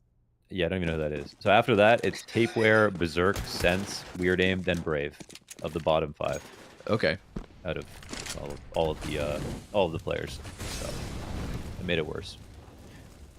That's it. No more dunking. Sense comes around. Op shot misses. Next still recovers. Still gets it. But then again, Tapeware also, because there's 2 players for both teams here, slides out with the trade frag 4v4. And a bit of map control goes the way of the CTs. However, Lineko, contact walkout B. Venom Zera does the exact same thing. And that, I think, is just the argument for the individual level Young Gods fighting as they damn well please. Win them with ease. VHW squeezed between the 2 Ts as they will find themselves inside that B site. Yeah, I rhyme all the time. Okay, now back to the most important point.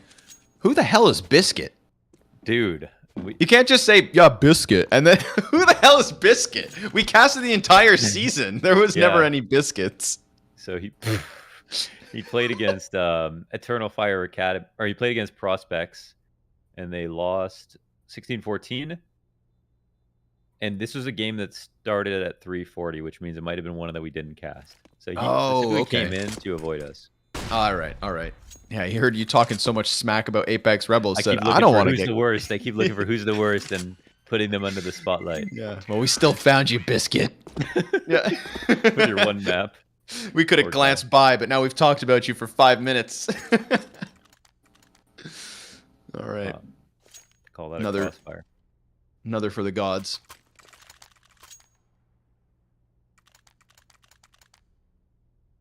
Three left of the first 15.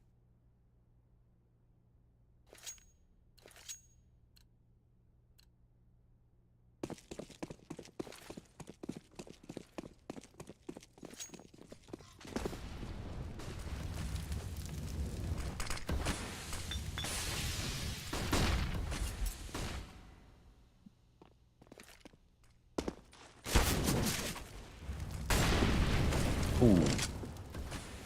Big one into the window.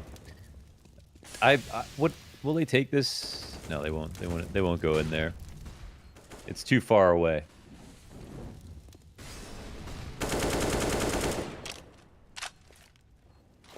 What a scary post plant. Lineko knows he's got a fight coming soon.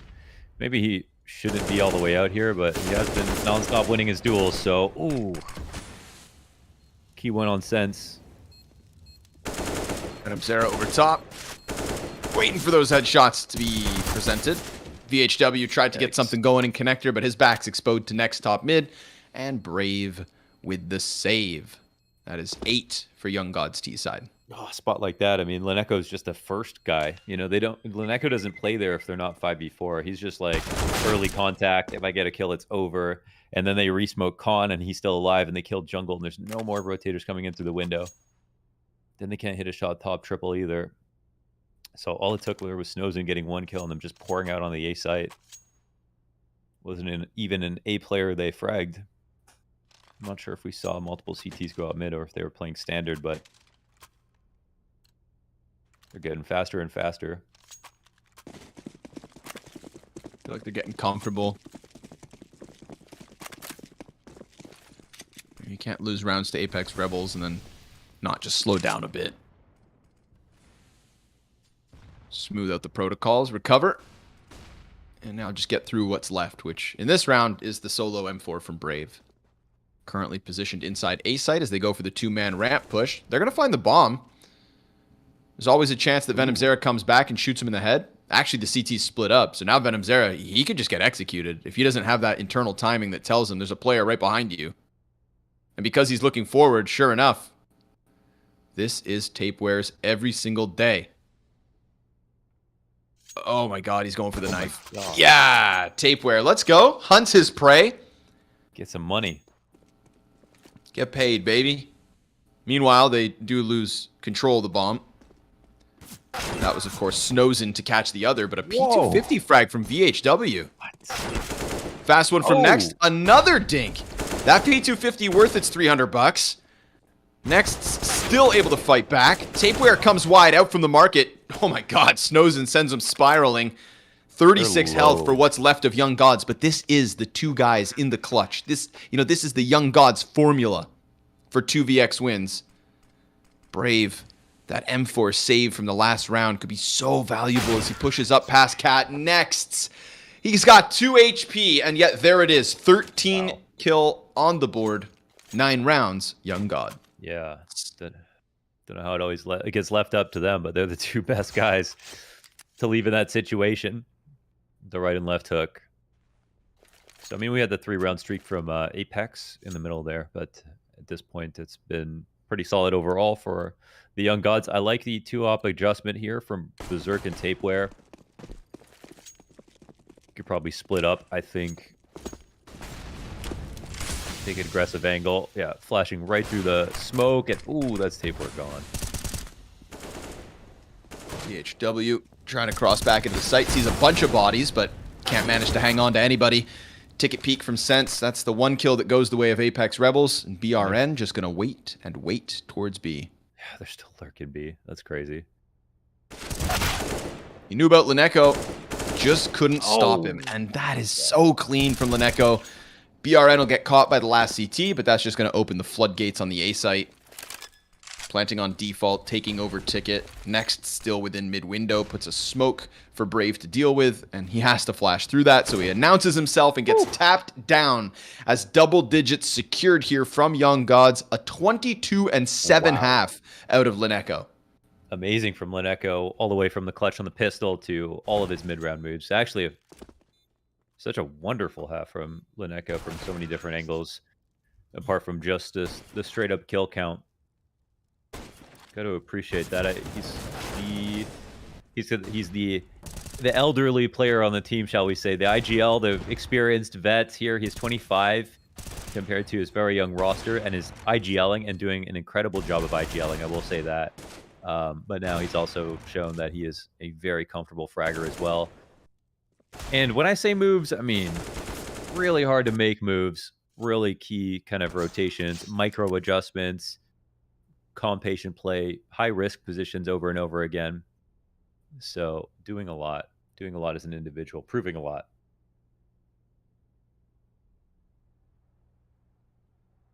Keeping his team a clear step above the competition today, as we've come to expect. Unlike the first series, doesn't look like it's going to start with an upset on map 1. Then again, Apeks Rebels T side could have something crazy in store. I don't know. BRN's only got 2 kills. You know, there are weak links here for Young Gods. Yeah.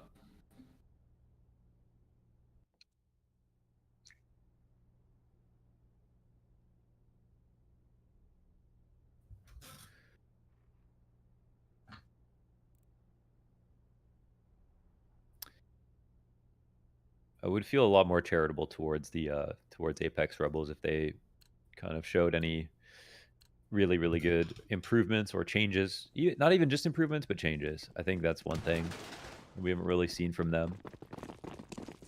Trying a lot of the same. Last 4 maps they played, they got 6 rounds every single game. Ooh, but that might change today with this pistol round. Apps back from Cat. Next. Oh, can't quite get it there. Snowzen will. It looks like they both did. He got a second. Oh. Well then. Take what you can get. But you got Lineko still alive. He's got 22 kills in the first half of this game. He has decided that today he is going to win. And you are going to lose. And he gets what he wants. Wow. There it is. 2 clean headshots to close. The vet of Young Gods to give them 11th right off of the back, and a nice easy buy. 2 M4s, MP9s, all the rifles they could want trickling in. No plant, man. Not even a bomb plant that time for Apeks. Yeah. They could have had one planning for halls, but they were worried about anybody jumping through, and they didn't have that player advantage. They'd like to hold on to every single choke point, so force up, cleans B.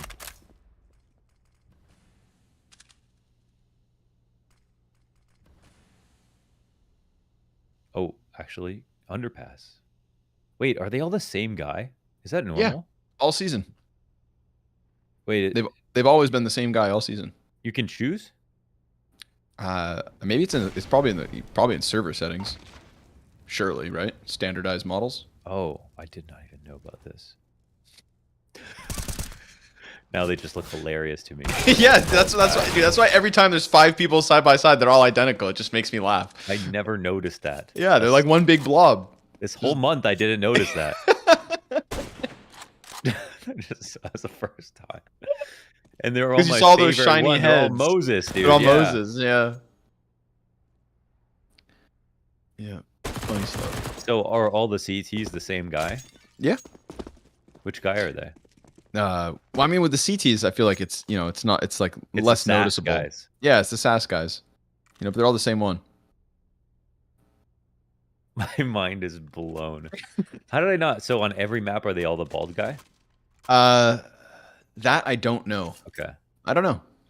But yeah, it's just a bunch of bald dudes. I'm very happy to learn this, even though everyone else knew it except me. It's better late, you know, better to know. There's at least one person out there who also didn't notice. They're all the bald guy.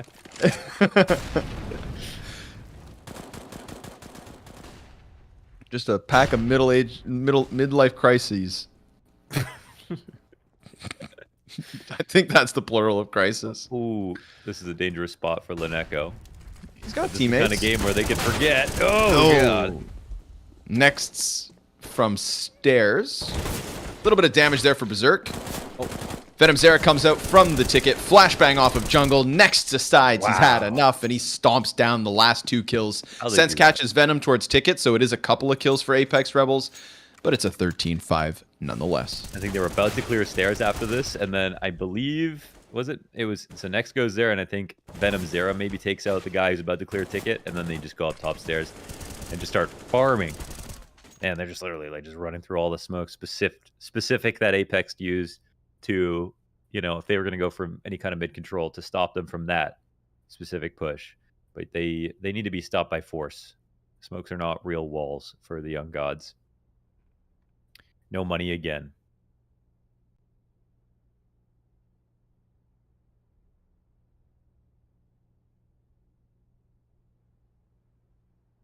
What if they come back next season with Jacob and Rain? Well, that would be fire. Now, maybe not Rain. Screw it. Throw Jacob in here. Yeah. What's he doing anyways? Is he playing on Apeks? Oh, yeah. You know. Bring him down a peg. Keto his ass. Playing on Apeks with Nock, Stiko, Chauzy, and Asilian. Oh, dude, I gotta watch their games. I miss Nock and Stiko.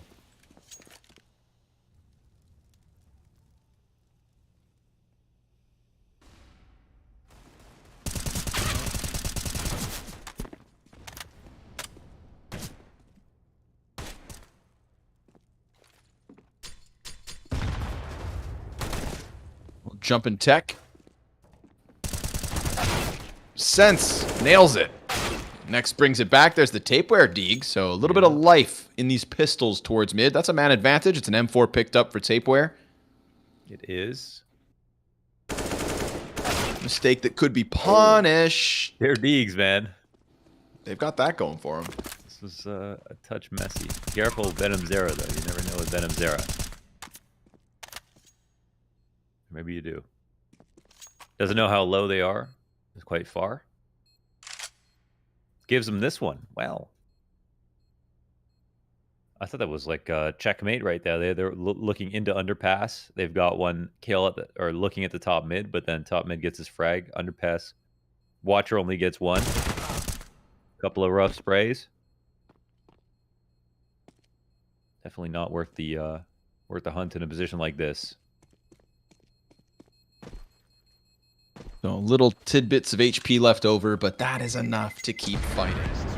Apeks Rebels, you know, we could be watching the last couple maps of their season. Could be. Get in every round you can. Yeah. If Apeks Rebels, if they don't win anymore, they've got 5 maps in a row with 6 rounds. Oh God! If Apeks Rebels were in Group A and Eternal Fire had switched spots with them, do you think that Apeks Rebels would have ever gotten a win? I don't know. I mean, they're lucky to have even got one in this game, in this group. That's true, right? They beat, their first game versus Furia. And then nothing ever since. And remember how I felt about that game. I mean, I was already like, oh, this is not great CS from both sides, from both Furia and them. But it was like the first game. Yeah. Honestly, I was kind of broadcast of the worried season, I about the think. Academy League when I saw that match. Because the cast on the first day, I was like, oh man, this is really low. But then Yeah. everybody else was so good. It was, and Furia got way better. I was gonna say, and everybody else, people who weren't good, also improved over time. Yeah, yeah, it's true. Some more than others. Yes. But everybody showed some improvement. You know, there was development in the overpass of Apeks Rebels from map 1 to map 2. I guess so.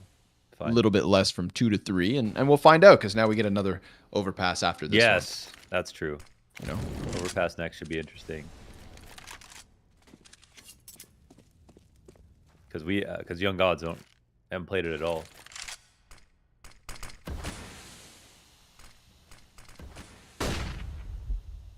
And when they had to debut Vertigo, it wasn't actually good. I can't really tell based on what we've seen if they would just be like a naturally good overpass team. I feel like they could be, but I don't know.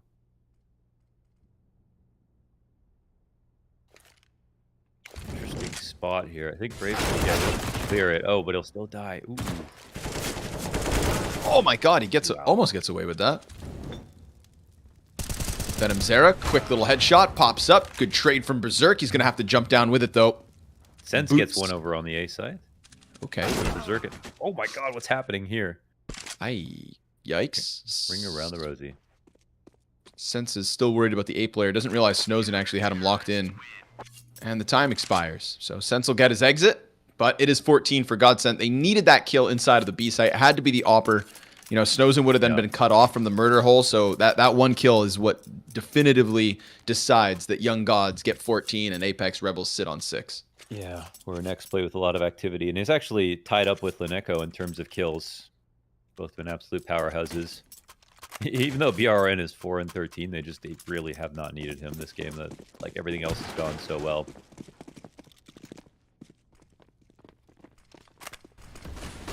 Going out for some aggro mid control.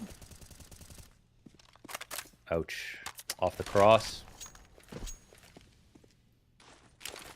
Oh, that could be midnight too. Very good.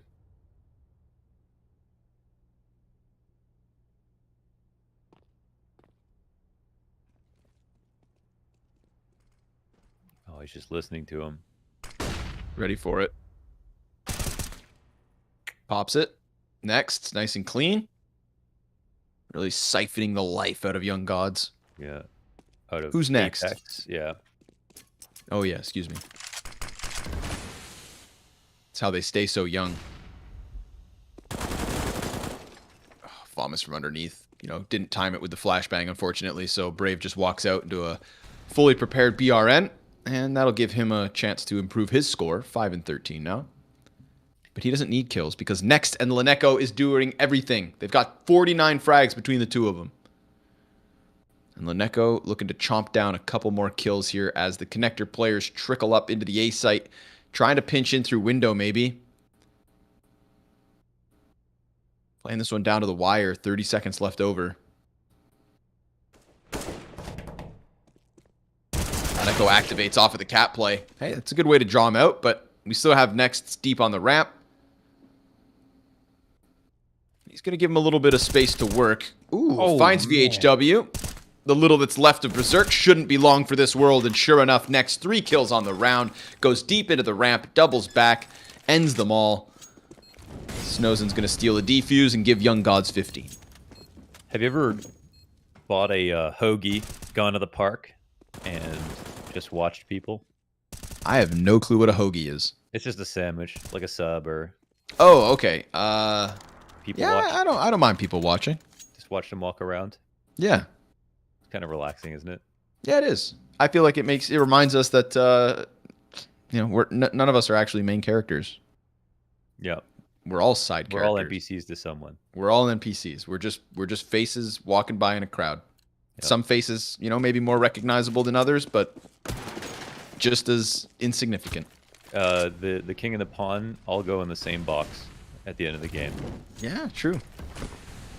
Unless you're really classy and you just leave your chess pieces on the table. Or you get one of those mausoleums built for you because you're rich and famous and powerful. Yeah. Some people get buried in a hole. Other people get buried in castles. Yeah. Smoke grenade goes down on the B site. Venom's there with the flash behind it. Hey, they're in. They are definitely in. Brave trying to round the corners of the window. Next, swinging wide, and Brave still just able to keep them back as sense plants for Cat. They've got ladder control.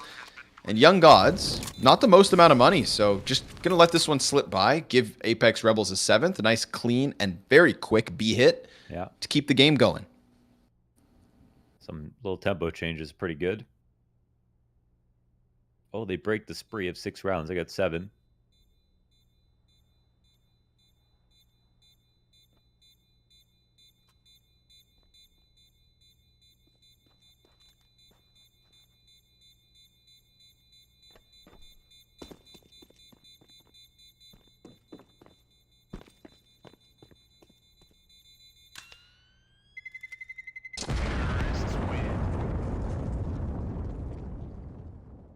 I feel like I've heard it called hoagie on like Everybody Loves Raymond or King of Queens or one of those American sitcoms.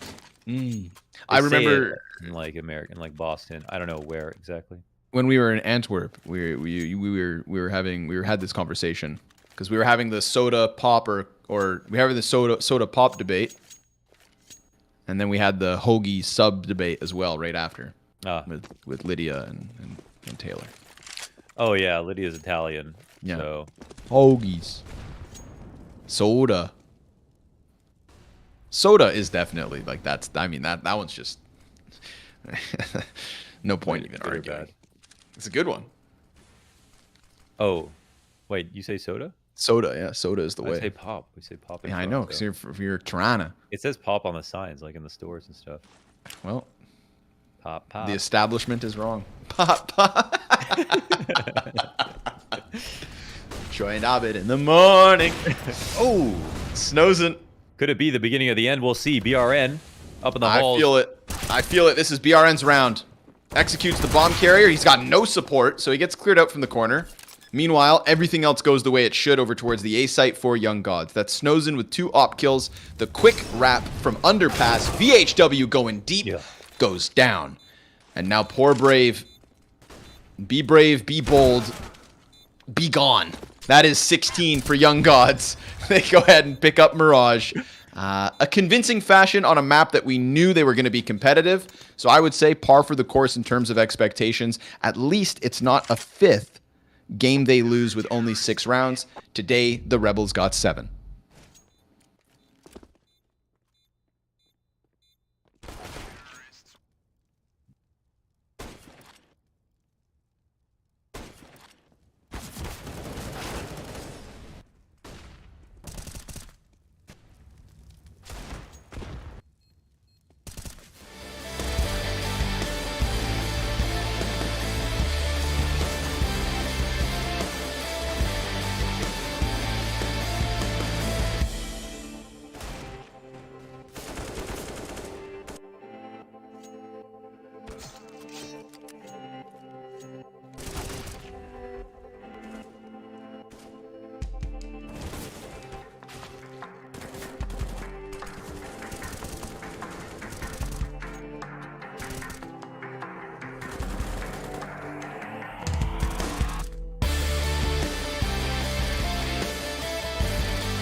Welcome back, everybody. It's the second best of three of the day, and we could be one map away from the end of the broadcast. Or Apex Rebels will show us another set of improvements on Overpass, or maybe just the fact that the map pool from Young Gods is actually a bit more shallow than we come to expect. We don't know what to believe in when it comes to the Young Gods Overpass, but we do know that Apex Rebels, when they've played it, haven't always been flawless, to put it politely. You know what's actually interesting? Yeah, it's like we have no idea about Young Gods and Overpass, and then Vertigo is the only win for Apex Rebels. So I mean, I guess in some ways this is the best possible veto, and maybe a good matchup because Godsent are not wanting to play Inferno themselves, which makes sense again because they had a couple of really rough losses. I honestly think that they would have done pretty well on Inferno because they only had to figure out one half, which is Yeah. Vertigo actually don't really know. So I mean, they, this is a cool map to play between these two teams in this series, and at least Apex were able to take Furia Academy to overtime, the 17-19 loss. That one was relatively close.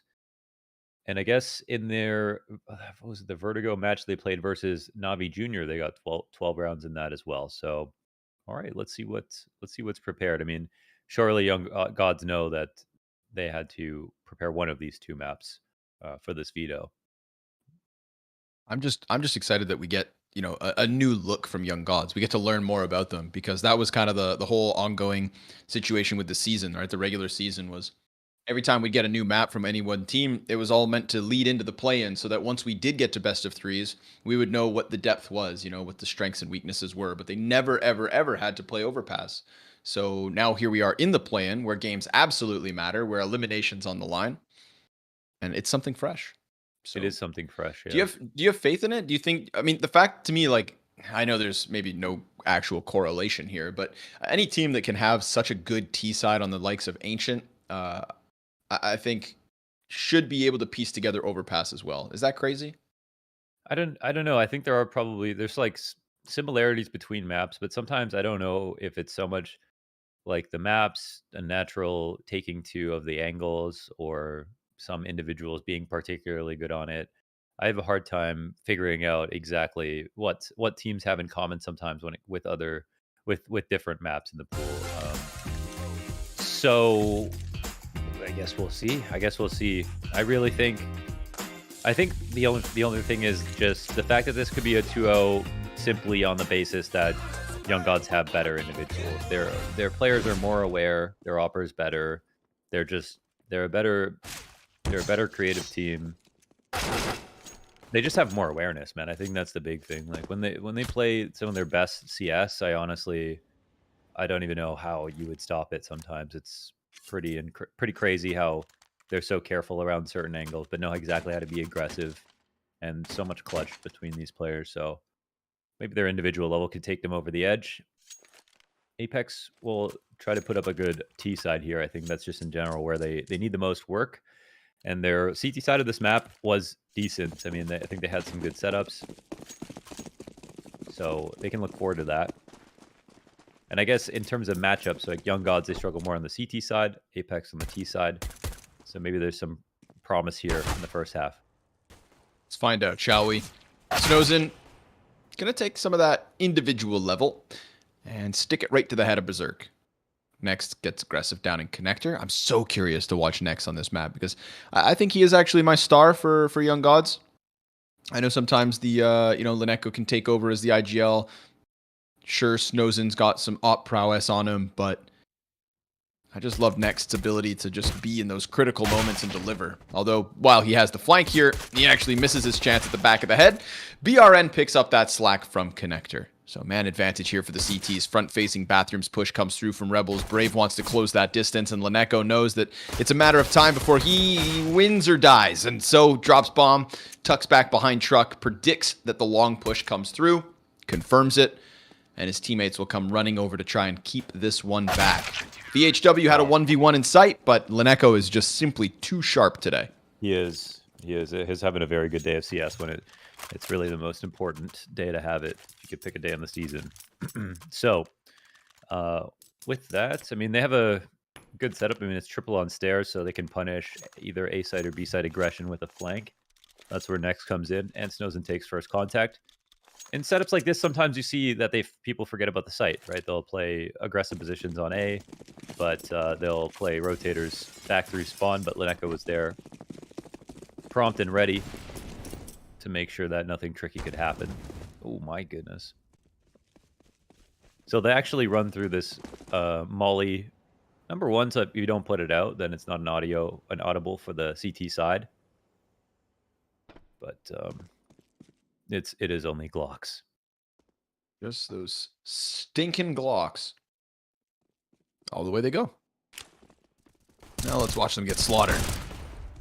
3 kills off BRN. Snowson pushes through bank, and that is money, baby. ATM is just spitting it.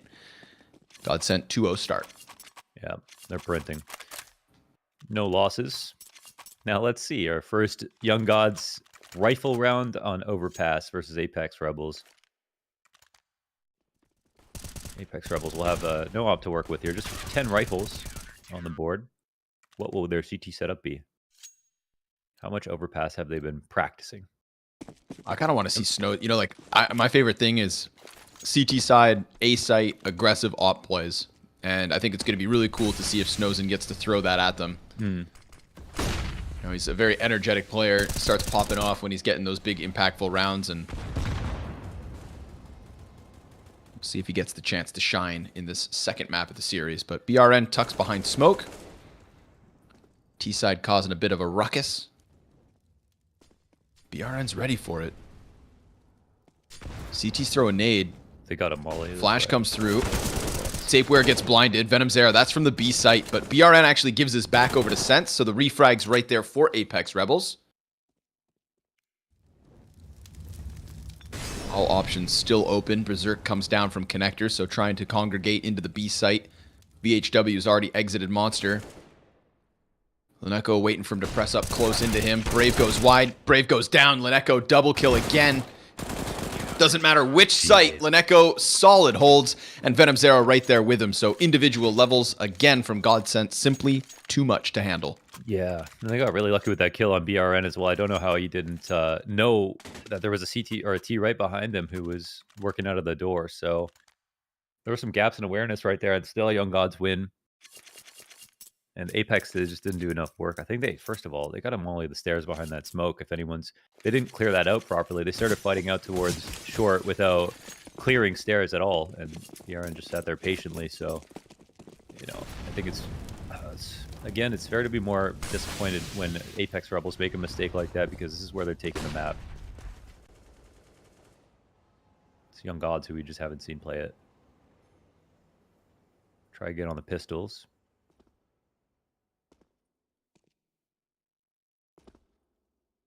We do have the op for the first round.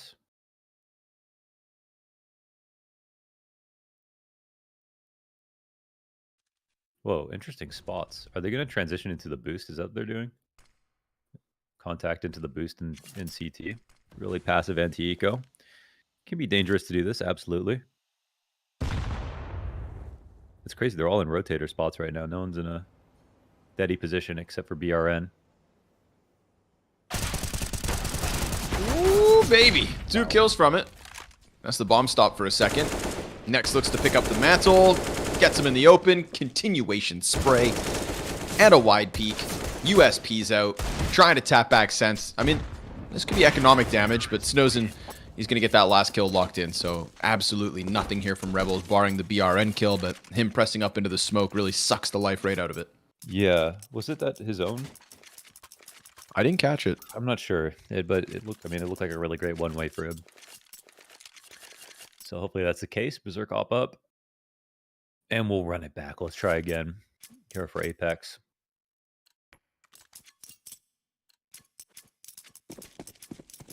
Okay, here we go. Snowson has the op this time. Last time it was just the M4 that he pushed up towards party. Now he's got that nasty op.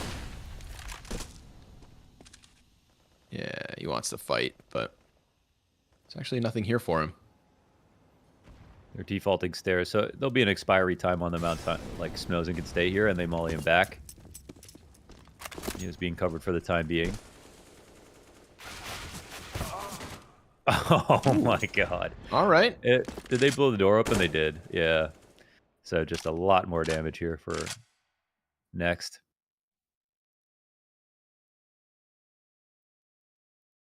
Op reposted from Berserk.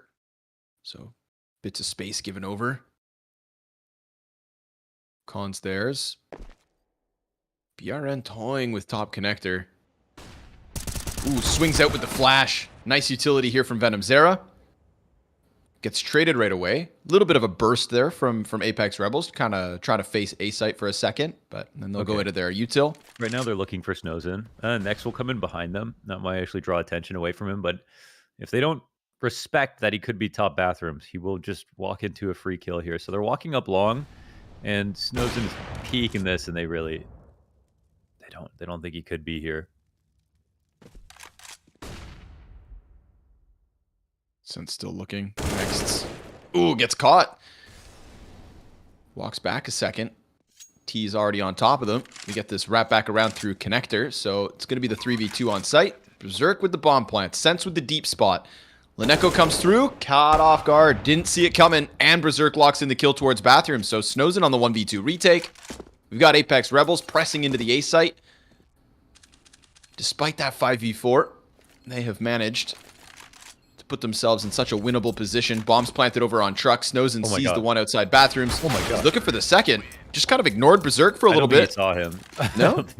No, his head was just showing the whole time. I think he just didn't notice. Oops. Yeah, that's a free scope kill. His flash actually worked because Berserk was hard scoped on the angle, so it didn't see it go over. I don't think he noticed. And to be fair, I don't think his teammates did either, or they would have called it. Yeah. Oh, well, okay. They work up into the site. I thought that was over when Snowzen got his kill on long. Took over long control, but they cut the rotations off deep in spawn. Taking over CT can be kind of scary, but they do it.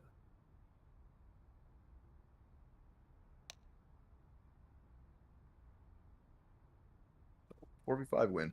Get through bathrooms. That's good.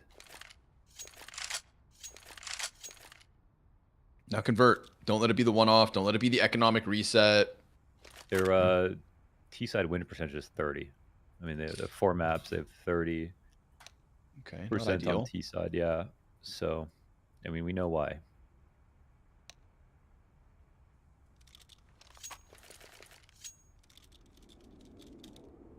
At least we know why in the past, because they just be walking around. But the past is the past. Surely they bring it this time. Gotta be. Because if not, it's the end of their season. Yes. Now or never.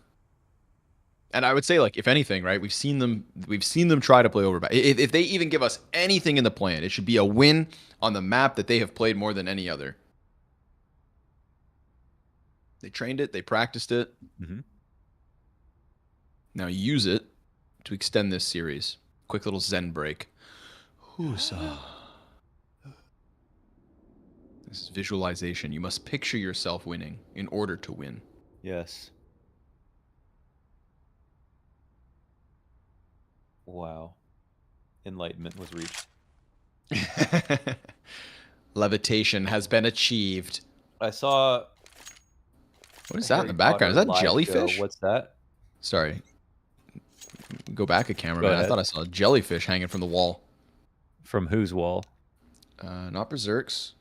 Another one of the Norwegians. Nope. Nope. Keep going. Nope. No. Nope. Nope. Nope. Nope. The other Norwegian. Who's left? VHW? There. Oh. Look at the jellyfish legs in the back. What's that? Oh, yeah. It does look like they're phosphorescent tendrils coming down. Phosphorescent tendrils. Okay, you nerd. All right. Take off your pocket protector. Okay. I'm just jealous that you described it better than I did. Jellyfish? Phosphorescent tendrils. I was just trying to build. You got Attenborough over here. All right.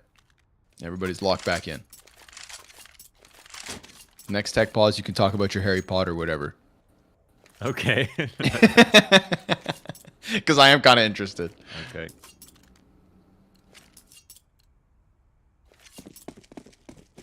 But back to the action we go, folks.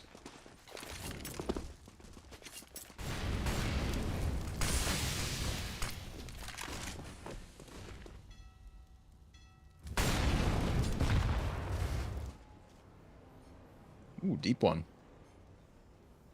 All the fountain control in the world. Leneko, probably not feeling too comfortable right now, but he lines up 2 players. Drops just brave. Ooh. BHW into the water. Good return frag here from Next. Going to keep things even at the 3v3. Snowzen taken out of the equation. He's got a player down with him to try and push forward, but I believe Graffiti's occupied.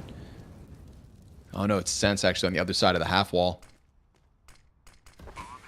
Moving around as bomb goes down. Snowzen kind of pulling back. It looks like they want to save this. Yeah, I mean, definitely a little they lost their third. There. It's over.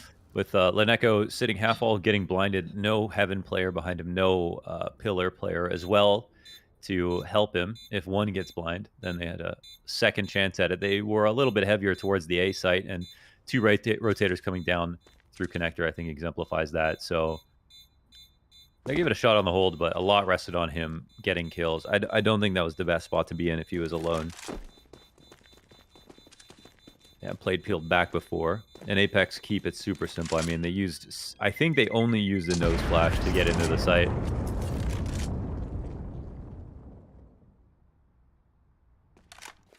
But sometimes simplicity is key.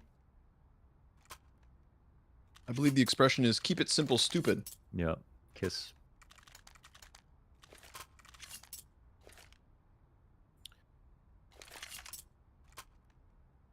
The play was set 19 years after the last book, and it was about Harry Potter's kid. Okay. Ron Weasley's kid, Hermione's kid, and Draco Malfoy's kid. And they all went back in time and stuff. Low-key, I think I'd be a Slytherin. Yeah, you are untrustworthy.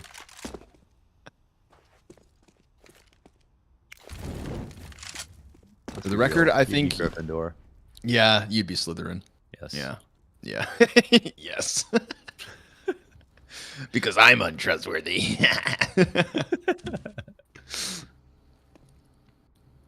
We could still be friends, though. And that's what the play was about, kind of. Oh, nice. Harry Potter's son was friends with... his name was Scorpius, Draco Malfoy's son. Okay, bro. BRN. Look at this flank. Yeah, it's perfect. Oh god, it's so perfect. I mean, they could don't mess it up. I mean, he can't really, right? He's made such good time here. He can't afford to because he is the only gun, right? Dude, they did this perfect. They threw it. It had to be that timing. It had to be BRN, and he has an entire team in front of him. What do? 3 players go through. Oh, he starts to spray. 3 kills. Oh, Berserk turns it around.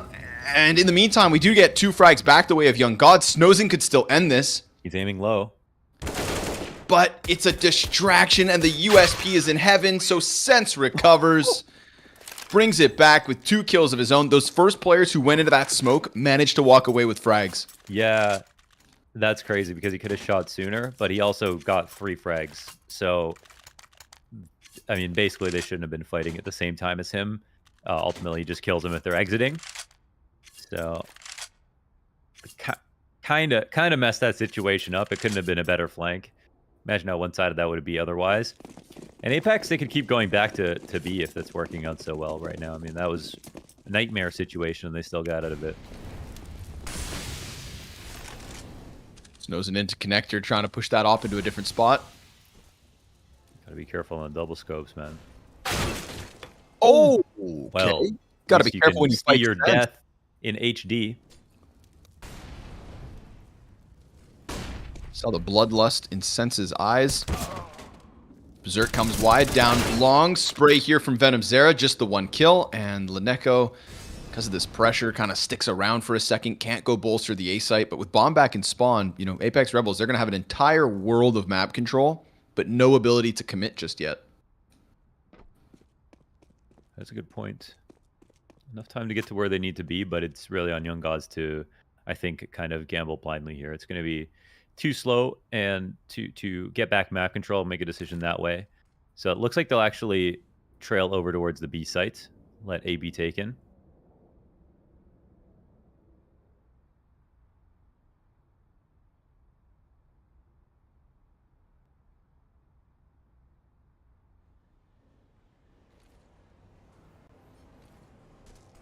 Completely free. Come on in.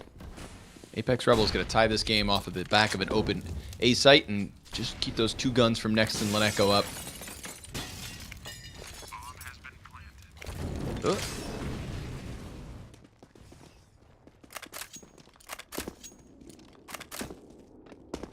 Super simple win. Yeah, there's already a lot of a lot of things that Young Gods could be doing better, but I kind of half expected a weaker.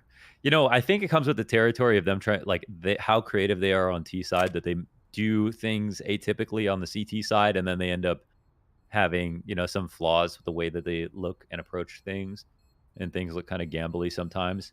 But it also comes down to some individual stuff, just being used to angles, not knowing certain positions, not feeling timings, just because of the no reps that we have from the gods. And again, it really just comes down to how much they've scrimmed the map. But at least what we can see here is an enormous opportunity for the Rebels. And again, Vertigo up next, the only place they've seen success. Waiting for them. Very start of the season. Yeah. First map they ever played. It's the only thing that makes them different than Eternal Fire. Yes.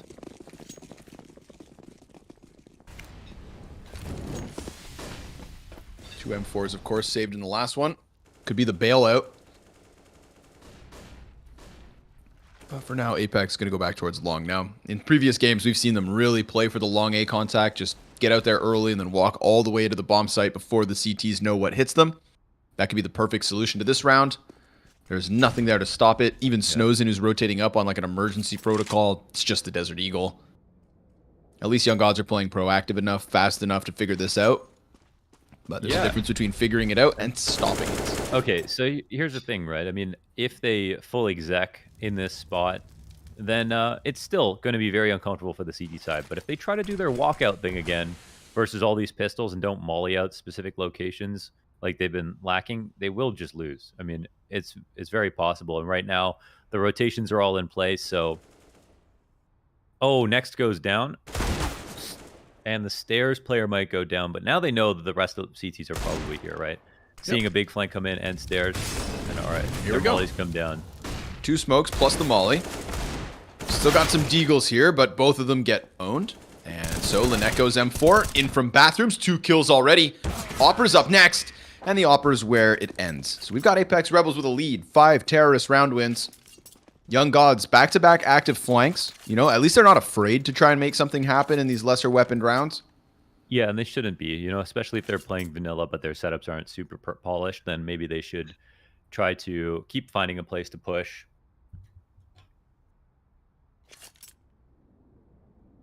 Take some kind of risk.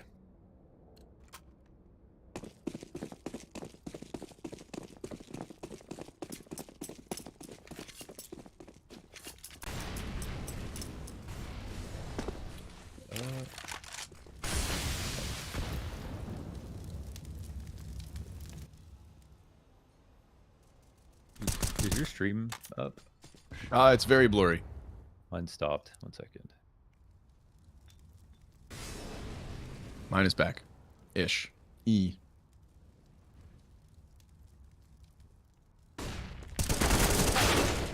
Little monster pop. Venom Zera from the pillar. Ooh, nice double kill. Stops them in their tracks. 2-man advantage. And Berserk's going to crawl out from Monster. Venom Zera keeps his head tucked down off barrels. Frag goes in for a little bit of damage, but they don't have that bomb, so eventually they're going to have to come back and try to reclaim this. It's just a matter of holding off on B.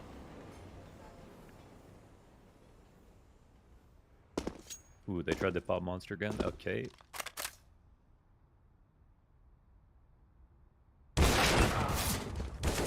That was close. And it's done. It's done.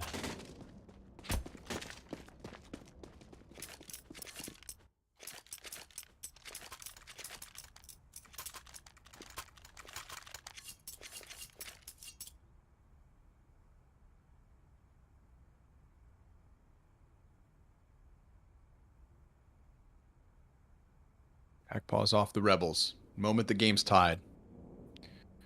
Smooth it all over. You think Young Gods could still win this map? Yes, Me too. I do, but I don't know if they will. I honestly, I mean, if it wasn't for this full season very close by in their rear view, I would say Apeks are probably going to win this map. They just like only had a couple of overpass games and give them the benefit of the doubt. So I have that in mind. I mean, the fact that Young Gods would have to win just a brand new map. They have impressed when they brought out new maps in the pool. Again, one thing that's been the craziest part was just how high level their Ancient became so quickly in the first games that they played, and then the same thing for half of Inferno, the T side, which is cool, and then all of Mirage. You know, all these maps just coming up for the first time and then looking so ready to go out the gate, I think has been amazing.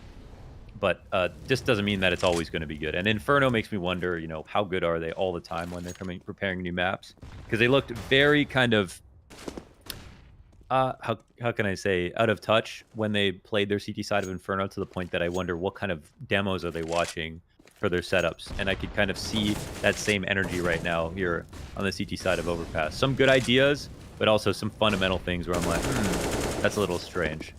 But here's a great one. Okay, they combine a boost with a flash. Seamless transition. And they take out a couple more players walking around.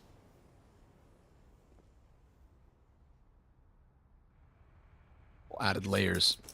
Back to the A-hit tapeware. Ooh, BRN could have committed to that fight. Spots the bomb at the very least. So CTs will be able to move another piece up. Oh, he walks through that smoke and Berserk's 2 steps ahead of the game. Tapeware already dangerously close. Trying to lock in versus the bank frag. Gets that one, but next, good thing he slides into position because Tapeware was shooting very sharp. Now at 2 versus 3 as they try to just smash their way into the A site. Molotov burns him out into the open. Venom Zera continues the spray until the pop-up comes back. Berserk goes down and Godsent with a 6th. I can't believe he held on to that spray. I mean, he had a teammate right beside him to make sure he traded. But the other amazing part, I mean, that ends up being a perfect transfer. Good night to Berserk. Look at these bullets, man. Floating right above the horizon line. Pow!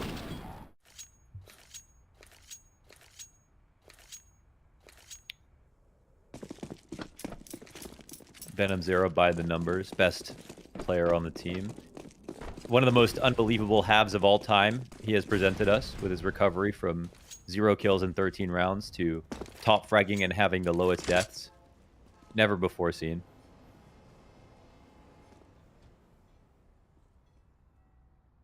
Unbelievable. Okay, so this setup right here, at least they got Lineko back, you know, back towards Won't spawn. die They in might front have site. to offer up a plant. He has a full kit though, so he can also deny them if they try to put the bomb down. I don't think I have a smoke for it.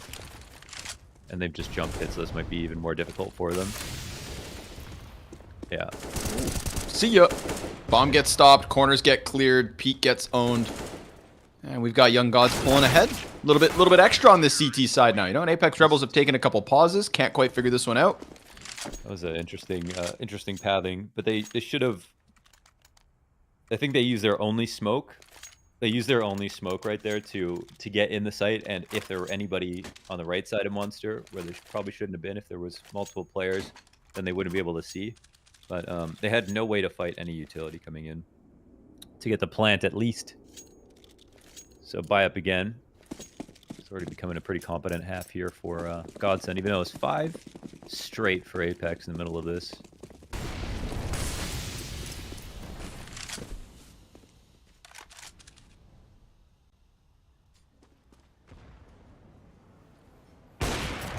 Oh, yes. Nice shot.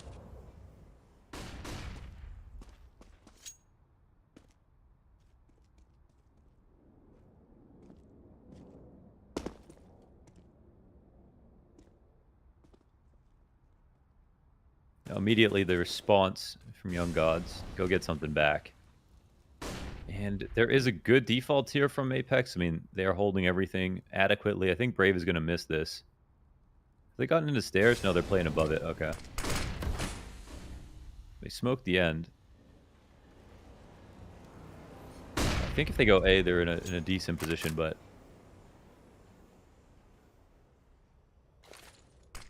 They've actually got to go get the bomb back now, I think. Or they're going to go B? Oh. If he gets spotted. Okay, this is a huge amount of info. Keep it tucked. Leneko, keep it tucked. Nade trajectory, of course, so that's going to kind of raise a red flag. They're 25 seconds. They don't have short control, and they want to go B. Oh, they're going to have to get past both. Venom Zera just blocks the door. He's bodyguarding it. Jesus. Tapeware probably thinks he's actually stuck on his teammate. Smoke fades. Maybe they are well aware. Leneko, he can't hold this off. Bomb's going to go down. They get past that, but just barely. And then it just kind of seems uninspired from the CTs. Okay. Yeah, that was really messy, but whoa, they're still coming in. Okay. Yeah, maybe they shouldn't have. Sent packing. I think Venom Zera is actual 1G. Okay, I think Venom Zera right there is pushing through because there shouldn't be a world where they go B in this spot. They didn't have short. They didn't put any pressure towards A. Or they didn't show themselves outside bathrooms, but they could still be outside bathrooms. There's only BRN on the site. So he's not going in there to phase that smoke to come back out to fight short. I don't think he has any conception that they could come through the stairs into short. Which honestly, that was kind of a weird setup after the feet were spotted, because they saw someone on short from outside Monster.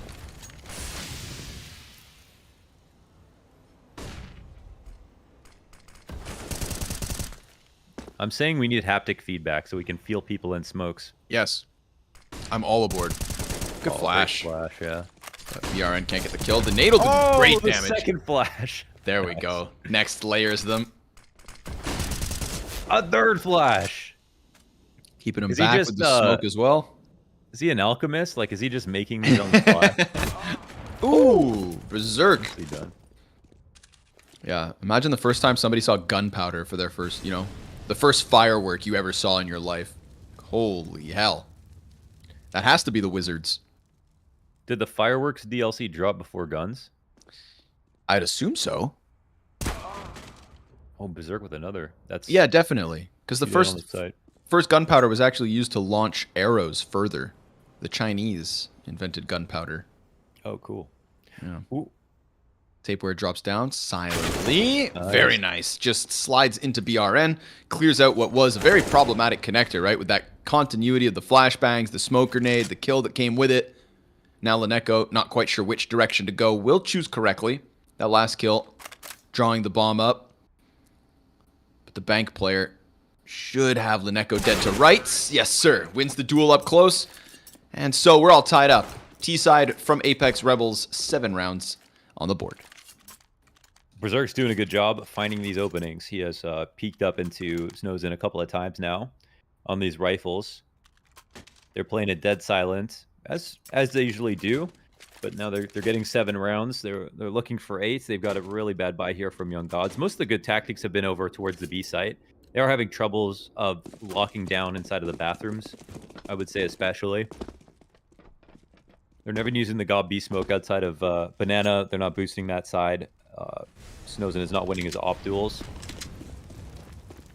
Oh my goodness. Gracious. Okay, ambitious. But, ambitious.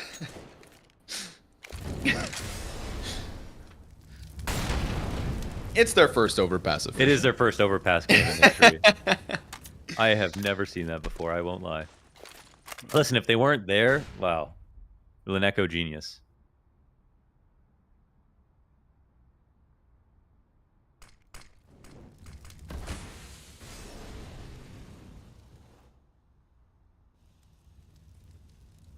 Next in.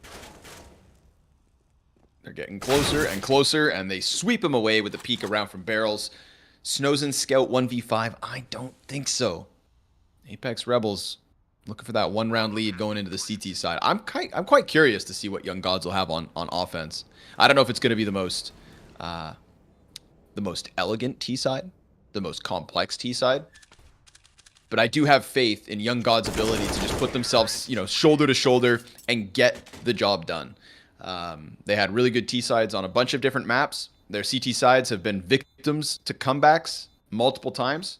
And to be honest, maybe this time is going to be one of those examples. Maybe this is actually exceeding what they're going to do in the second half.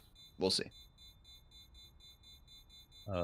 Yeah, we know that we can expect a lot of creativity. I'm assuming we're going to see one or two cool rounds out of the Young Gods, but we have to kind of be.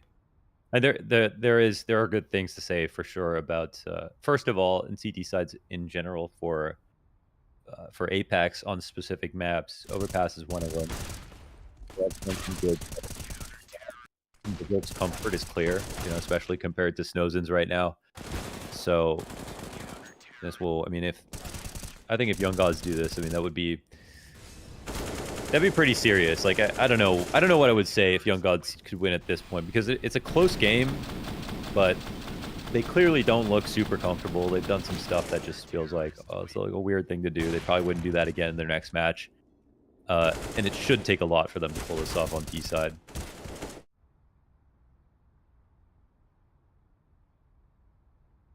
Right? That's their chance. 100%. Yeah. I completely agree. And I think for Apeks Rebels' sake, again, if you're going to do anything, it's got to be win overpass. Yes. Their whole season essentially was just an overpass practice. You get to play, and they were doing numbers versus teams like Young Ninjas, who also got to play it a bunch of times. So, yeah.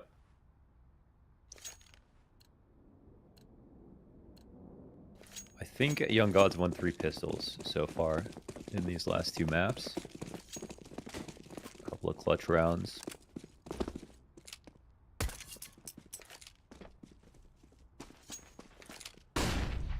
T-side's definitely aggressive. Deep. Yeah. Yep. There we go. Got Brave staring at the wall. B hit about to come through. It is free for the taking. Berserk's going to go all the way back. They've got connector control to the CTs. This is all still par for the course for Apeks Rebels. Everything they expected and then some, because they already have the 5v4. Kind of lucky nothing's on short, and they've got CT control, so this is not the easiest position for the CT side. They're actually kind of scared. All the way back. Ooh, oh, but that helps. Oh, no, it wasn't. Just a regular boost. Venom Zera up next, but he gets popped from Berserk in the heavens. So sure enough, this one's getting pulled apart in all directions. Snowzen in next, the 2vx experts. Now a 1v5. Bomb's going to be defused on the other side. Nothing he can do to stop this whatsoever. Try to save the Kevlar maybe, but that is best case scenario, and he gets gunned down at the very, very end. So Apeks Rebels with the CT pistol win. In today's economy, a plant is a win.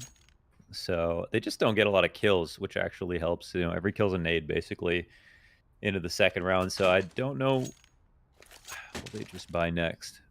It looks like they may. No force up.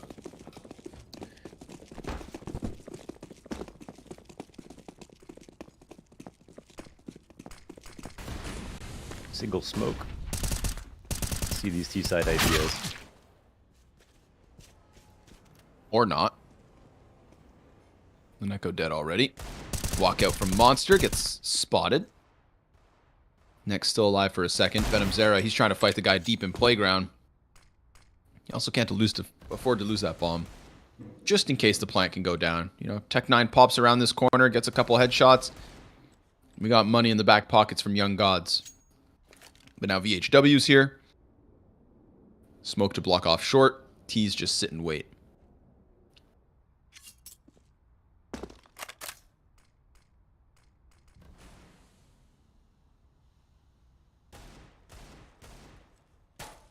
Closer and closer and closer they'll get.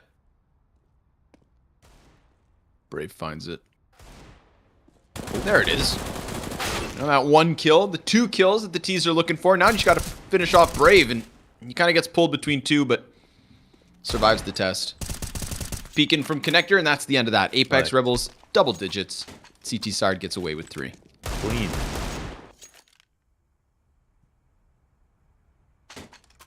I'm trying to think what if Apeks Rebels win this series? You know, what if they were a best of 3 team the whole time? What if what, sorry? What if Apeks Rebels won the series? What if they were a best of 3 team the whole time? You know, like Navi Jr. But then I'd have to ask, like, what other map would we go to? You know? What other map? Wait, I mean, what? In this case, it's already decided, of course, right? We're going to Vertigo. Yeah.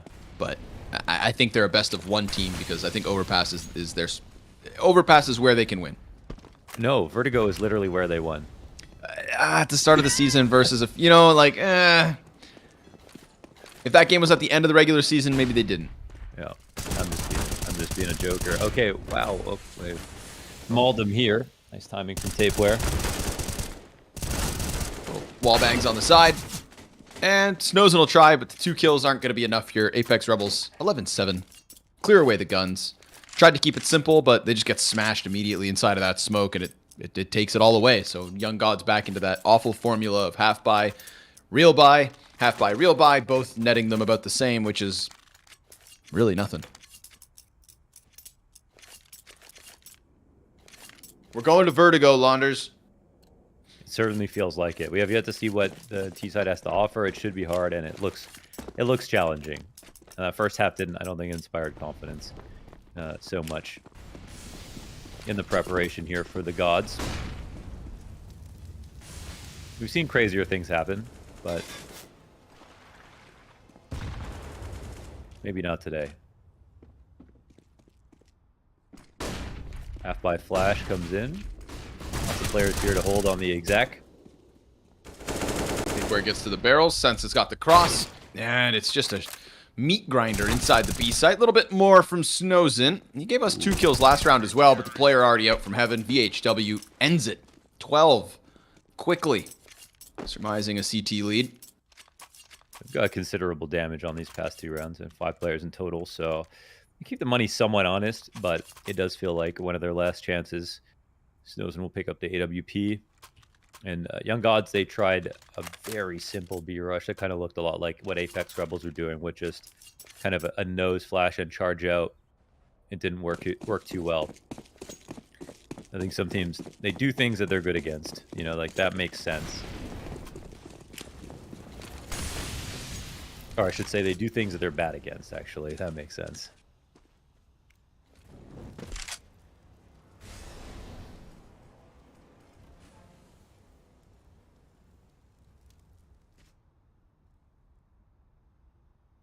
I'm not sure if you ask a mapper if they would say that Overpass is actually bigger than some other maps.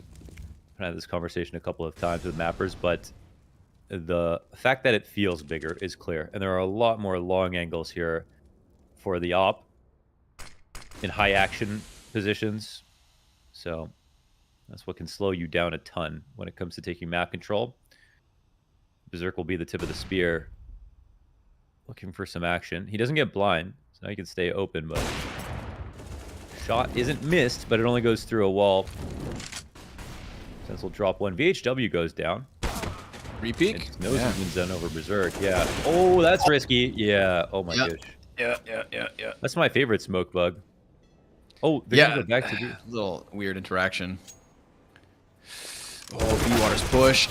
Brave comes through, 2 kills. Snowzen is absolutely trying his damnedest to hold them in, but Tapeware. No way they know, right? Oh, let's see if BRN. Nope. Yeah. Tapeware looking to close out the 1v2. 20 seconds. He's got nowhere to run, but he comes out with the kill, and Tapeware continues to topple Young Gods. A 2v4 from inside connector. Apeks Rebels, they had that pocket of a play, and they come up with it. Yeah, if they could have gone A, of course. The rotations would have been through spawn. They just felt like Apeks would emergency rotate through CT. And they took it down to B. Maybe overthought it. Didn't have a B lurk on this round. Didn't have any pressure there, so they weren't exactly sure. But I think what they assumed right there is if Apeks were pushing bathrooms, they wouldn't be pushing off of short that fast at the same time. And they didn't have anybody in stairs either. So I can understand, but right here, it's clearly Apeks' rival it's their chance to win the round. So you got to be feeling pretty happy about that. And a nice spray down from Brave and a clutch from Tapeware.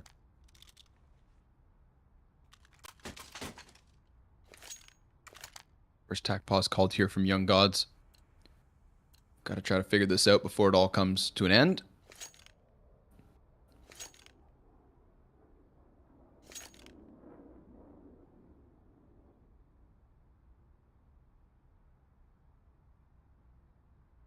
There's this part of me that is like content for Apeks Rebels to just get an overpass win because they weren't able to do it despite playing it as many times as they did.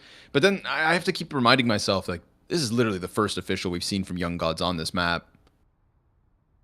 Yeah, I mean they don't look very good. That's for sure. It could come in later, who knows? Like if they want to keep playing it, and the fact that they can get trapped here in this veto when they have 3 good maps that they can play is going to be a problem. Some of this stuff is stylistic too, like in Astralis Talent got Mirage every time because no one is willing to ban it, that's just good enough, right? That makes a map worth playing, pretty much.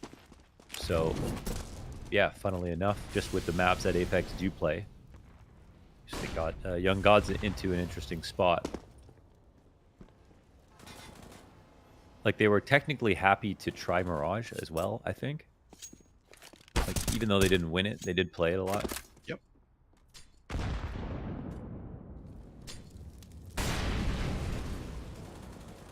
Walk up to the B site with the Deeg.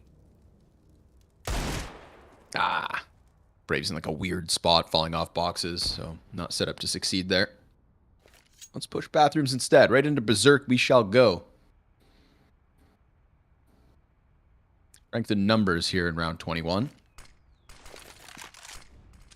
Certainly not strength in guns for the T's. Good flashbangs though. That's going to give them some spacing. Good chance to get into the bomb site, but the CTs are so quick to scramble up that unfortunately for Young Gods, this one's been stacked. Op shot connects from Berserk. He'll go down to the Desert Eagle. That's one weapon picked back up. They've still got the long player. BRN clears sense. Bank peek comes through. Missed flick from BRN. Tapeware wants to attack it back from Bank again. Snozen trying to fake out these peaks. And this time he's going to commit. That's a bit of money. Long no longer a problem. It's a wrap back around bathrooms. VHW looking for this, and BRN scopes in, catches him. Op back up, but he's standing in the open. Snozen, gets cleared from the bank peak. And now BRN is banking on an ace. Bomb being defused on the other side of the smoke, forces his hand to go forward, and sure enough, Apeks Rebels retake, a little bit of extra life there just from the heroics of BRN. But ultimately, more of the same, folks. Apeks Rebels, this CT side will not stop winning. They did do a good job there of getting the op go 1 for 1. I mean, with the 2 flashes to get him back, and then the molly to make sure he couldn't fall back. So Berserk had the most amount of pressure possible, separated from his teammate on the other side of that molly. And it was a bit prolonged in the retake, but I mean, they didn't make many mistakes there. A little scary for the CT coming back around bathrooms into the op. That was given over, but that's about it. Okay. Wow, it's been a lot straight here for Apeks, not losing him around in the second half.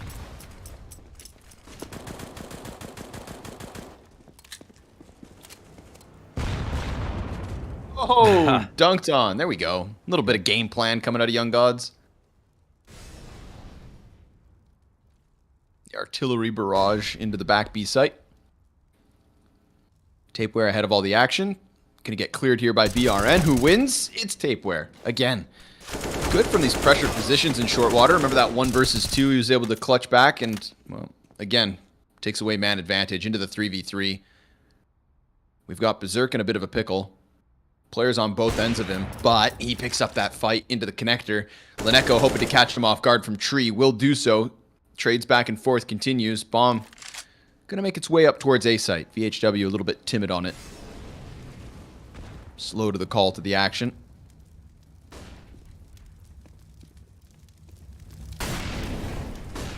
Molly goes a bit too far, won't stop any plant. Does stop Snozen from crossing, but both teams have fire. Oh, Leneko, he's tucked in. Both players on the left side of Bank. Oh, but he's watching the wrong direction. Now the op peek comes through from Snozen. Bomb at his feet. 39 health left on Tapeware. 1 op shot to make the difference, and he gets it. We got a round out of the Young Gods. They do it. They get that round, that 8th on the board. That's Maybe nice, too little, too late. Yeah, one for the T side, at least is something. So a great round here from Tapeware offshore with his 2 kills and the smoke to make sure that he could escape at the same time. And they nearly pulled off another retake. But this time, it's a clutch for Snowzen.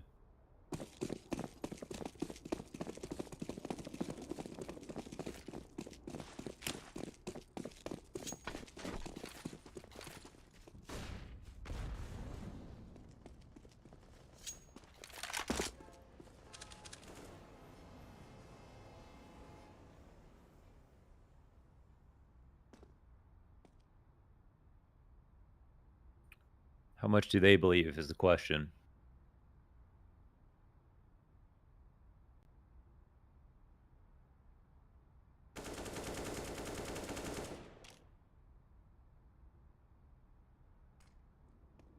Oh, Tapeware. He is just the swamp monster in short water. Venom Zera gets his spacing into the site. Brave Deagle on Dumpster. Oh, the Deagle from the Dumpster actually works. And now that's an AK picked up. A second rifle for the CT side. Back's turn to Berserk. He gets one into the head of Snowzen. And, I mean, they're just getting pulled in so many different directions. Lineko's trying to bail them out. 2v2. CT's on the back end of this flank. Still worried about the rotates. Yeah. Ends up pretty okay here. Lineko wants the plan open for CT and Bank. 2 CTs coming in. They make one more mistake, then of course this retake could be on. But for now, they're in pretty comfortable spots. Tapeware's got a smoke to use. He's also got 24 frags. Creeping in quietly. Shadow spotted. Lineko looking for the 4th kill in the round. Looking to keep Young Gods fighting. Oh, but the Deagle comes through from VHW. Imagine. Bombs planted right in front of the bank peak. Next gets closer. Looking for his 2nd.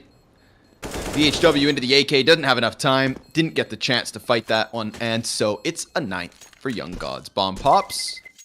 Nope. Next is good. It's a strugglesome 9th, and it's actually, yeah, so expensive that I don't know if everyone gets AKs. Maybe they do. Maybe just BRN on the Khalil, I guess. Everyone's got nades, so they're otherwise very, very comfortable. In fact, a MAC-10, so I wonder if this is going to be something fast towards B.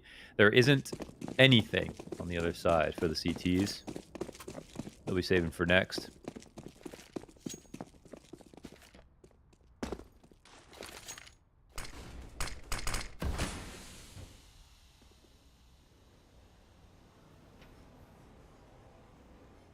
They're already through the B site, so now next back or flankers from the CT, but I think they've got Snowzen watching this. Here we go as they pour out. There we go. Lineko gets 2. A little gun range down the tunnel, but they're not able to extend into the gun, sadly, for Apeks Rebels. MAC-10 from BRN. Nervous about these corners because he saw them all. There we go. Follow through. Last CT's been seen. That's going to be next to sweep away. And it is double digits at the very least here from Young Gods. Yeah, you know, it's still the weapons that could be the problem, but you know, at least they're piecing something together. They're giving us something to look at. Yeah, the only thing that has me squinting a bit is just the way in which they lost a couple of these rounds. The few times that you see where an individual doesn't know someone could be somewhere. And I think that's something you don't see when Young Gods play Ancient, right? They're the ones who know where everyone is and everyone else looks like they're making mistakes. Or when they're playing Mirage, they don't have that same aura here on Overpass. So that's where I feel like the experience will actually edge out, you know, this match point for Apeks Rebels. But they do have to stop this bit of momentum coming in from Young Gods. Try the 3-piece nades again to see if the jump spot comes in. This will alert the CTs, but they don't rush back to take space, even though the pack is over here. Short control on the menu.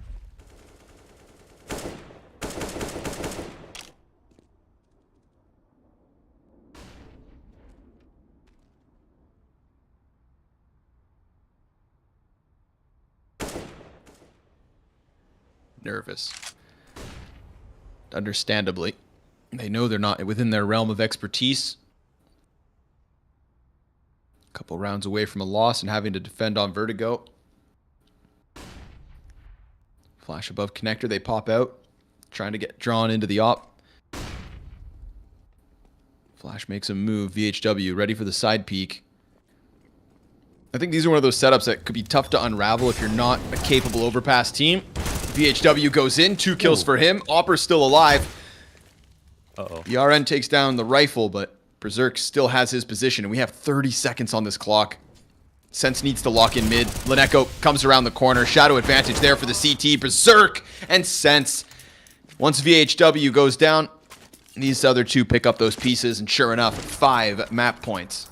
Yeah, it's a big map from Sense Tapor. It's actually, you know, normally been VHW who has the spotlight on this roster, but here on Overpass, he's got a lot of support in his teammates. So that's a 15th right there. They lock it down. Young Gods get set up right into a default and nearly go 1-for-1. They trust that molly a lot to get the CTs back, but instead, VHW comes forward. Can't be traded by the first 2 players. So another buy comes in after a couple of successful rifles and NT ecos. But Brave kicks it off with not only a 5v4, but BRN down to 40 health.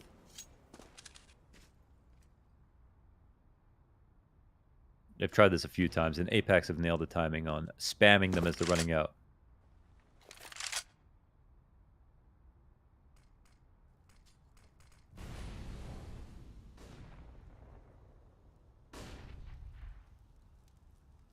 Somebody dust off Vertigo, folks.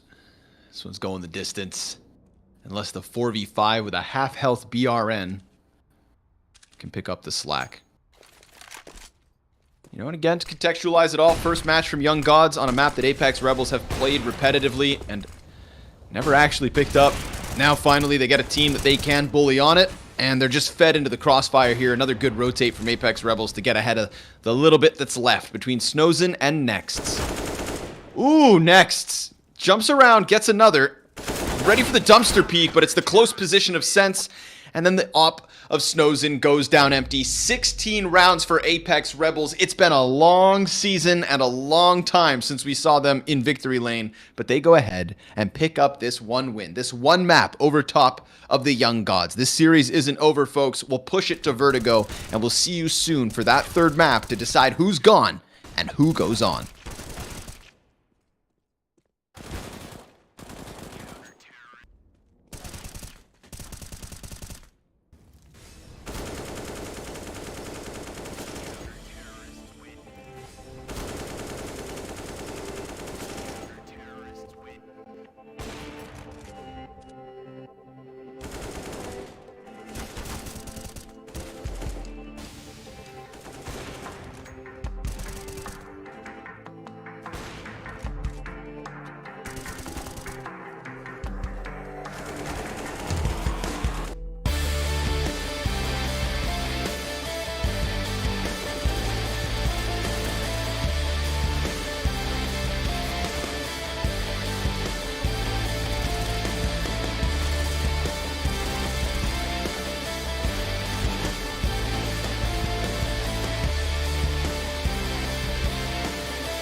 Welcome back, everybody. We got one more map, one final map between these two teams, and it'll be a final map for one of these two teams in terms of Season 4. Elimination in the play-in, and a Map 3 decider to try and separate Young Gods and Apeks Rebels. A Young Gods who we knew hadn't shown us anything on Overpass, and ultimately fell to a team who are much more vetted in terms of playing the map.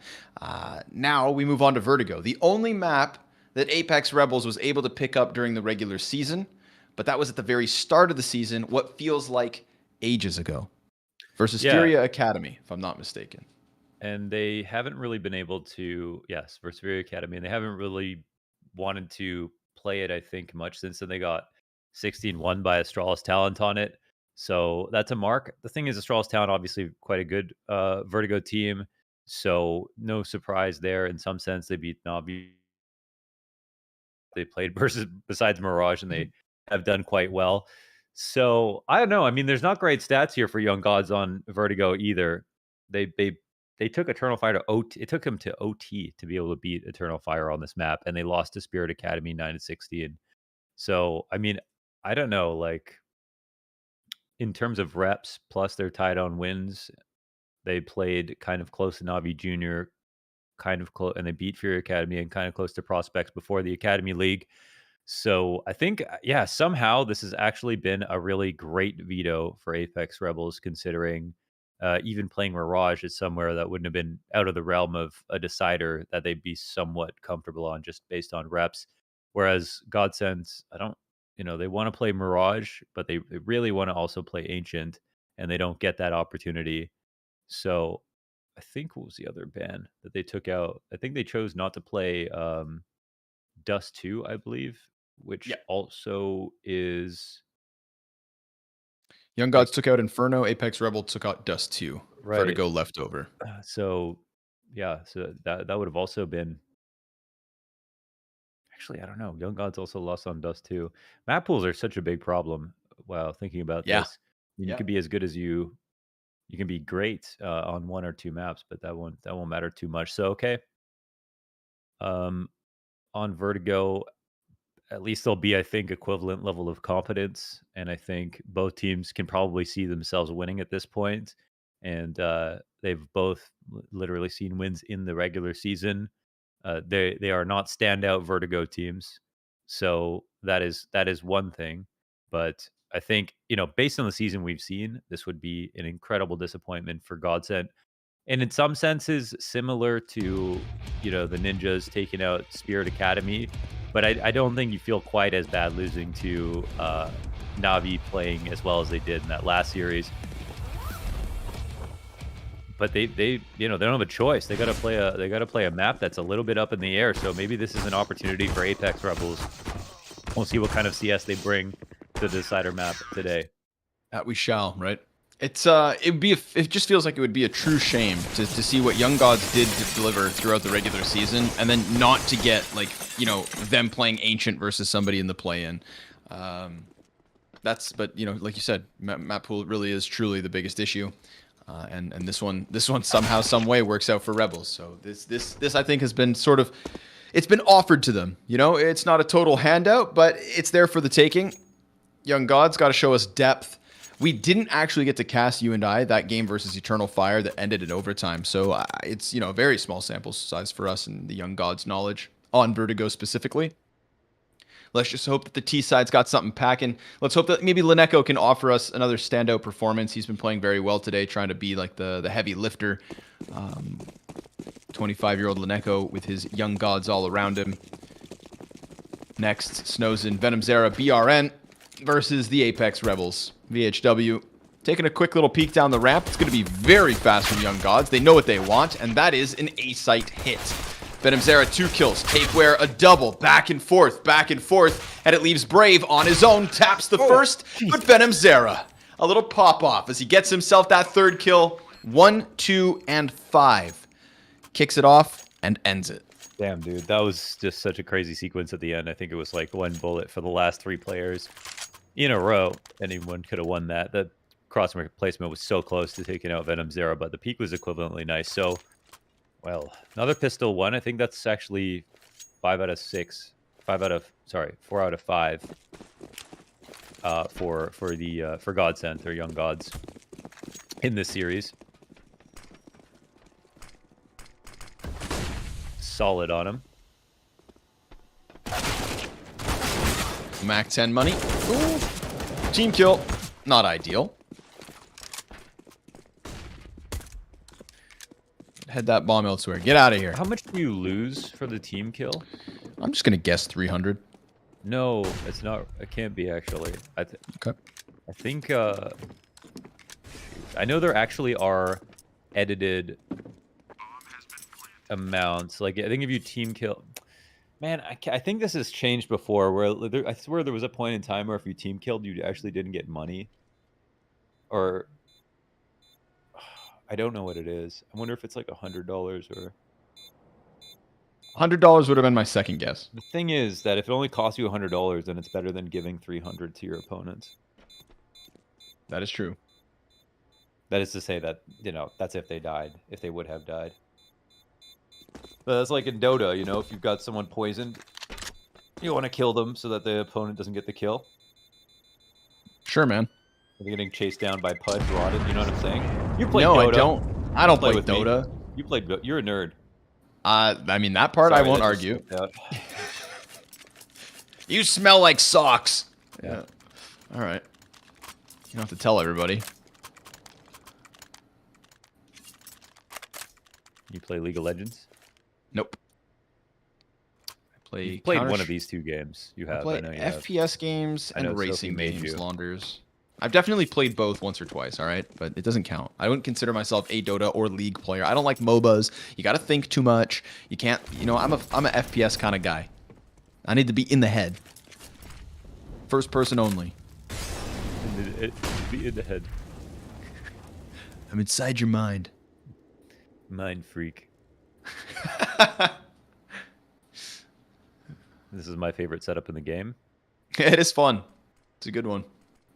You got to really stay out there, but let's see if it's worth it. Oh, they just start to move. They're standing on each other. Yes, glorious boost. Not even on the wall, but they almost dismantled that at what would have been like the worst timing ever. And instead, they get 3 kills off the back of it. So mid gets completely smothered. Snozen brings it back with a creep around the side of the smoke. BRN could skate by this B site and come and help Snozen, but maybe the boost here from Sense will end it before it ends. No, the opposite, in fact. The Mac 10 from behind. That's where that one finally falls. BRN being watched from CT and from behind boxes. Berserk. Damn, can't end it. BRN turns his attention. Tapeware comes through with that last bit of damage. So 3 kills straight off of the boost. And then the T's try and fight that back, but Apeks Rebels win a round. I think they were just slightly trying to move out of a flash that they heard. Okay. I think maybe they would have been. But that thing is that boost, obviously, we see teams now HE it or even Molly it sometimes, but you kind of have to be on like level sweaty, like haven't showered in 3 days, to do that in your default, especially off the first round. So most of the time it's just, it works so well. It's awesome. Ramp nades back and forth. Berserk standing in the open.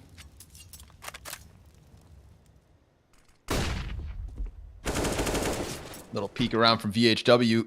Oh, he wants to get back badly. He will. And it's Berserk up next.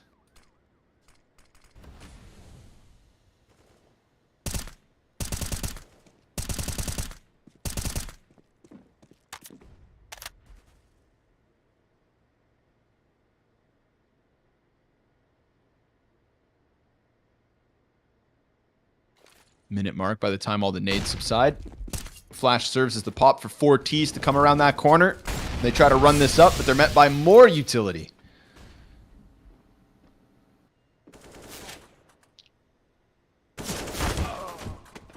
That's a little bit risky there from Berserk. It's a really good one-way, but of course it can just be pre-fired.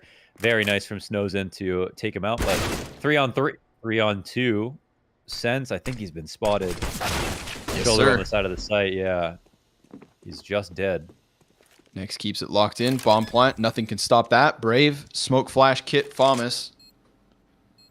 I can totally understand using the one-way on top of Crane, but I think got to be careful about overstaying your welcome, especially if it's too quiet. If there's action going down, like if a teammate is spamming short side or whatever, I mean, that's all you have to do, and then suddenly they're going to forget about the thing that seems just like not a threat really in that one way. Brave, scoop a better gun and get out. And Young Gods close one out. I think Snowson gets the key kill right there off the re-aggression. We know how good that sandbags smoke is, but it's equivalently good for just delaying, even over actually using it to frag.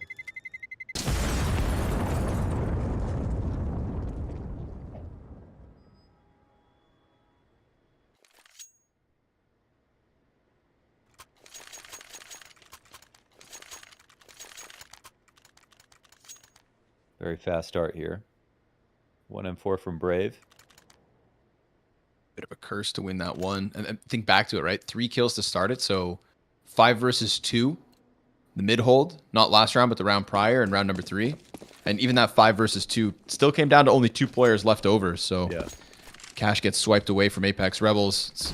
It's an excellent economic start for Young Gods to try and flex with, but we get that push off the M4. 2 kills for Brave would have been wonderful, but BRN executes him in an instant. Flash goes around the corner. Sense just wants the gun. It's all he's asking for. Grabs it and goes. And he also has armor along with this buy. So it'll be just as good as in his hands. Yeah, BRN's HP could play a factor. It's not a trivial amount of damage right there.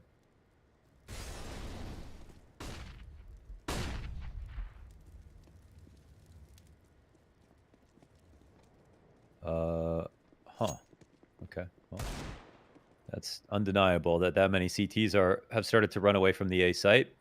So that'll just look to bring the Young Gods forward to take the space back. It seems so obvious that it must be a bait, but they heard so many footsteps at the same time. So going to overstack the B site. Just not doing it very quietly, a little flat-footed. One off the bottom. Jump back from Sense. Still hanging on with that M4. Some incentive here for next to try to punish the rifle if you can. Lurkin, you'll pick off Sense and stop it from being able to be picked up. Well, a little dangerous for him.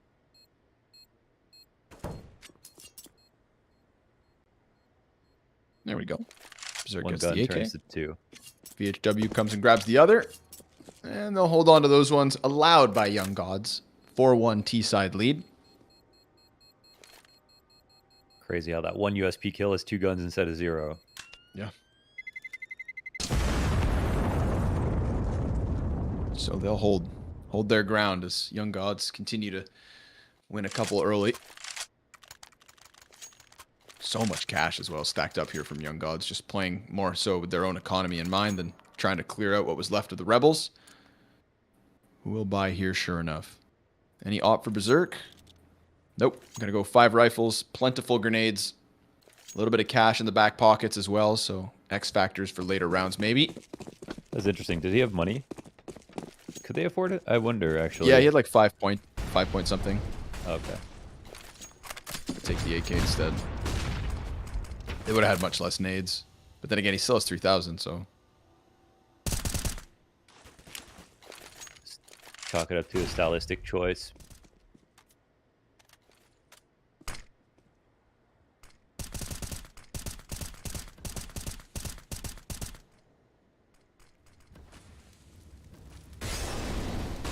That's that molly.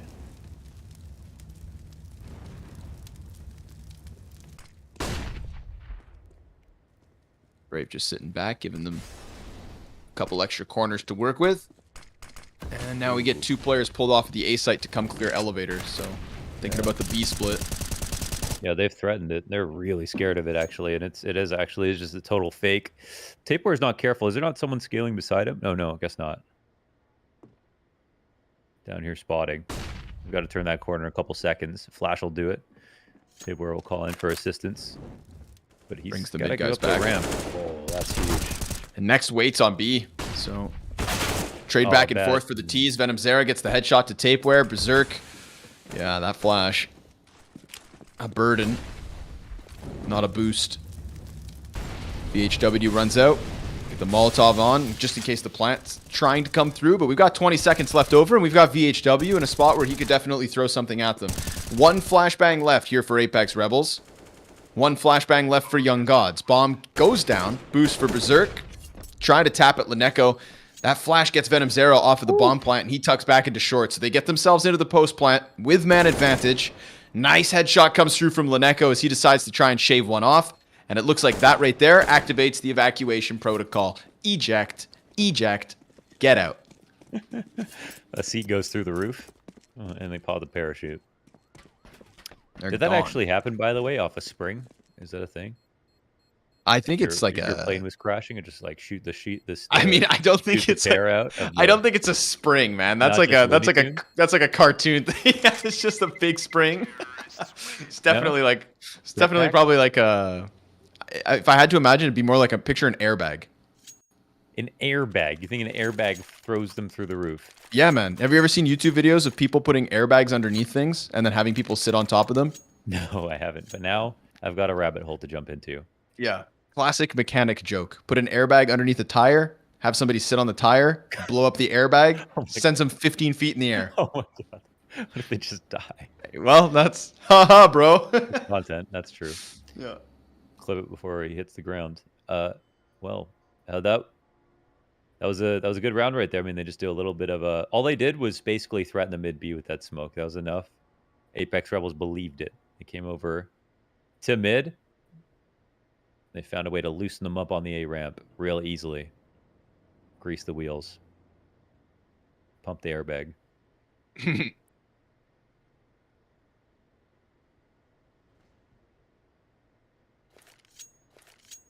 A spring. Giant coil. Boing, boing, boing, boing. Good thing I didn't design it. Yeah, right. Oh boy. All right, there's that Opera Berserk, so it does come back. Or rather out.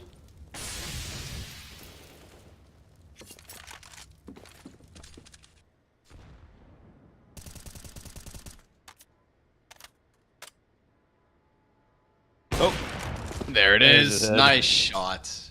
Get him. Get him done dirty. Man advantage from the sniper of Apeks Rebels. Still hunting their second CT round win. That's it. Next, this guy's omnipresent. Always just left down in the bottom of B doing his own thing. He's here yet again. He's going to take the boost over top of the wood. Whoa, he does it while looking. I'm not sure if he was spotted. I don't think so. Sense would probably pop a few shots in his direction if that was the case. You gotta be careful. We saw someone jump up early. I think it was Demon, but he tried to jump up where the metal was, and that's why he fell off. Got to go over the wood. Yeah. Uh-oh. Default Molly missed. Oh, no smoke here? Oh, he's burning. He's done. Sense. Charred.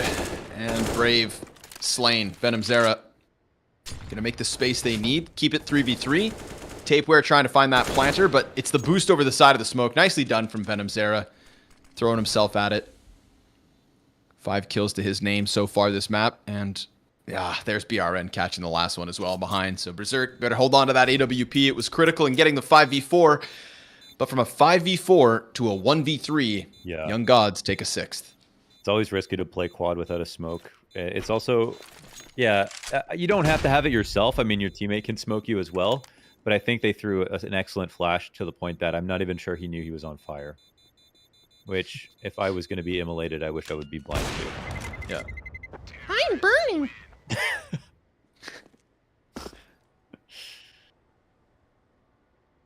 They're really cleaning house right now. 7 rounds in.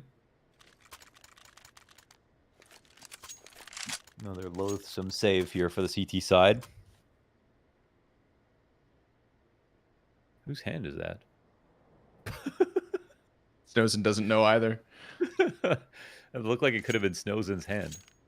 So, that tripped me up.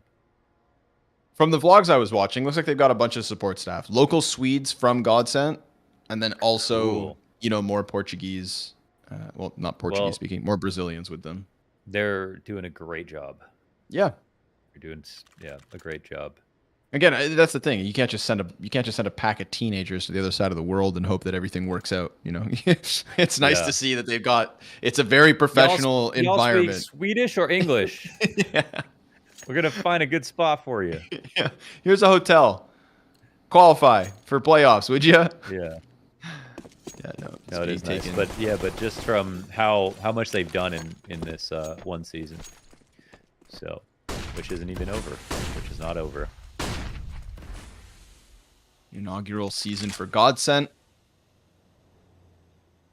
For Prospects, Apeks Rebels, OG Academy. All 4 of them in the play-in. None yet in playoffs. That would be the real God run.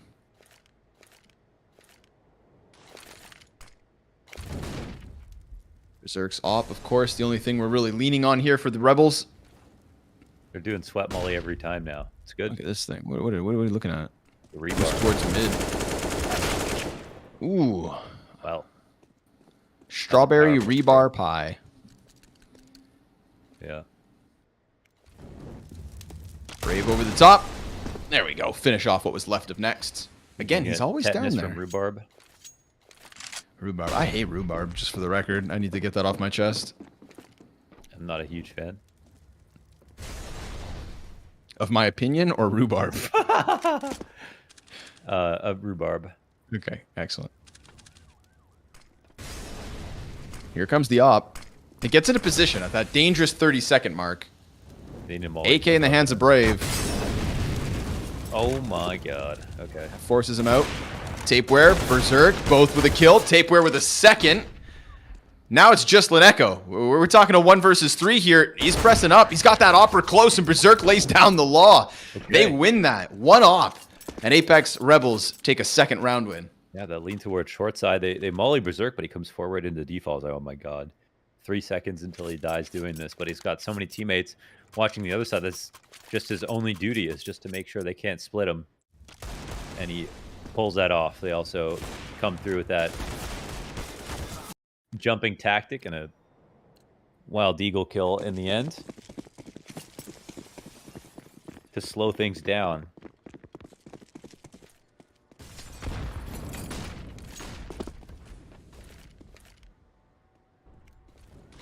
Boost. Going fast for B control almost every single time. Trying to push. Oh my god, he's got firebolt. He's done. So he's done. Oh my god. They mollied his fallback and oh, that's a crazy molly kill. Are they gonna jump? Next is waiting for it. Oh, Sense spams him up close. Sticks the barrel to the gut. VHW, he's inside of smoke. I don't know, down on the bottom of ramp. Oh, 4 backs turn, but another smoke grenade, and nobody suspects this. They're throwing nades. Snowzen gets iced out. VHW dives right back down into the safety of it. Flash to just ensure he can get away. Young Gods have nothing to do but accept it. They've got to go back for that bomb if they want this round win. Yeah, they don't have any utility to do so either.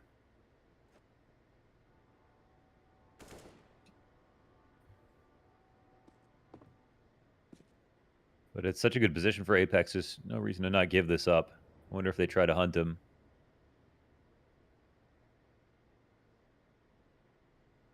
It is kind of scarier for him to go up, but he's got teammates alive, so we'll see.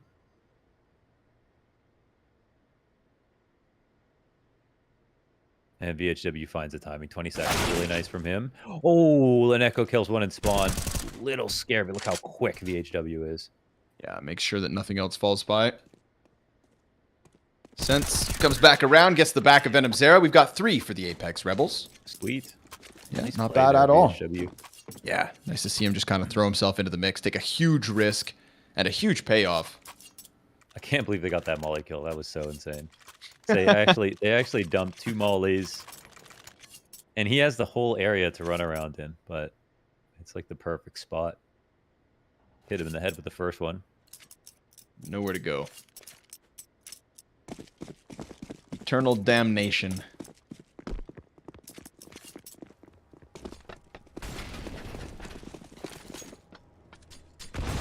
Bot peek, Berserk. Yep, finds Snowzen. Back of the pack, he's dead. 3 CTs on the site, ready for the run-up. Tech 9s, they get mowed down. Tapeware, VHW, Brave, all connecting with the M4s. So that's 4 players, 4 separate individuals from Apeks Rebels, all with a kill on this one, just ready to receive that hit. Nice and quick came the Young Gods. That was crazy because it was like, I think it was all 5 grenades and they all went towards sandbags, but they still did about 50 damage to the op. Coming in for the peak. It was like a series of $10 damage chips. This one gets iced out easily. So 4 survive. Apeks Rebels, I mean, they've got runway left to secure a CT half. It was early success from Young Gods, but Most definitely. individuals from the Norwegian camp are starting to step up a bit.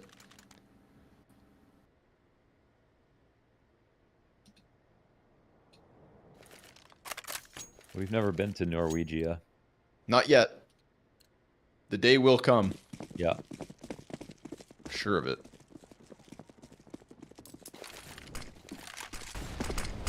The day we go to Norway is the day we rent a van and just go live in the mountains for a week or so. Next, ready for the gap.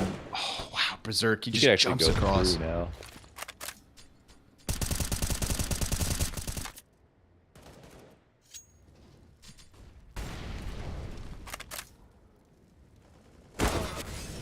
Tapeware. Oh, they finally get him. Last few rounds now, I feel like Next has been kind of dying over towards the B stairs, right? He is literally always down there. He's either getting kills or deaths on those B steps. Start of the round, end of the round, doesn't matter. That is where he is. Snowzen tagged down to a measly 3 HP, 5 up from Apeks Rebels. So this CT side has definitely found its legs. Squatting like Maui Snake. It's thick. Have you seen Maui Snake squats? Yes, very impressive. I've never seen somebody squat lower to the ground. Damn. I'm jealous. And then I squeezed his thighs, and he said, "You only get one." Did he laugh? And then drop course the he did. weights.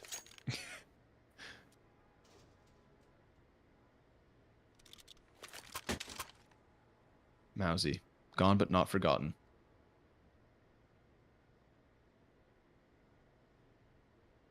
Attack pause out of the Young Gods. Can't let more of this T-side slip. Their lead is soon to be gone, as they don't have the weapons to really hang on to it now. They need to do what Apeks Rebels did, which is just win a round they have no business winning. You know, pull one out of the hat, get something back. It's 4 straight, no bomb plant even for the T-side.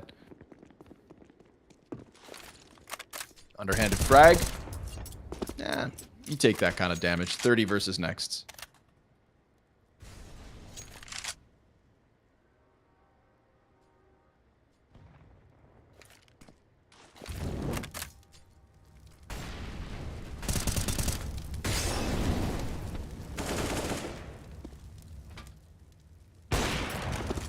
Ooh, we gotta, yeah, somebody playing around in mid. That's gonna make Berserk a little nervous. BRN could find the right route. Yeah, kind of came back. Berserk handles it. BRN now needs to go and grab something back here. He's been spotted. Oh, nice. There it is. Oh. 1 Deeg. 2 Deegs. I mean, it has to end sometime.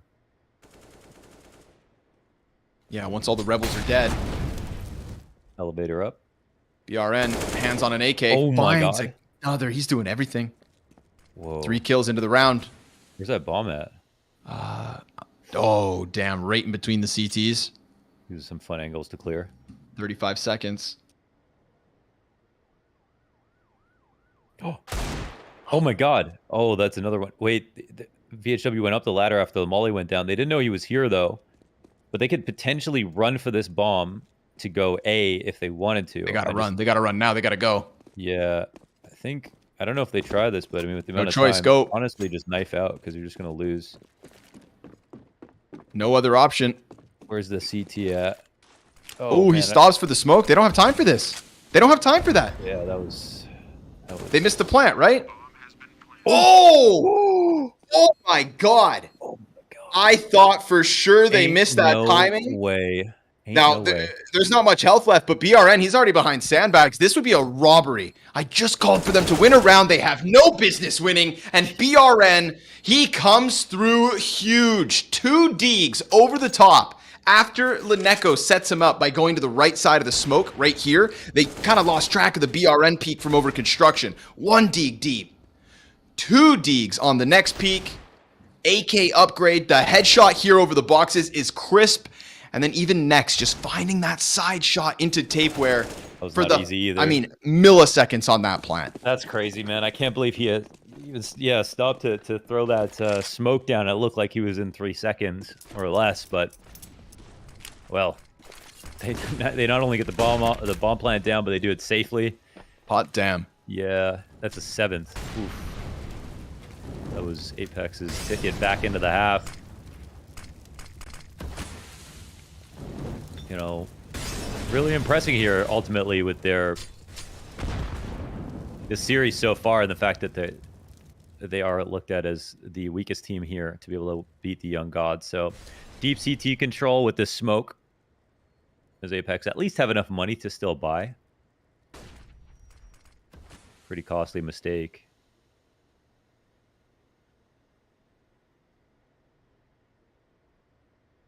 It was kind of hard to stop that play, though, from BRN, we'll say. Damn. Okay, this position, you know what I say, it can be cleared out. Yeah. There it is. That's why people don't play there anymore. Predicted and popped.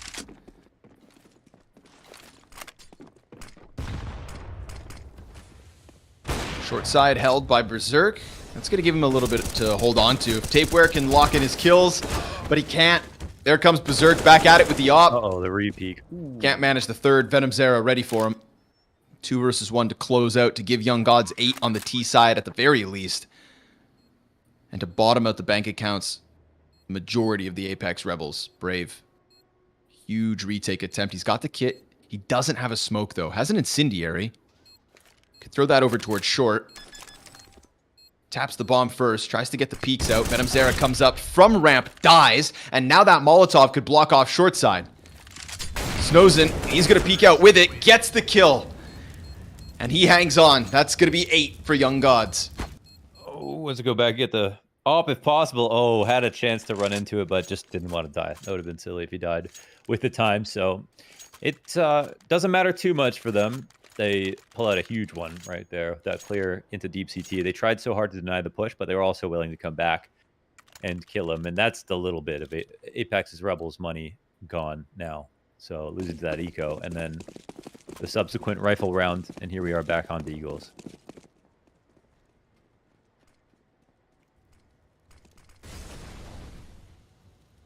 Try to push around top mid, trying to get another gimmick going. Whoop! BRN.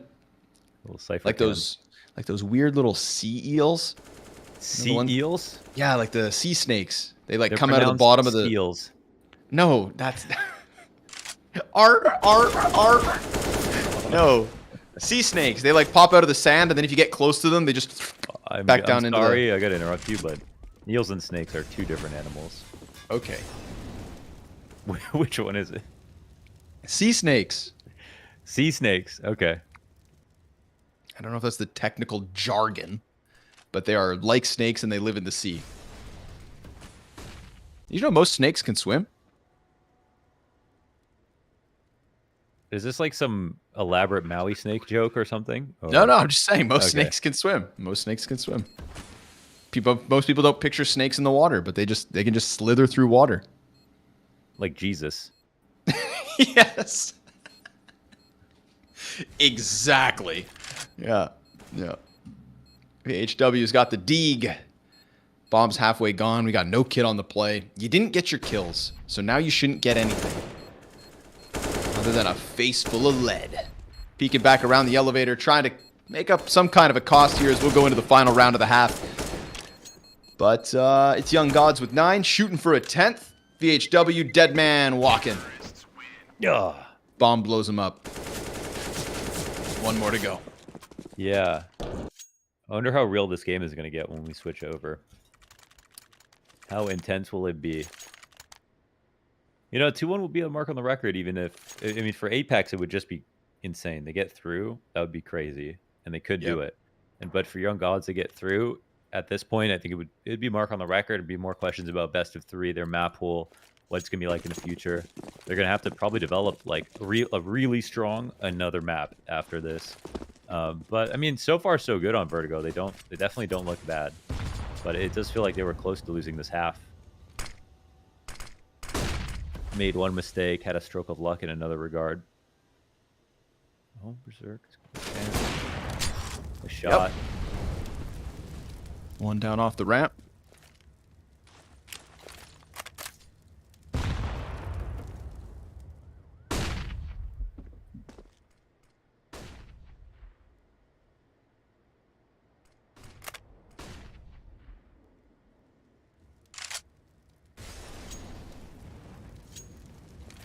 Going back for this boost, huh? I feel like more often than not, it's been the CTs to get something off of this. And finally, next, he could even get a second. Brave down to the half health, tries to hide behind boxes. Flash comes in for the support. Ooh, he tries to dive back as VHW gets in. Still, flash after flash. Flash after flash. Flash after flash. And all the CTs blind inside their bomb site.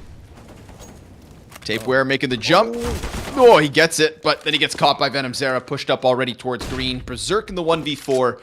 Young Gods, a 10-round T-side, which looked like it was going to fizzle out halfway through. Apeks Rebels started to rack up rounds. I want to say 5 straight. The story could have been very different. 100%. And then the recovery from the Brazilians comes through. Berserk looks to send him away with a parting gift or two, but a missed quick scope up close gives that 10th, double digits to the T side. And it's 4 in a row in the middle of the pack. Oh yeah, right, that one round where, you know, they get the triple spray down top middle, M4's boosted. And that's all she wrote. Apeks Rebels gonna have to win this third map off of a 5 CT half. Yeah. So just looking at their other CT sides on this map. Oops, I just had it. Yeah. So they're their T round win percentage is 30% on Vertigo. Okay, that's not going to be enough. They might have to overachieve here. Yeah, mathematically, they will have to overachieve big time. Let's look at just the Academy League. So it's more extremely recent, which is 3 out of the 4 maps.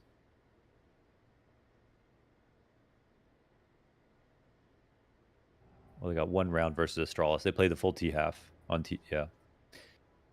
They had a 6-round half versus NAVI and also an 8-round half versus Fury Academy. Slightly beat them out in that 1 half.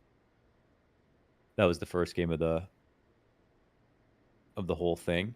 So yeah, they have to do better than they've done basically in any of their recent maps, any of their maps at all, and get 11 here on T side.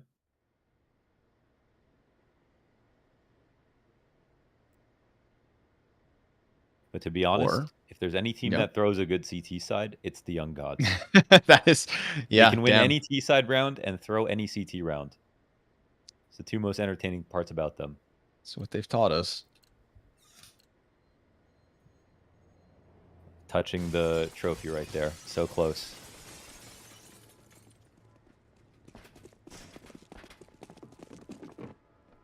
Time to end it, Young Gods. Time to get yourself locked into the Brazilian Bash versus Furia Academy. That's where the winner of this game goes.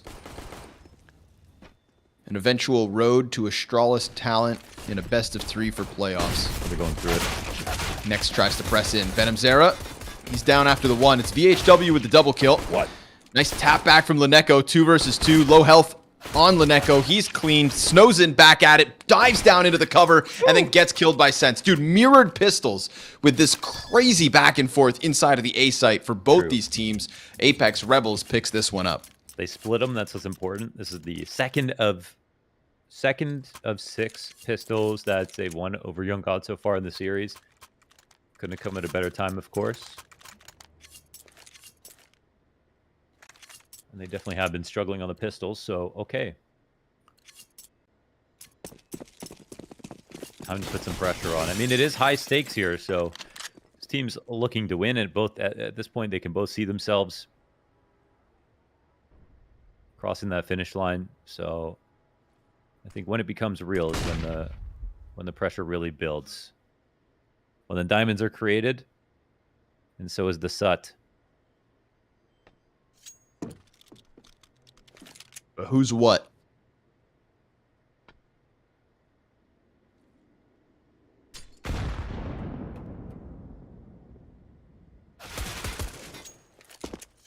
Nope. 1 HP for Lineko. Count your blessings. You're still alive for a little bit longer. Not much longer, but a little bit.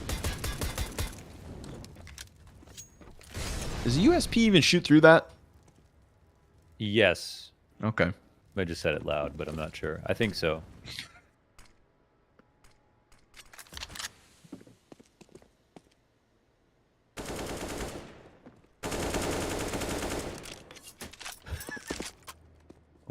Gave him everything. Take my keys. I can't be trusted. Neko's dead. A site falls. Apeks Rebels, that's a 7th off the back of it. Yes, it is.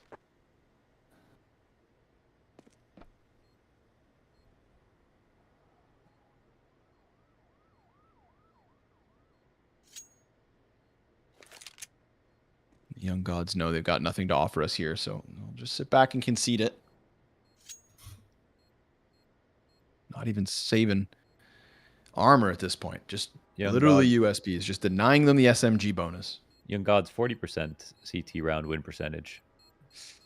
I keep being redundant. I keep saying percentage twice. CT round win percentage. Yeah. BRN with 1, 2. Oh, Venom Zera. Hell, all of a sudden that's damage and weapons. Oh yeah, that's actually pretty good for a round like this. They had armor coming out of that. I don't know. They're not going to be buying it up. Doesn't look like.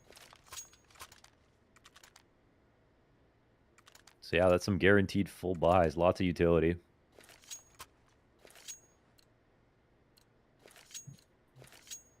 That's why you don't go chasing USPs.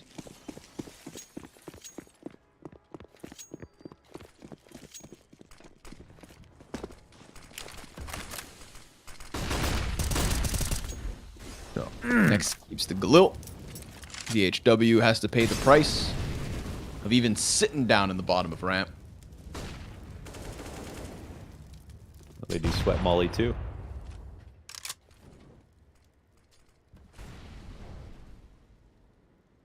And next sits back waiting for They're the waiting for construction this, walkover. actually. Yeah, that's exactly what they want. Molotov down on Khan. They have to Of get course, off the it. CT peak.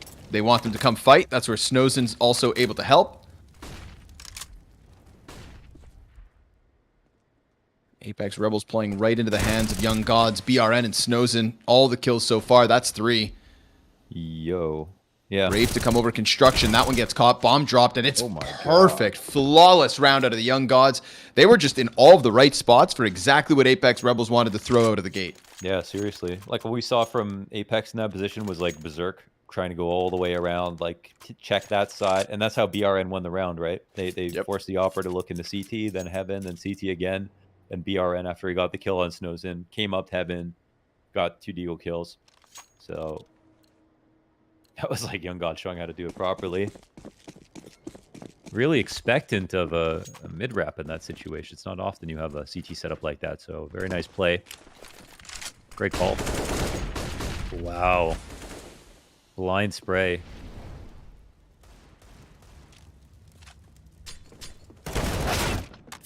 Ooh, they're just going to run over them. Is that what's happening? Yeah, so far. 2 deagles left. At least for the 12-7.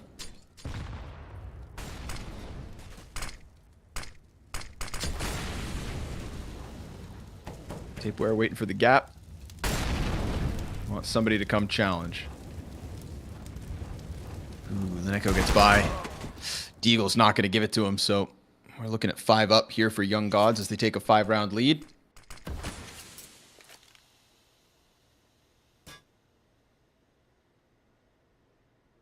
Potentially 2 rounds of 10 alive, man.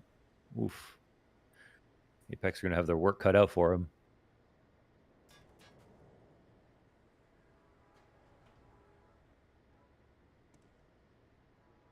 They clearly knew Vertigo was coming. Done. Yeah, 10 alive in the last 2. That's a lot of money. And, oh, nothing here, actually. Looking for 15 alive and 3. 15 alive and 3. All right. That's stats you don't normally hear.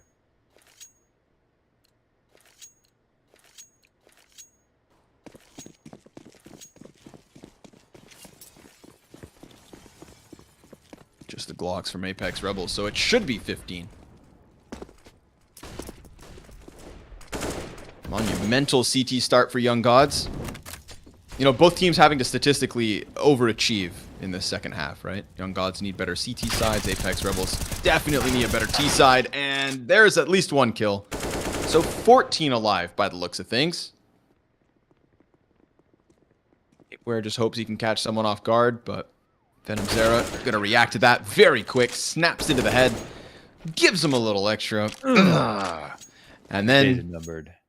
6 rounds ahead of Apeks Rebels. So Young Gods, I mean, if they just keep up this CT side, if they really just smash out this second half, show us a marked improvement on their defense, then we can sit here and say, like, all right, you fell victims on Overpass, a map you've literally never played, and then you showed us improvements on both sides of Vertigo, and they're ready for the play-in. You know, it might always be 3-map series, True. but at least they'll be ready for the play-in. Oh, yeah. I mean, looking for respect on Vertigo is a huge thing for them, yeah. Because then I think they're at the point where, yeah, they might have 2 maps in a series that they can go to that are pretty scary that others want to play. Little information here for Venom Zera. Veneka won't be scared of it. Runs right into the peak. 5v4 straight off. Throwing some late grenades. Immediate pressure back to off short, VHW. Quite close, but he dies too. 3 CTs still everywhere, looking at everything. All over the place. Nade as well just gets dunked on. Damn, the job doesn't get any easier. This is supposed to be the round that Apeks Rebels impress, that take back some of the narrative. Instead, they're going to be at half of the round count of Young Gods, assuming the 3v5 can't stick the landing. I mean, stick the landing. They can't even get off the ground. Snowzen ices out the Sense Peak short side Berserk. 36 health. He was naded as he tried to come up that ramp, so poor guy never really had room to play with. He's got CTs all around him. They played some spots where they weren't scared of an op, and there wasn't one. Plus, they had the 5v4.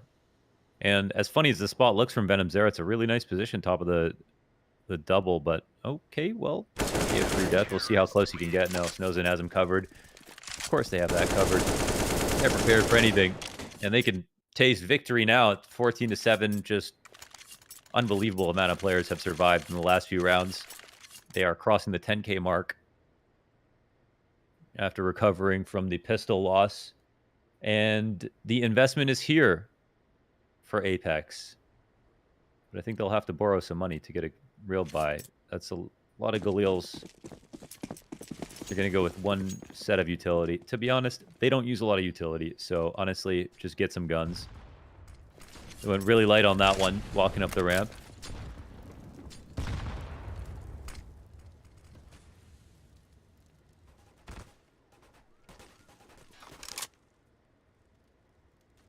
Looked off and have to wait. Could be a painful end. Well, at least it'll be quick. You know, if it's going to be painful, you want it to be quick. Try to get up. Not taking any damage this time, so they're certainly on the perimeter of the site. Uh-oh. That's a T-molly meant for sandbags. Instead, it burns them off of the position they had by Crane. And that's an invitation for Leneko to come around the side, but Tapeware is going to end him.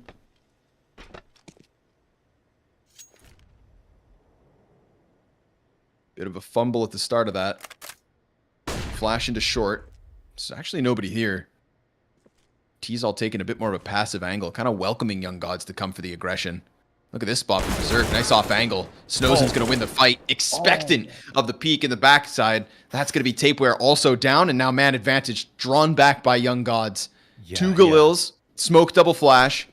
Snozen sticks around. He has an incendiary, and he's going to throw that down, but Brave's already inside of it, so the Galil finds the kill. The jump up, not even needed. Snozen burns him back. That's at least a Galil pick back up as they come around short, but Venom Zera, he's going to have cover to the right side. Frag right on top as they try to charge their way through. 40 health off of that one. VHW kills the guy in the back. Venom Zera tucks back down. 10 seconds is all Sense has left. 1v2 for 15 on Young God's side, and sure enough, they'll have 8 map and match points to lock in a best of 3 versus Furia. Oh, they're feeling good about that. What a round from Snozen, man, just on that rifle. He was supposed to die to the first guy, right? They were waiting for that re-aggression. That was Young Gods feeling uncomfortable after the 5v4, looking for one thing, and then Snozen does that. He kills the guy who's trying to refrag him. He gets a molly kill as the third completely controls that whole Ivy area, and that's match point, and man, it feels like victory is imminent. The amount of money left over for the CT side, the lack of wins recently with this 5 straight from Apeks Rebels. Back to Galils again.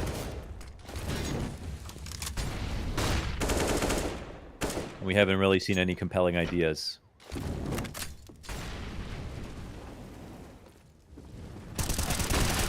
Oh, that's dirty. Leneko decides to go down there as a one-man army. Drags 2 players down to the grave alongside him.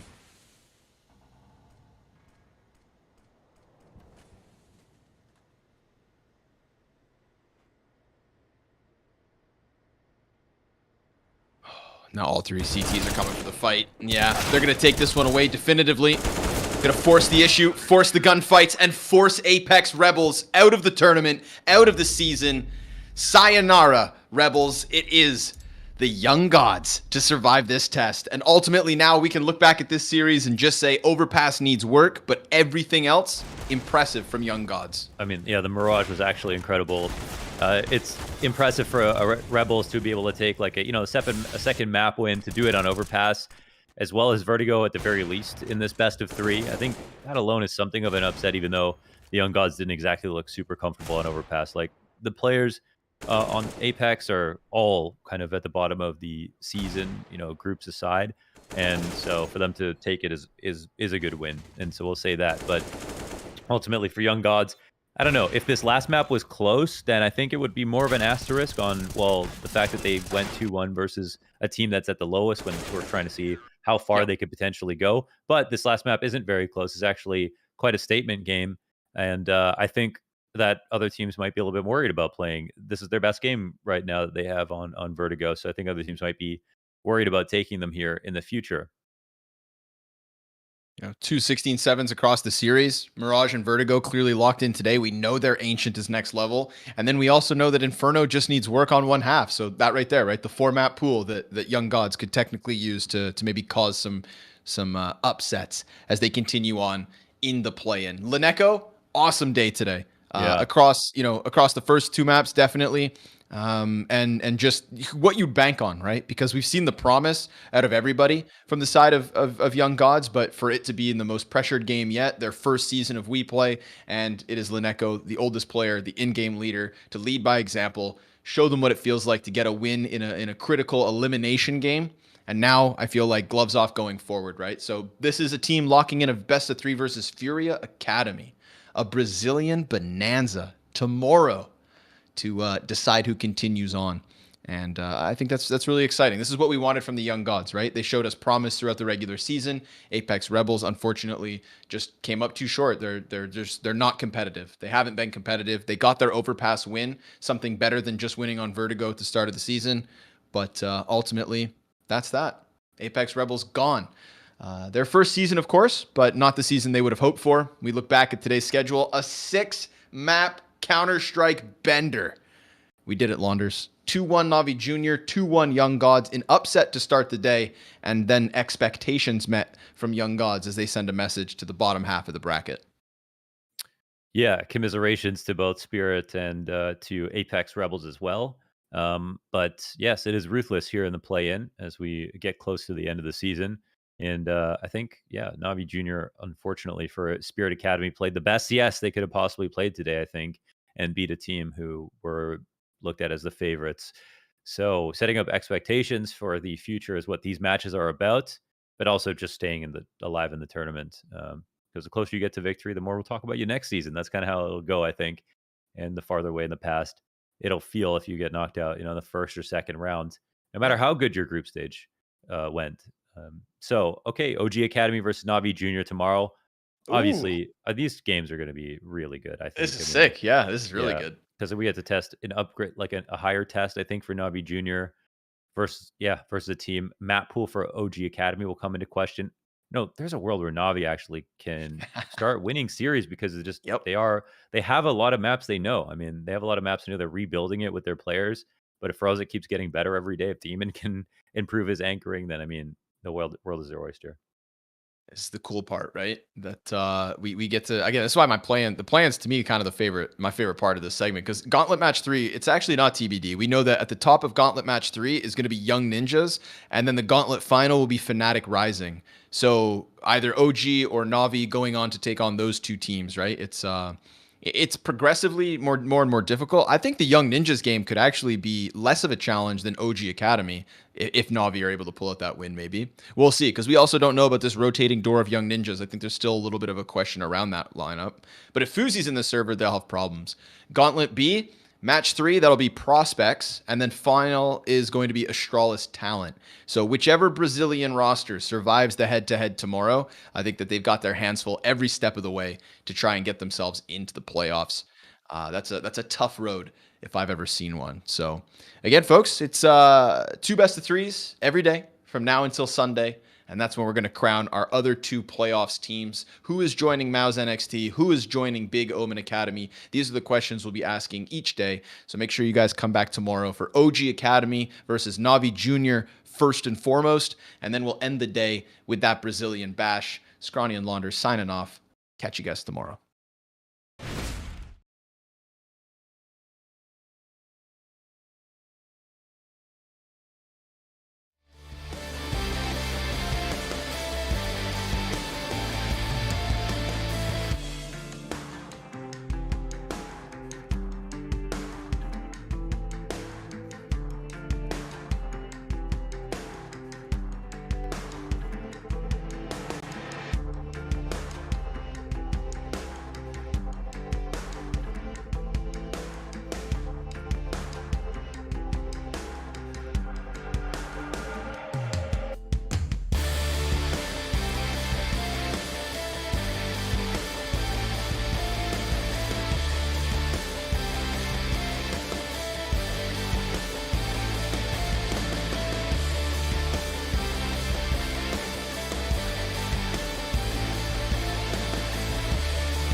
Looking in the ground, and the round is won. Longest remaining players to show.